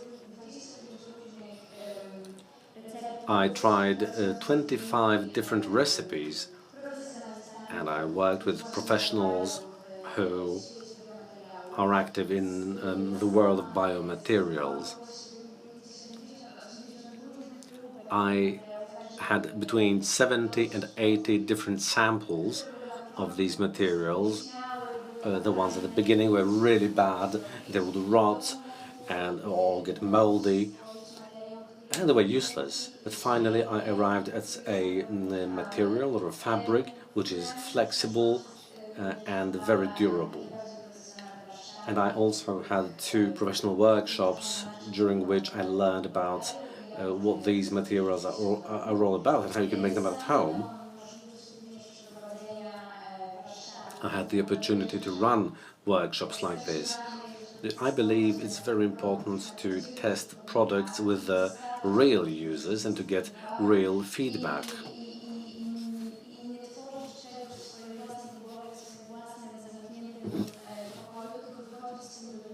So instead of just doing something at home without ever meeting people, you have to go out to people and check it. So the workshops helped me develop other things that were needed.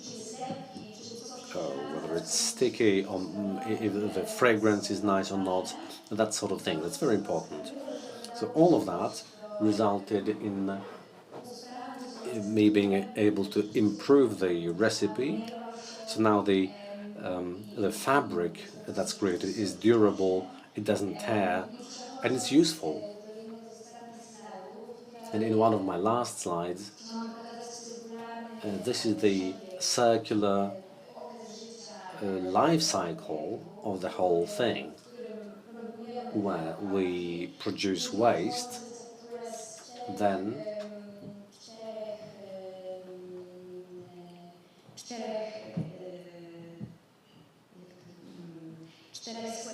by using 4 ingredients,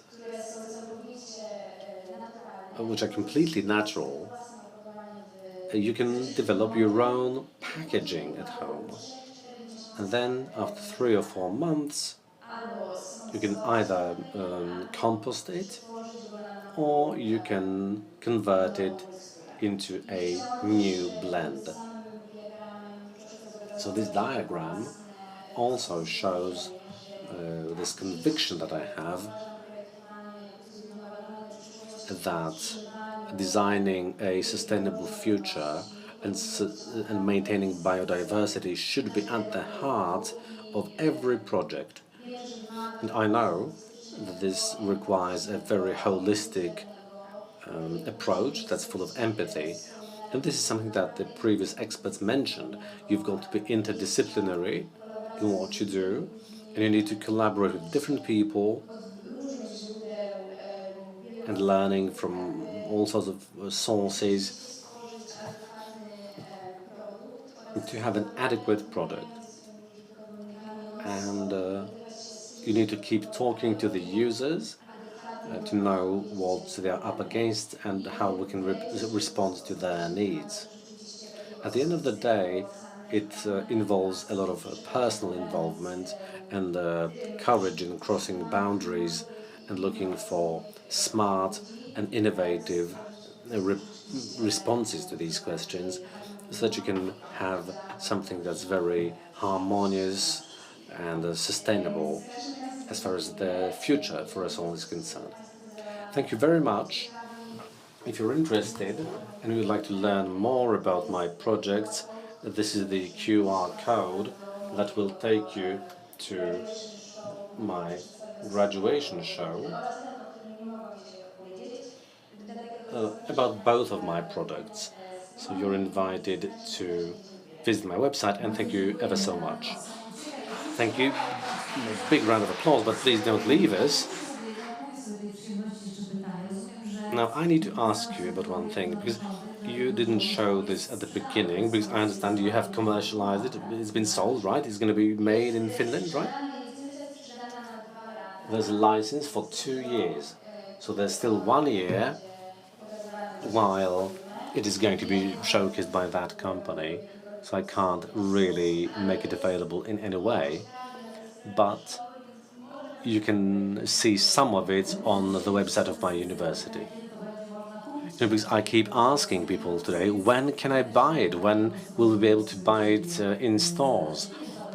When are you coming to Poland to some design festival, maybe other panels? The sooner the better. When I get invited, I'll be happy to come. I work in London, so I can't keep coming and going back and forth. But if there is an opportunity, I'll be very happy to come. Well, I hope to see you soon in person. Thank you very much for your time and for this great tone of optimism and for this story which you gave it. Thank you so much, Nela Nykowska, designer and a graduate of industrial design at Central St. Martin's at University of the Arts in London. And do you want to give her a round of applause? Of course you may. Thank you. So here at the conference of the Patent Office of the Republic of Poland and in the building of the Warsaw Stock Exchange, and some of our audience are talking at the coffee table, but this is not outside of our today's scenario because we will have some coffee break after the last panel that we prepared for you today. So all of you who are with us, I encourage you to come back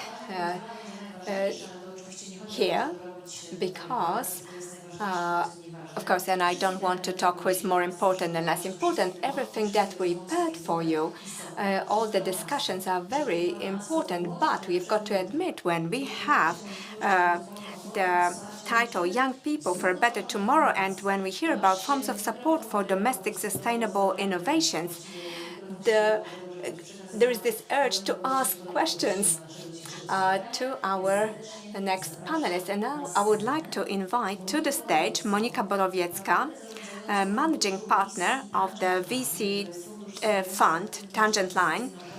They support investing activity of Polish entrepreneurs. I will ask you for applause, and I will ask Monika to join me on the stage. The question is whether Monika is with us. Maybe this coffee break has developed in the background. But anyway, I would ask you to join us here back in the room. My impression is that after the second panels, some discussions moved to the background, and of course it was natural to leave the plenary room, not to disturb the audience here. But anyway, let me invite again Monika Borowiecka. Good afternoon. It's time for our next panel, last panel. We also have the co-founder and operational director of Fresh Insight SA, an experienced manager, entrepreneur and investor who will be talking about his career and what he does as the operational director of Fresh Insight. Krzysztof Czaplicki, please join us on the stage. Of course, an applause from you. This is always a nice accent. We also have the managing director of FoodTech AC. This is the greatest accelerator of entrepreneurship in food tech sector, Michał Mądry. We also have a founder of ecological startup that works in sustainable labels, Michał Kruszyński. He's a CEO of Znika company. And finally, last but not least, we have the president of the management board of the Technology Incubator and Youth Business Poland Foundation, Adrian Mikon. Please join us. The instructions for the panel are probably well known. Let me look whether we have enough glasses. So I understand that we can be on the first name basis. Please grab your mics and let me start with a simple question. Young people for a better tomorrow. Let me start with Monica. Where do we find the money to develop innovative ideas? Now all the panelists would go back to the coffee break, huh? Well, seeing that we have Adrian here, we can find them in the acceleration programs that are focused on sustainable growth. But not only that. So you were not intimidated by my question at all? Oh, no. So there are programs that offer an opportunity to use mentoring and to find out whether your idea is well structured, because this is not always the case. That was one thing. The second thing is what we need in order to commercialize the idea. And here there is an award, because very often awards are available that are of some value in a competition. So this is the pre-seed stage, the initial stage, but soon we will have different funds. We used to have Alpha Bridge, and now we will have funds that will be financing pre-seed projects, that is, projects at the level of proof of concept. And I think that Alpha Bridge, by the way, were a very good idea, because they offer a possibility to tackle the idea that bears high risk, but they can have a promise of being a breakthrough. And the fund can help us finance the idea. Your website has this statement: we are a place where growth meets with values. So what values are now being financed? Oh, I'll speak for myself, of course, but for me, value is contributing to sustainable growth, or contributing to 2030 agenda designated by the European Union that show the most important problems for the future. Some schools in Greece are closed due to high temperature. Egypt lacks water.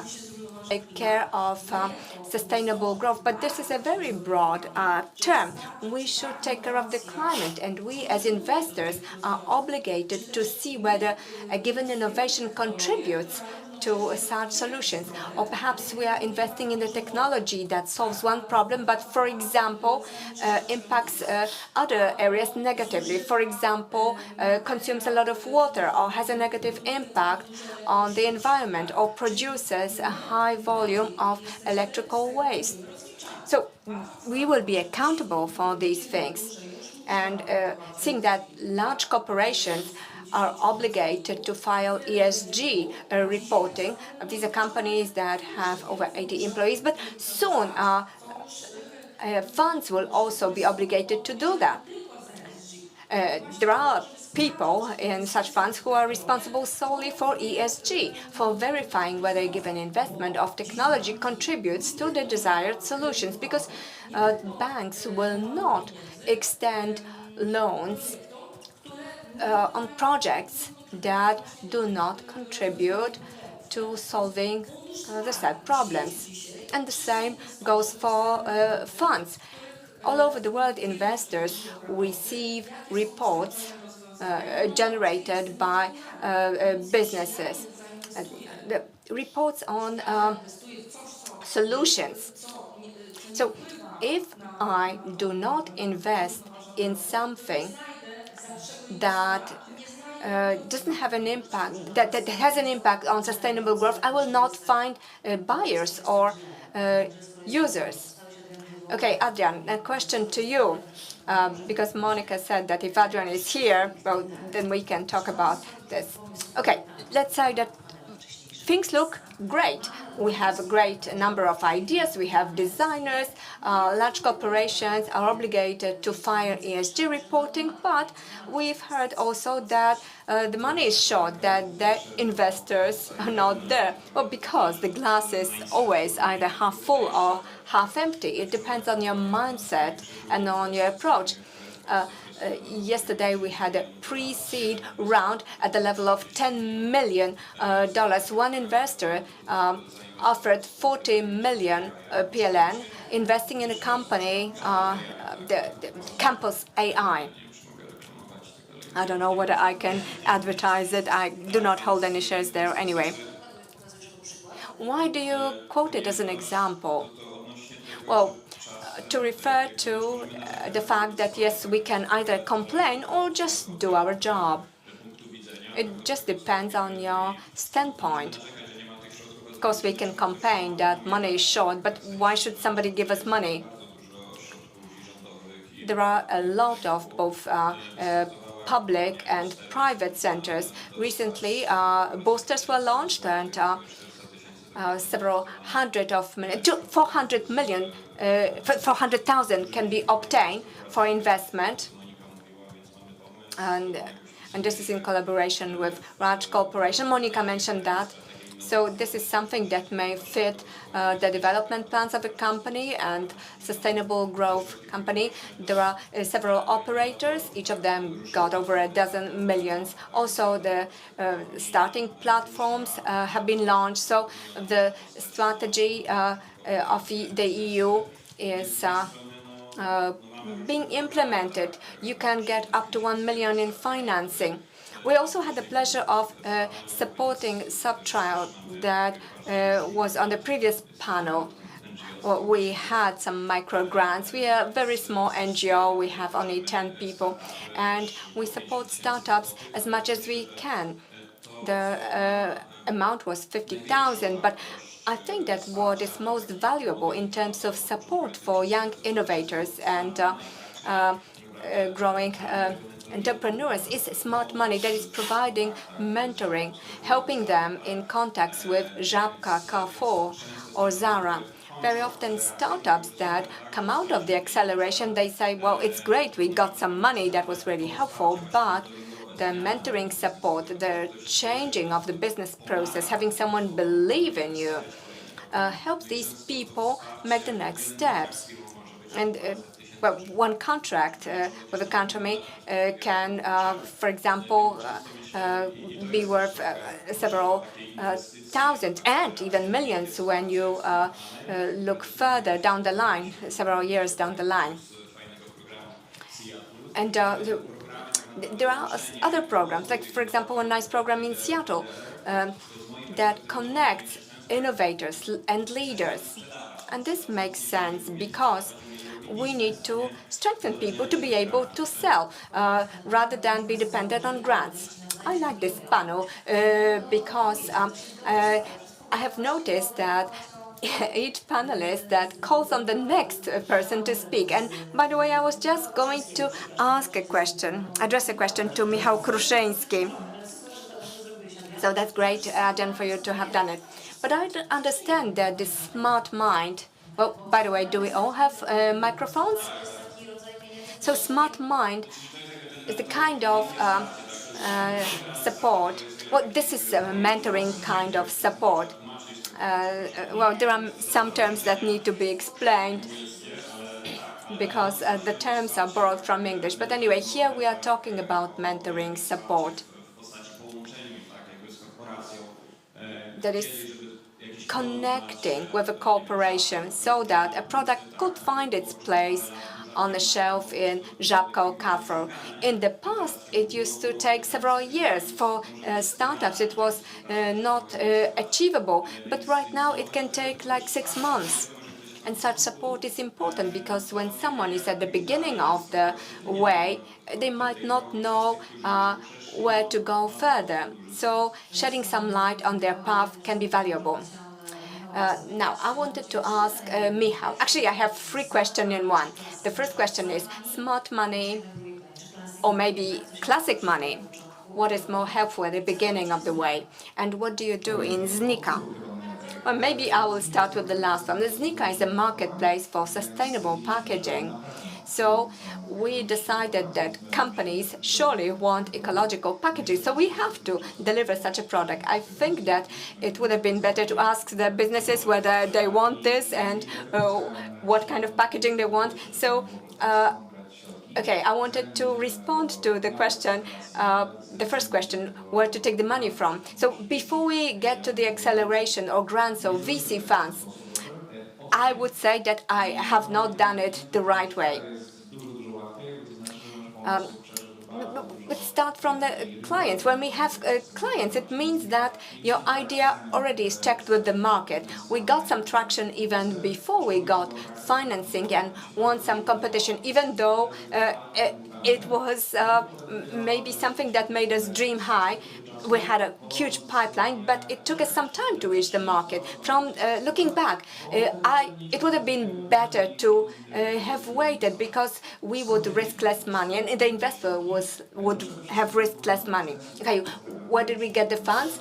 From two business angels. I would like to greet Przemek and Andrzej, Smart Money, and also LTE Capital Fund. I would like to greet the whole LTE team.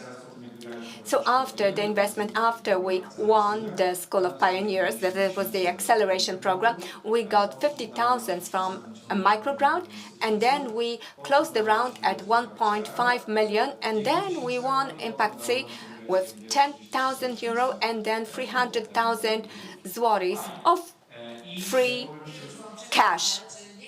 Should I wait for a but? No, there is no but. But okay, despite of all that, I wish we had asked customers what they wanted, because we started off sure of ourselves, but we had to come to terms with confronting reality. Now, regarding smart money, I represent the area of startups. So let me just say that we have this saying among founders that the best smart money is the smart money that does not obstruct you. Because, okay, all funds talk about smart money, everybody is smart, but when the rubber hits the road, situations may differ. I was lucky with the investors, because investors helped us with the first launch. Very often they helped us change some things, for example, in our product offer, so we were lucky. Even though I can say, and here I represent startups, that smart money is the money that does not obstruct you. But often funds have much better ideas, and even if they spend 1 hour with a startup per month, they try to pivot a business model without data, and very often not knowing the area of a business. So we were lucky, but I know examples of startups where the operations were blocked by the fund. So situations may differ. And I would say that sometimes it's good to say no. We had a situation where our finances were very, very bad, and I had to send an email. It was a difficult email that said, I do not want your 1 million zlotys. So I was sad to write this, but it was a good decision.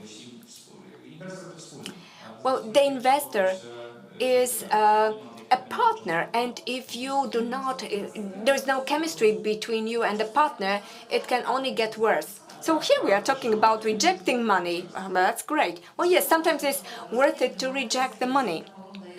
All right, we'll go deeper into that. But for now, would you like to nominate the next speaker? Well, I think that Michał would be next in line.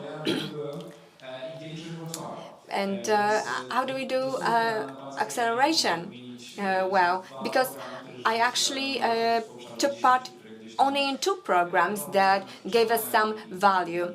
They taught us how to pitch. But okay, Michał, I would have 3 questions to you. What do you do? Where to look for money, and is it worth it to reject 1 million zloty? Oh, great. Thank you very much. And it's very nice to be here. I wanted to say that I'm really glad that we all represent this area of sustainable growth.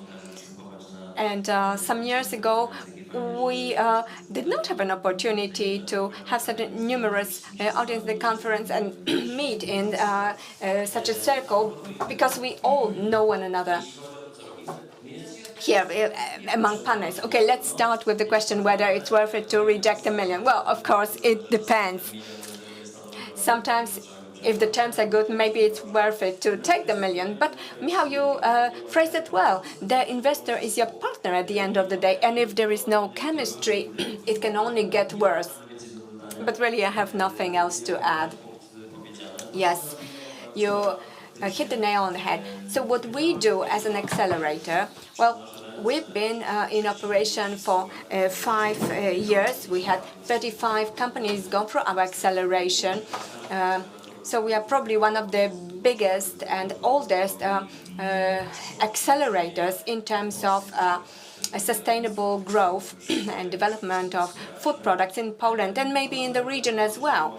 What we do is we help the accelerated companies in their business. We always dedicate the acceleration program from the perspective of the company's needs. So in my view, it's impossible to create one acceleration program that will fit all. It's possible to create a standard program because there are some universal areas that can provide light for everyone, but generally each business has different problems and different contexts. So we, as accelerator, have to understand the company's circumstances and know how to help them. Sometimes it will be connecting them with businesses, sometimes the coaching for the founder. This is something that we do most. This is mental and business support for the founders, because I would like to tell you that working at a startup is a huge effort. It's a very stressful work. And one of the most common reasons why startups that we support had problems was the existential challenges and lack of perseverance, which is the greatest foundation in business, especially in business that is risky. So what we do is we support companies, and we are quite an interesting accelerator because we take shares in the accelerated companies. It means that we become shareholders in these companies. Of course, not all of them. It doesn't work in all cases because sometimes we are not able to come to terms, and we support such a company without taking shares. But in a standard version, we take shares, and then as partners, we participate in the company's operations. We help them from the level of a supervisory board, sometimes from the level of a consultant. Sometimes we are engaged operationally. The large chunk of our work is supporting them in negotiations with investors. So this is, for example, to recognize whether it's a good or a bad idea. Yes, that's not something that I'm an expert in, but the remaining partners know how to talk to investors, and they know how to don't fall for the trick of getting $1 million zlotys and then you end up in a bad place. So this is our role as supporters. As an accelerator, we are financing the accelerator from other businesses that we run. So we are an investor as well, and we can help you out in a critical moment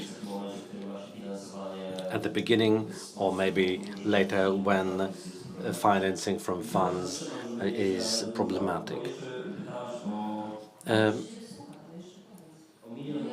I mentioned the $1 million. I said what we did. How do you get the money?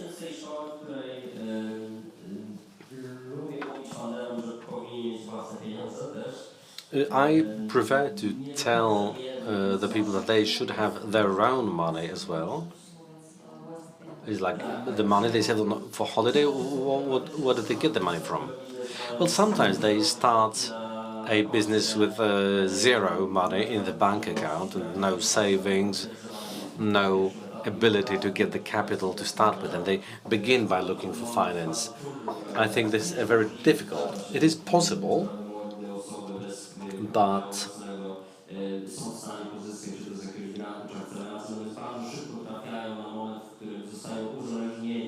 very often, if they get to an accelerator, they are dependent on everybody around them, the investors and so on.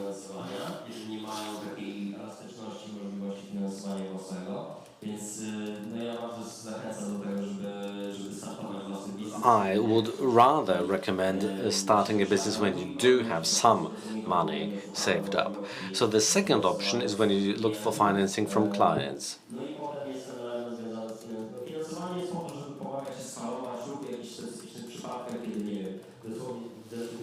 Financing is more about scaling your business. So you've got something already in place and then you scale it.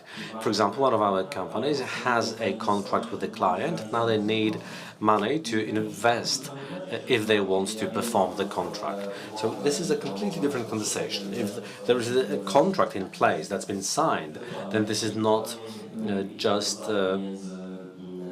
trying to randomly throw money at people. We know we've got something in place. When I opened my company 4 years ago, and there were all this advice online, how to save on accounting and so forth, and one of the first articles said it's good to have some money saved up. And the second piece of advice is do not save on your accounting team. Yes, I did the opposite of what they said online. Now, on a serious note, we'll talk about what Michał did in Seattle, but first I would like to ask Krzysztof about the key to the success of Fresh Inset SA. It's quite a peculiar company. It was necessary for everybody who was on board to be specialists in this field. Without it, it wouldn't have worked.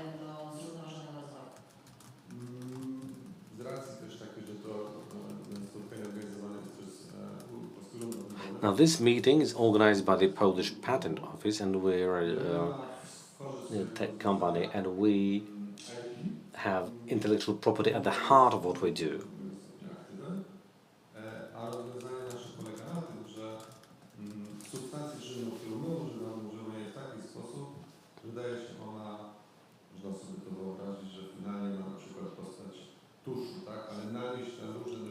What we make is a substance in the form of ink, which can then be used on packaging, and the active substances improve the quality and the look of the product, and it keeps it fresh longer. For example, freshly cut flowers, pot plants, vegetables, fruits, and it reduces the wasted food. Yes, oh yes, it does, because it's more durable, it lasts longer. Every product we buy has some sort of carbon footprint, so this is a very simple way of reducing the net carbon footprint. How winding and how long was your road to success? Was it easy? Did it work the first time round? The decision was you can't, not everything is simple. Different markets are different from the Polish market.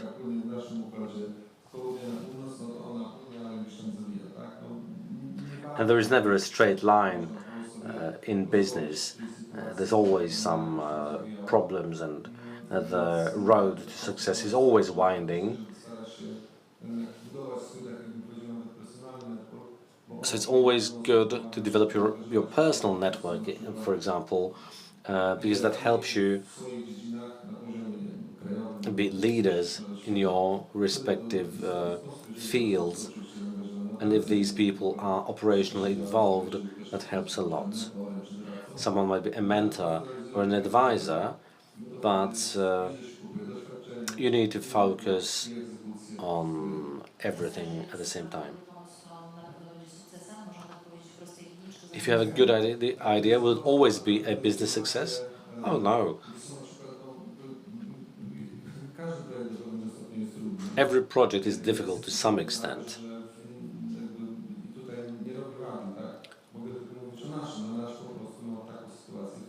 In our case, there were many elements that we had to take care of, and we had to take care of IP, for example.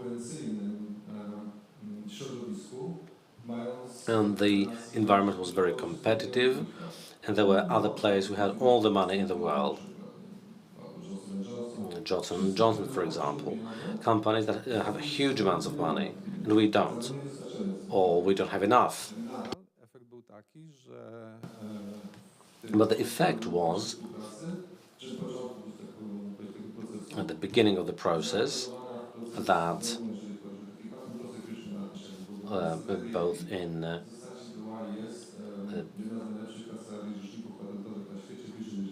that we got in Hershey & Richards involved, which is one of the best patent-related firms, and that gave us credibility, and it made it easier for us to talk to partners.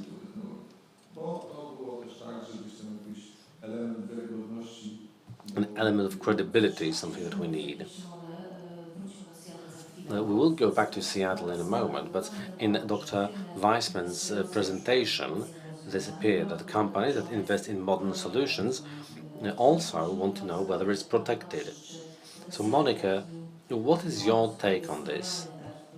An idea that is protected?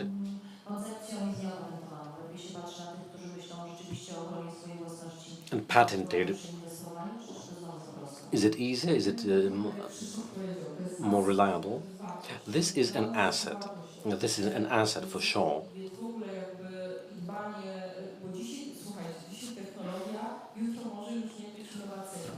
Today's innovative technology might not be innovative tomorrow, so you need to act fast. And you need to act faster and faster.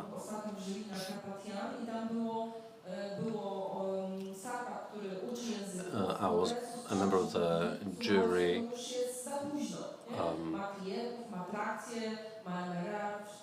They presented an app that teaches languages, but it's too late now because AI, ChatGPT, translates things. So now you mustn't look at technology in the time frame of 7 years.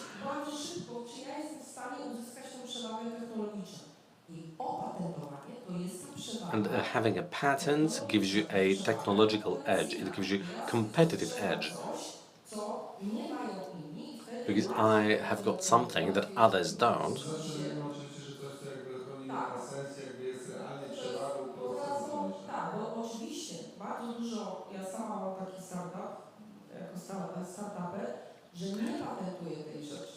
I have startups where I don't patent things because it's also a process, and then I have to sort of lay my cards on the table. And I've talked to some people from the patent office about how do you take care of know-how? How do you ensure the management of your know-how to make sure it's taken care of? And then when you have an investor, then maybe you can patent it then, and then you're ready to enter all markets at that stage. And even if somebody copies our solution, they won't do it so fast. They need time to get hold of the solution.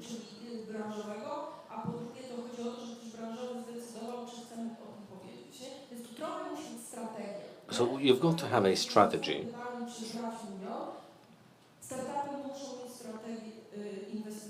A startup has to have a fundraising strategy. And then you have to see whether a particular investor is attractive or not. Right now, there is a little money on the market, and with the new government in place, a lot of the funding schemes were shut down. Most institutions are being changed. It's like a long-term change that's underway. So sometimes the money is not available. So you have to take care of patents because it's an asset that contributes to your value. Sometimes if the company itself doesn't work out, you can sell the patent because the team might be wrong, the the market pressure could be too large. So you still have this asset which you can sell. And you've got to take care of the know-how. Krzysztof, would you like to add something?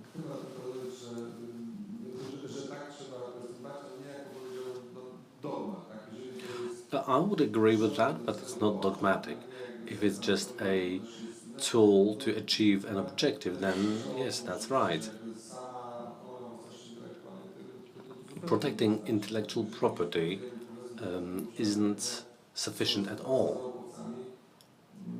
Working with scientists like we do, it will be difficult.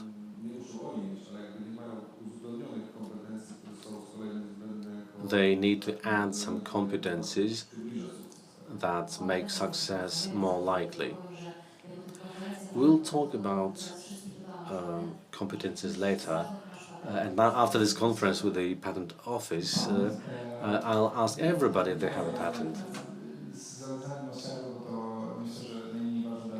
I don't think the Seattle thing is important for our discussion, but my take on patents is, well, we want to be a technological and market startup.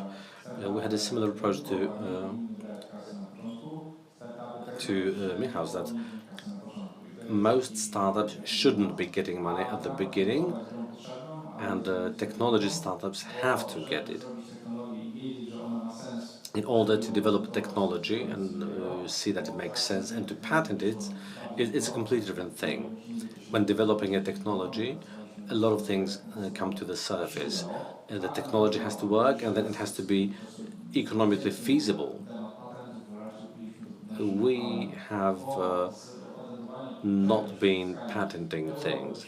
If you patent something in Europe or globally, it's a costly and long process that doesn't always make sense.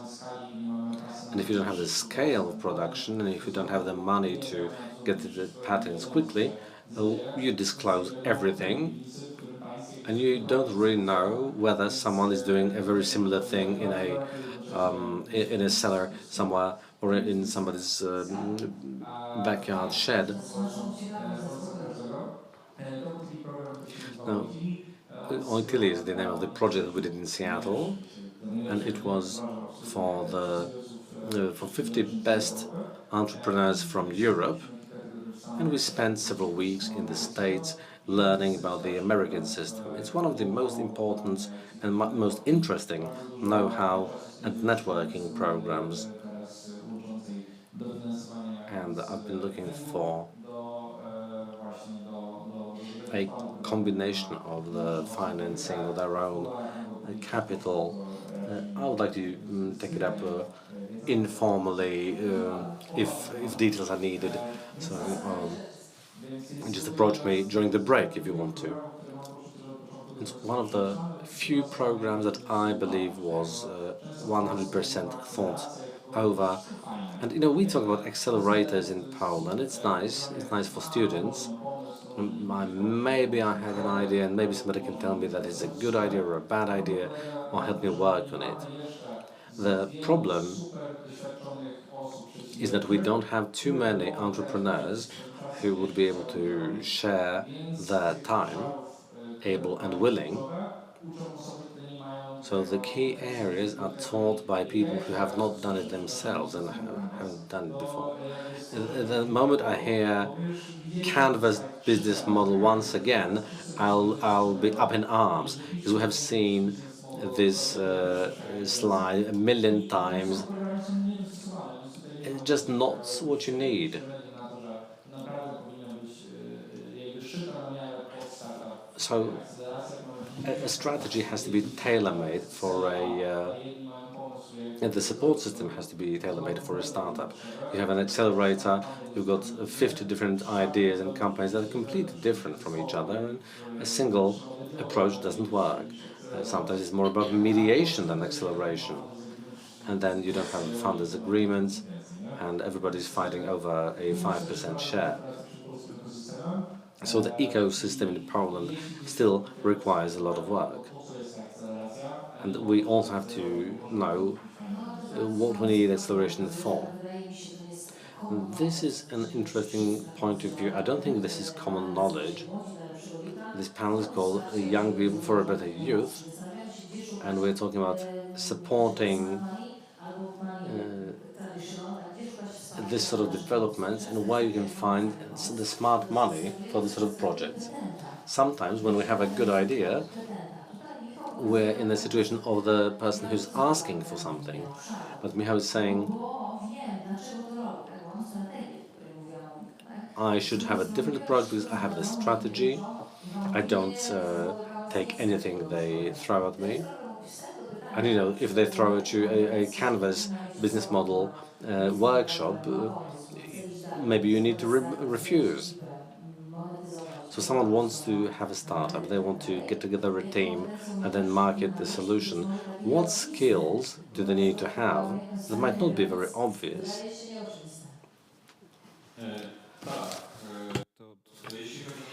Right. Regarding the competencies, let me just add, referring here to the acceleration, because it depends. I have observed that market acts in different ways. And there are accelerators that have been operating in different ways.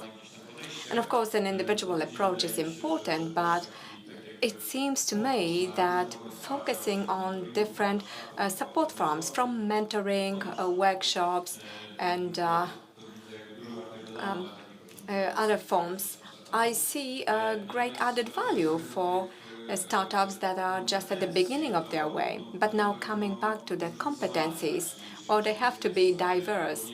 So on the one hand, there should be someone who understands business, because, well, we have a conference here with the patent office, so there is someone who understands technology, is an expert, but such a person might not have business competency. So, for example, we work with Warsaw University of Technology doing acceleration for them, and there the main challenge is to teach them the business approach.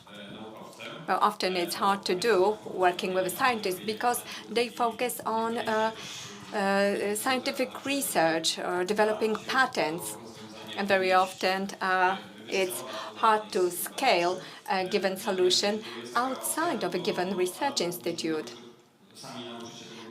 But there are options, like, for example, we can learn business ourselves in an acceleration organization through mentoring and in other ways, but a change on individual competencies is not easy. So very often we need to have someone help us. And by the way, yesterday I was doing Canvas business model. Oh yeah, but you know, for the beginners it might be good. But anyway, I participated in 3 conferences that treated about this topic. But anyway, so yes, we had students there with a great business concept at an early stage, but they did not have a coder. So we told them, you need to find a coder who will develop the application for you. But, you know, you will not have money for software house, or you will not be able to pay market money without it. So this is one of the competencies that are needed. Of course, scientific competencies are also necessary if we talk about a unique technology.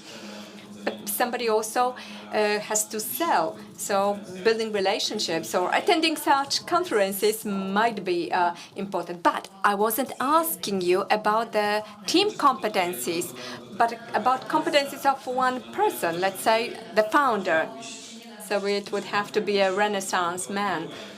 But even though we say that it shouldn't be one person, of course, there are some solo founders. This is someone who knows how to manage, how to do accounting, how to delegate, because this is something that entrepreneurs need to know how to do. And once they develop and have a team, they can delegate these things. But in a situation of a startup, when we want the project to succeed, we need a team. So this is what we tell those beginner entrepreneurs. So let's say that they have some slides that show some examples of our best startups. There was someone who was a graduate of the Warsaw University of Technology or University of Warsaw, or specialized in marketing and so on. The probability of success is higher. Monica, I wanted to add something. Oh yes, I worked for a corporation for many years, and the competencies profile in recruitment processes mainly was about soft competencies. And what I have noticed in relation to startups, so people I mentor, both in Adrian's accelerator and Michał's accelerator. So what is important is this determination to benefit from the accelerator. This has to be someone who is active, who is actively pursuing solutions, not waiting for someone to solve them for them. Also, learning. Because of today's world, learning is pivotal. So let's say you come to the client and the client tells you not red but green. So you need to be able to be a learner.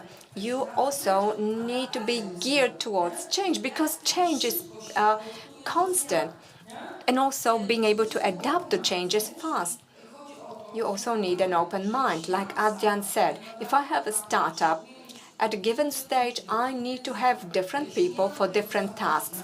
And if I do not have the openness to share my 5%, if I do not want to give away the cake, which, by the way, I don't have, even though it might be there on paper, if you do not have this openness to invite people with functional competencies to sell, to implement technology, or other necessary things, because you don't want to give away a piece of the cake, you don't want to be open to working with others, you should close the startup, because this is something that is pivotal. Soft competences. Michał, I would like to ask you a question. One would be about competencies. Monica mentioned some of them. If you want to add something, that would be great. But secondly, I would be glad to know your opinion about patenting. Clear. Right. Regarding competencies, I agree with what Adrian said and what Monica said, but I have something to add from myself. I have been thinking, and my opinion is that leadership competencies are necessary. That is, the ability to connect people, investors, the team, the other people, to connect them with the vision or values that the startup represents. But these are not competencies that are easy to learn. But this is a set of competencies. The competencies or skills, we use these terms interchangeably, even though these are different things. But for the purposes of this discussion, let's use them as synonyms. So leadership competencies can be learned, can be standardized, can be trained. So I wouldn't like you to think that leadership is something that you are born with and that you're not able to develop. So I think that leadership is very, very important in order to be able to engage other people to the team and also convince investors and customers to your vision. But I would also add some hard competencies, that management competencies, I mean, for example, how a leader works on an everyday basis. To quote Radke Drzewiecki, how this leader employs work methods, how they manage a team, how they manage meetings, project scope, how they schedule things. These are important things because the vision has to be implemented. And in many projects that we are supporting, this is something that is lacking. There is a great vision, but things need to be actually done. So, okay, perseverance is another characteristic, and determination. You're not able to achieve great things without any pain, so determination is necessary. There have been many who gave up just a short distance before the finish line. So I would say that the startups that achieved success were those that were perseverant. Now, as for patents, well, it's great to talk about these things. Great that we are here at this conference. In principle, as an accelerator, we take a different view from the one that we had several years ago. At the beginning, we did not pay so much attention to IP rights or patents. Now we look at it differently, and patent is a form of taking care of intellectual property. It's not a goal in itself, so not necessarily do you have to have a patent to be able to manage your intellectual property, but there are situations in which it is indispensable. We really like it when our startups apply for patents, because that means that they have an idea for managing this area.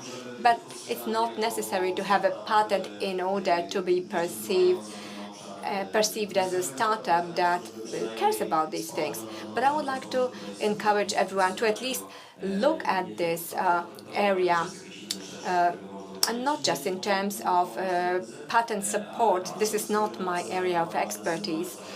But when we look from the level of the accelerator, we especially are interested in companies that pay attention to IP and perceive it as the source of their competitive advantage.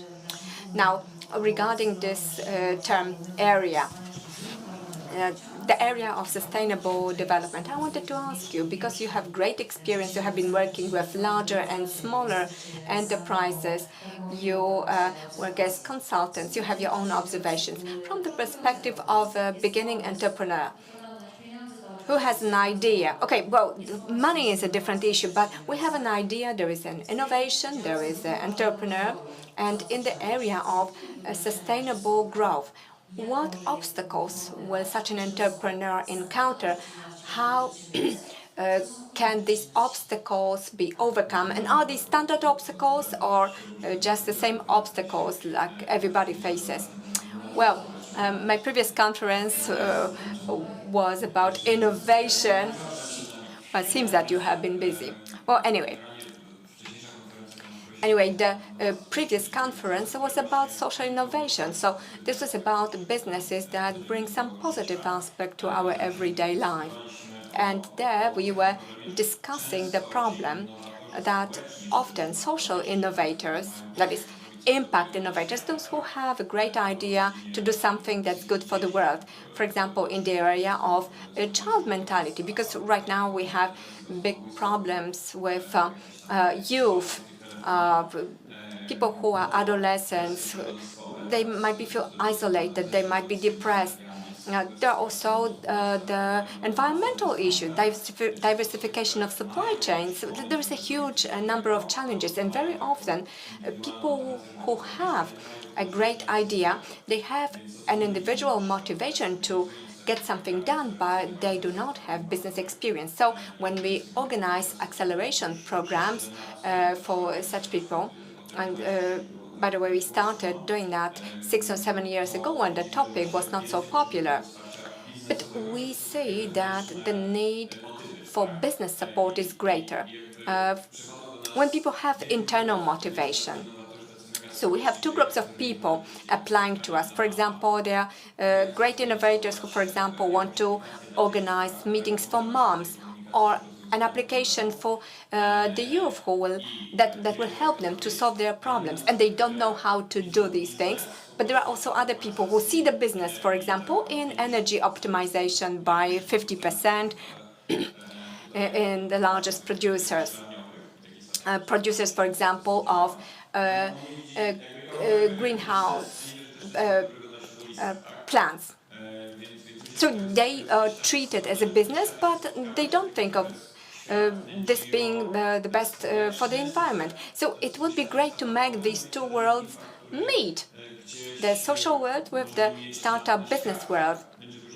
This would lead to the impact on the world to be much higher. But yes, the problem is that the business might want to benefit from that and dictate to you. This is a question to you, Michał. It's not a statement, but we have already established that there are different problems that can be encountered by the so-called impact startups. Do you agree, Michał, that this is different than in other businesses? Well, I was working in two foundations before the startup.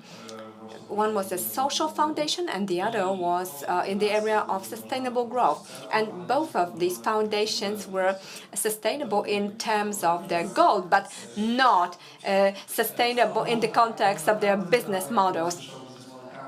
And maybe they needed business model canvas.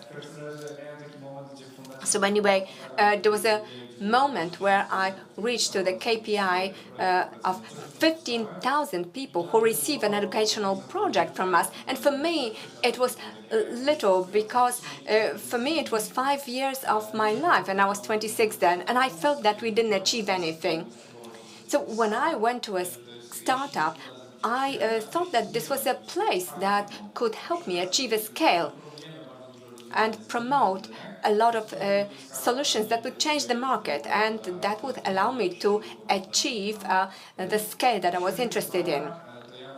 But as regards challenges, I would rank them as follows. First of all, social change. We need people to be more and more aware.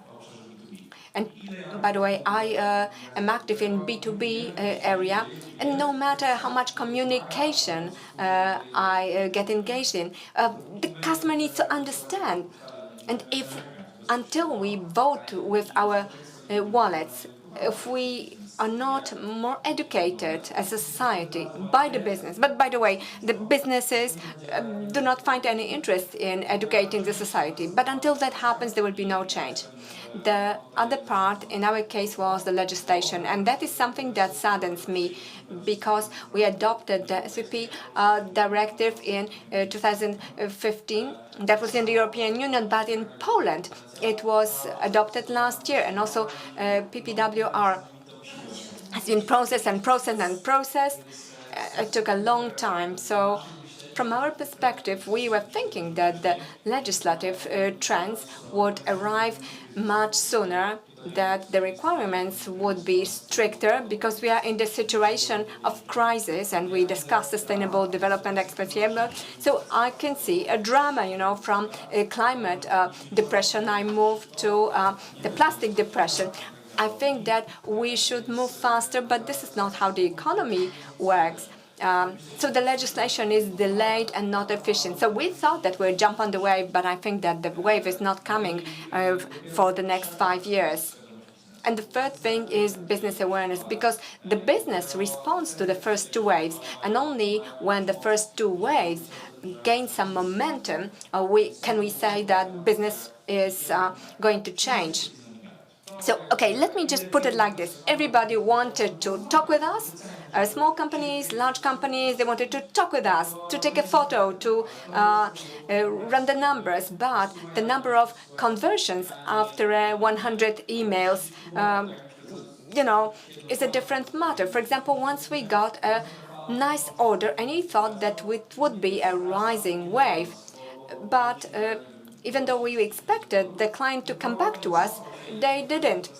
They would return to plastic because the difference for the client was not comparable.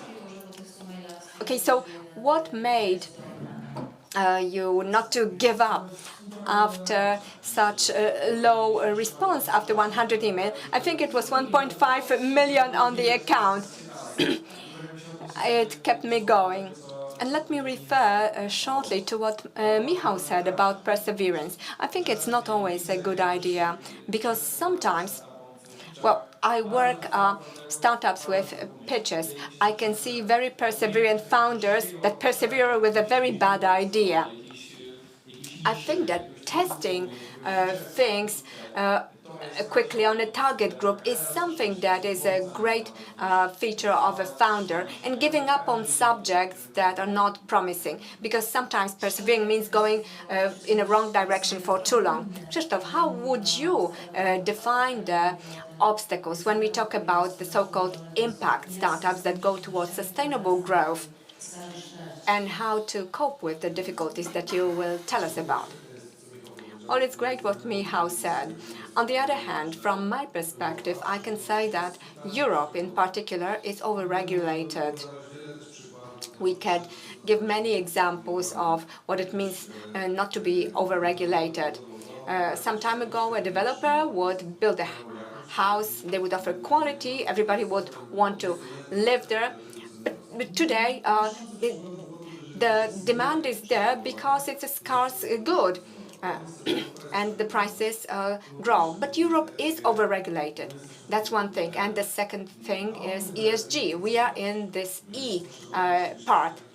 And basically, nobody wants to pay for that. And we need to think about solutions that people want to pay for. So the biggest challenge for impact companies is to consider communicating values of given product or good as something that brings financial benefits for the customer. And I would say that things will not change for a long time in terms of using different sorts of packaging. For example, paper packages have so many components that are harmful that it might be better to use polymer ones.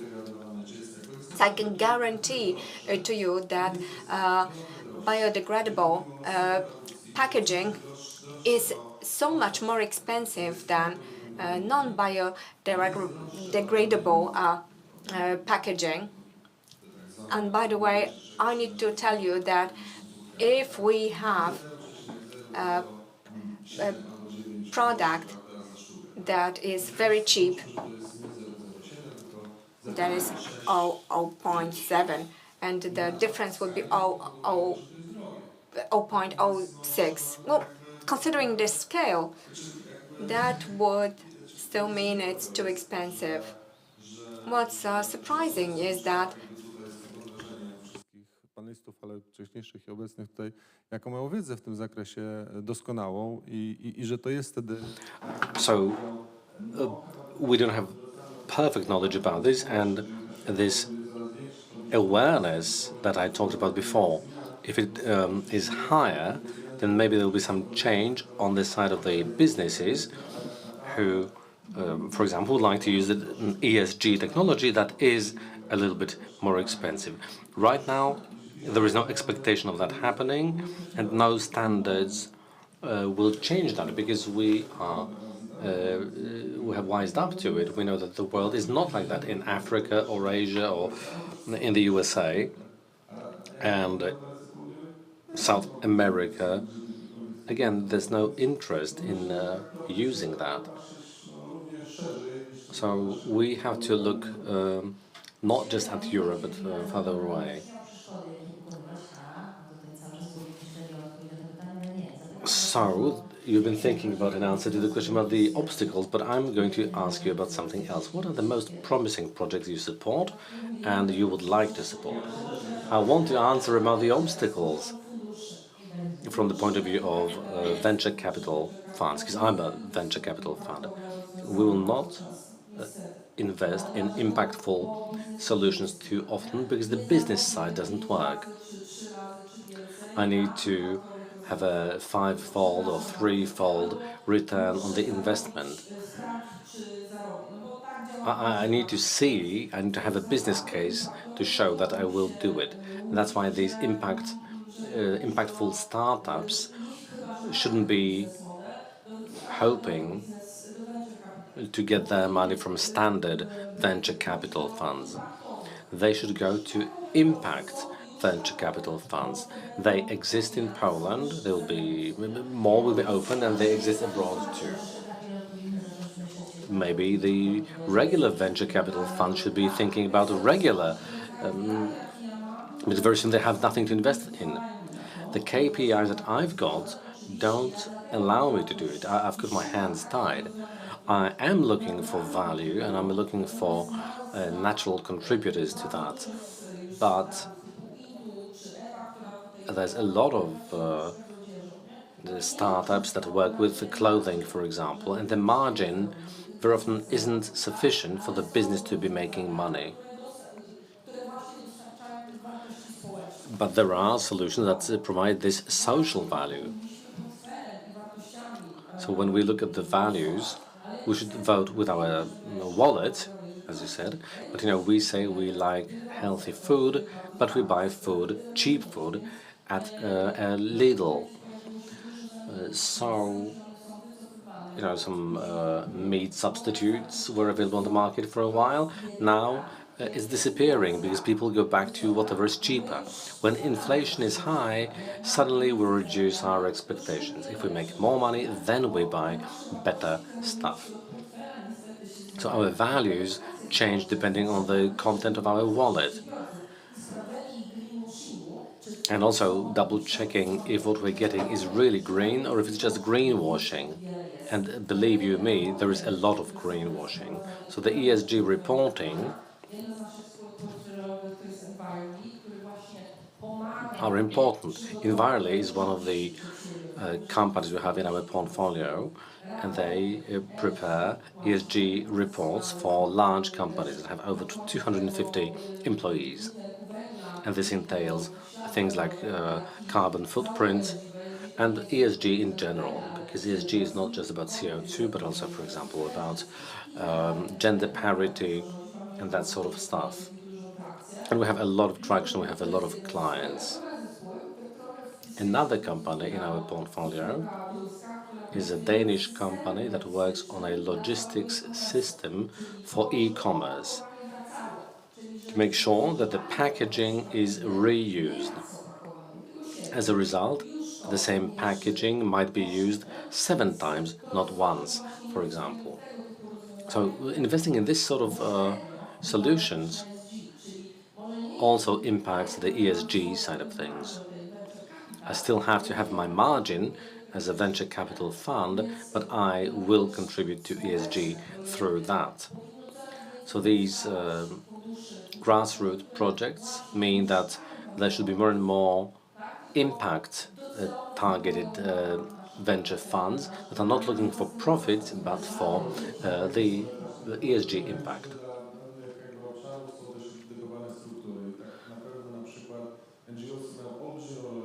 NGOs have a large role to play, so they should have some funding for that.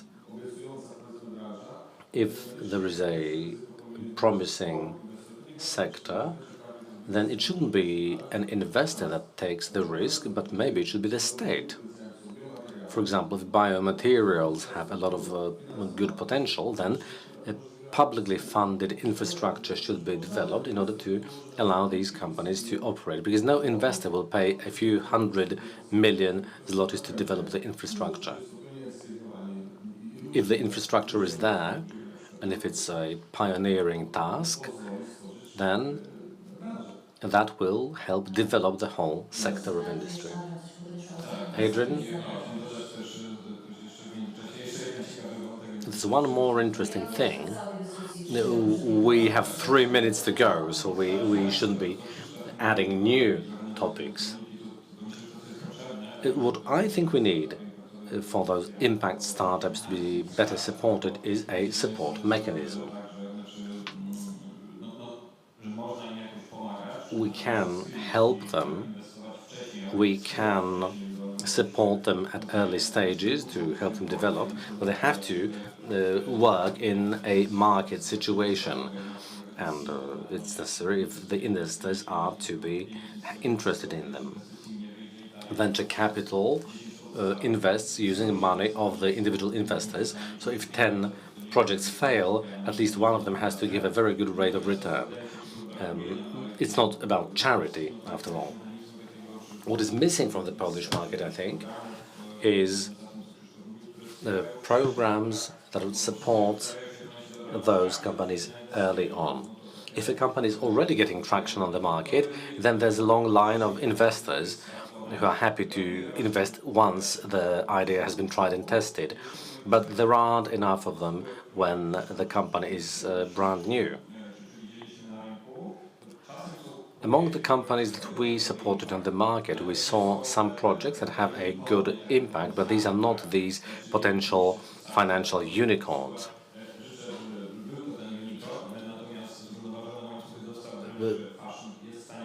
sustainable supply chains in the fashion industry is something that may change the whole fashion industry completely. And a fund might say that, if after 6 months of acceleration we can see some progress and is better than other companies, then we can think about it. For example, we supported a trip website that organizes trips for school children. The bad thing was that some people claimed it was not very scalable, but right now they have not 13 but 30 requests from schools every day, and had 4 million turnover in Q1. But half a year ago, over a year ago, all the investors were saying no. We're still an emerging market, so we don't have enough cooperation between VC and accelerators. If we had, an investor would be able to see how this company works in real life. Is it just a nice idea, or if it's starting to generate profits? And then, if that was the stage, then maybe they wouldn't be interested in 1000% return, but for example 100% return. If we can convince them to invest in that, then a good ecosystem might be developed.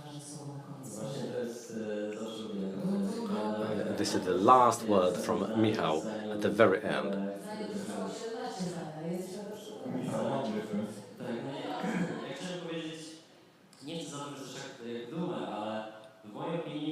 I don't want to preach doom and gloom, but I think innovation is the only chance that we have as humankind. In the current political and economic system, innovation is the only chance for us to survive. Thank you, that was the last sentence. I don't think, looking at what has been happening in recent years, I don't think we can eliminate microplastic and get rid of or try to alleviate climate change. If we don't handle this problem, then these problems may defeat us. Now, I would like you to learn and think about it. For some time now, I've been thinking about this area and investing in it. I've been helping companies, I've been participating in panels, and I'm very much involved in this ecosystem because I do believe that innovation is the way forward. I would like to be happily retired in 50 years and, sitting back on my porch, enjoying the weather. But when talking about startups, I would encourage everyone to get in touch with us. Next week we have a demo day, which is on Wednesday, the 19th. And I would like to invite everybody. It's free to participate.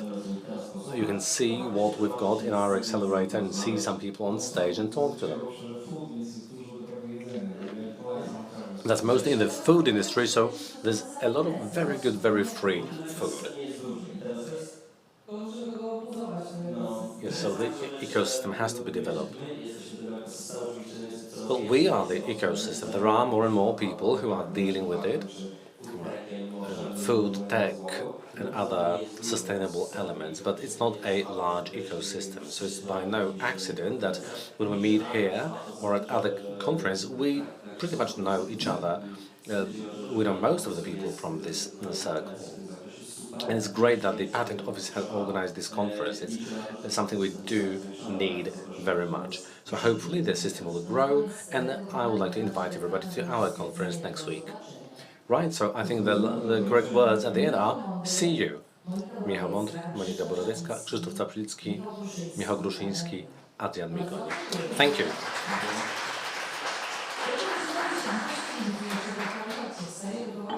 It's a nice place to be, but we've got to be ramping things up.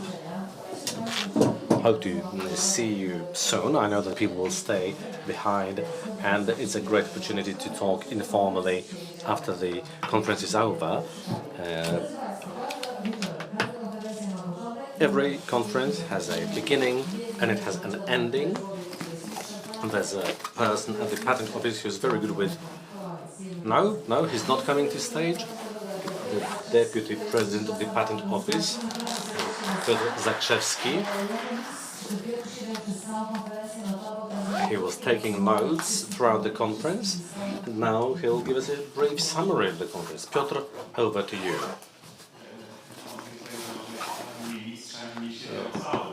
I haven't been taking notes all the time, but I have seen most of the presentations, and just two short thoughts at the end from me, especially in the context of the two final panels that I had the pleasure of listening to.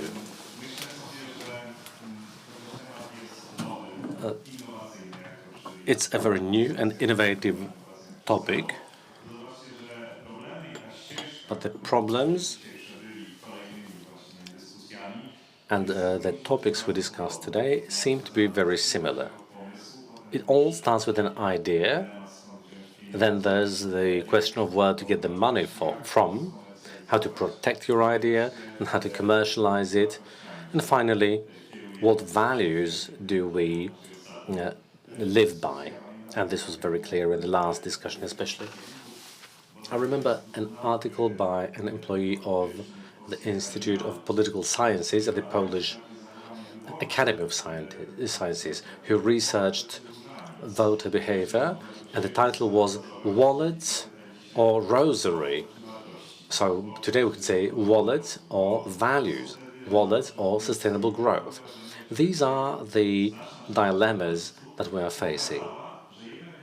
Most panelists, I think, have shown that these two can be combined somehow. When you design the solutions, when you plan for savings, and when we see that innovation is the correct path forward.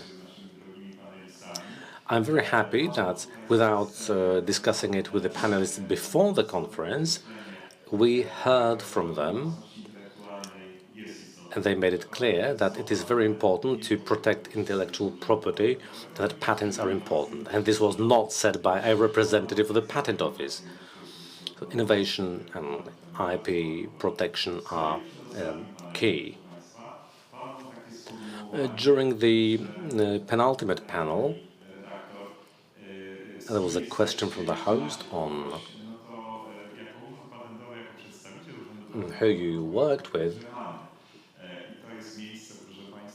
and you've had partners to work with. And so as the Patent Office, yes, we do, and this is a good moment to thank everybody who contributed to the organization of this conference. I would like to thank the international organizations that have been supporting us, and you met the representatives and you listened to their talks. The World IP Organization, the EU IPO,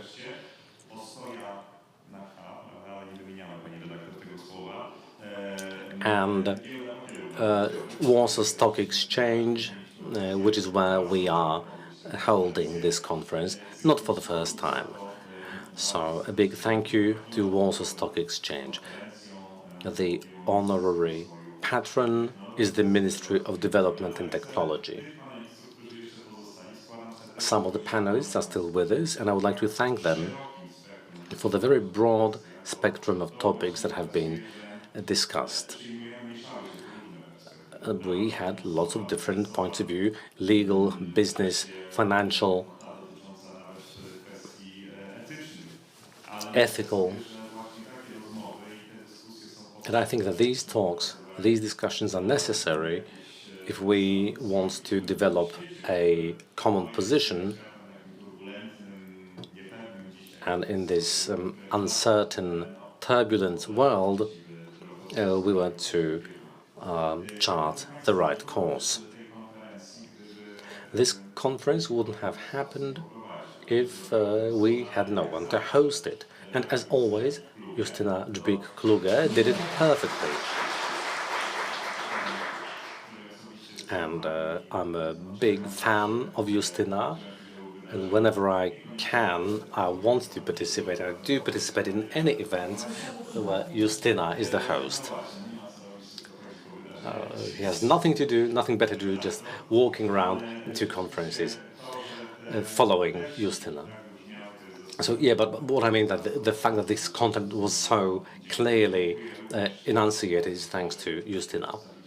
Now, if you looked at the room from my point of view, to my right-hand side, there's a interpretation booth with two great interpreters, and I've had the chance to talk to one of them about some of the difficulties of translating at specialized conferences. So a big thank you from the interpreters, big thank you to the interpreters and from the interpreters.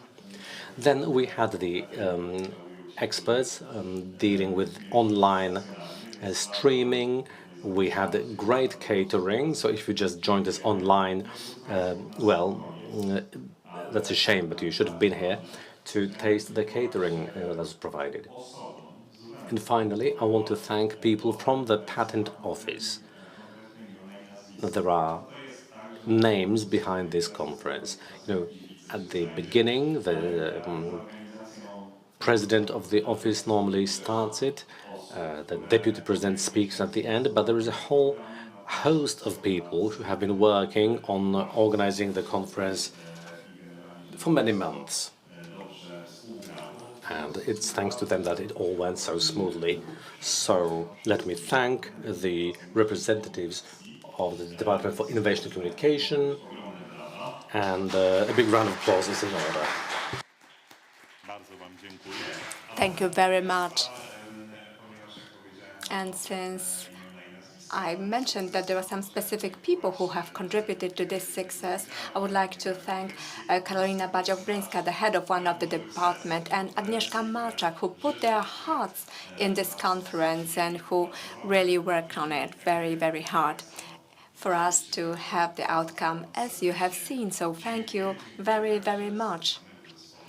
And I would also like to thank Alicja Wiśniewska from the same team. And at the back, I can see another colleague, Isa, the one who left us and probably is sorry that she was not able to prepare this edition with us.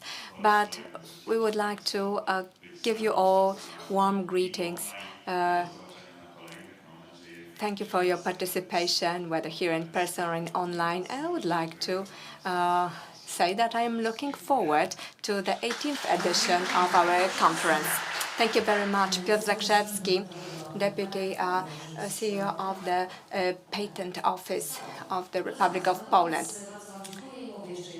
Thank you very much, ladies and gentlemen.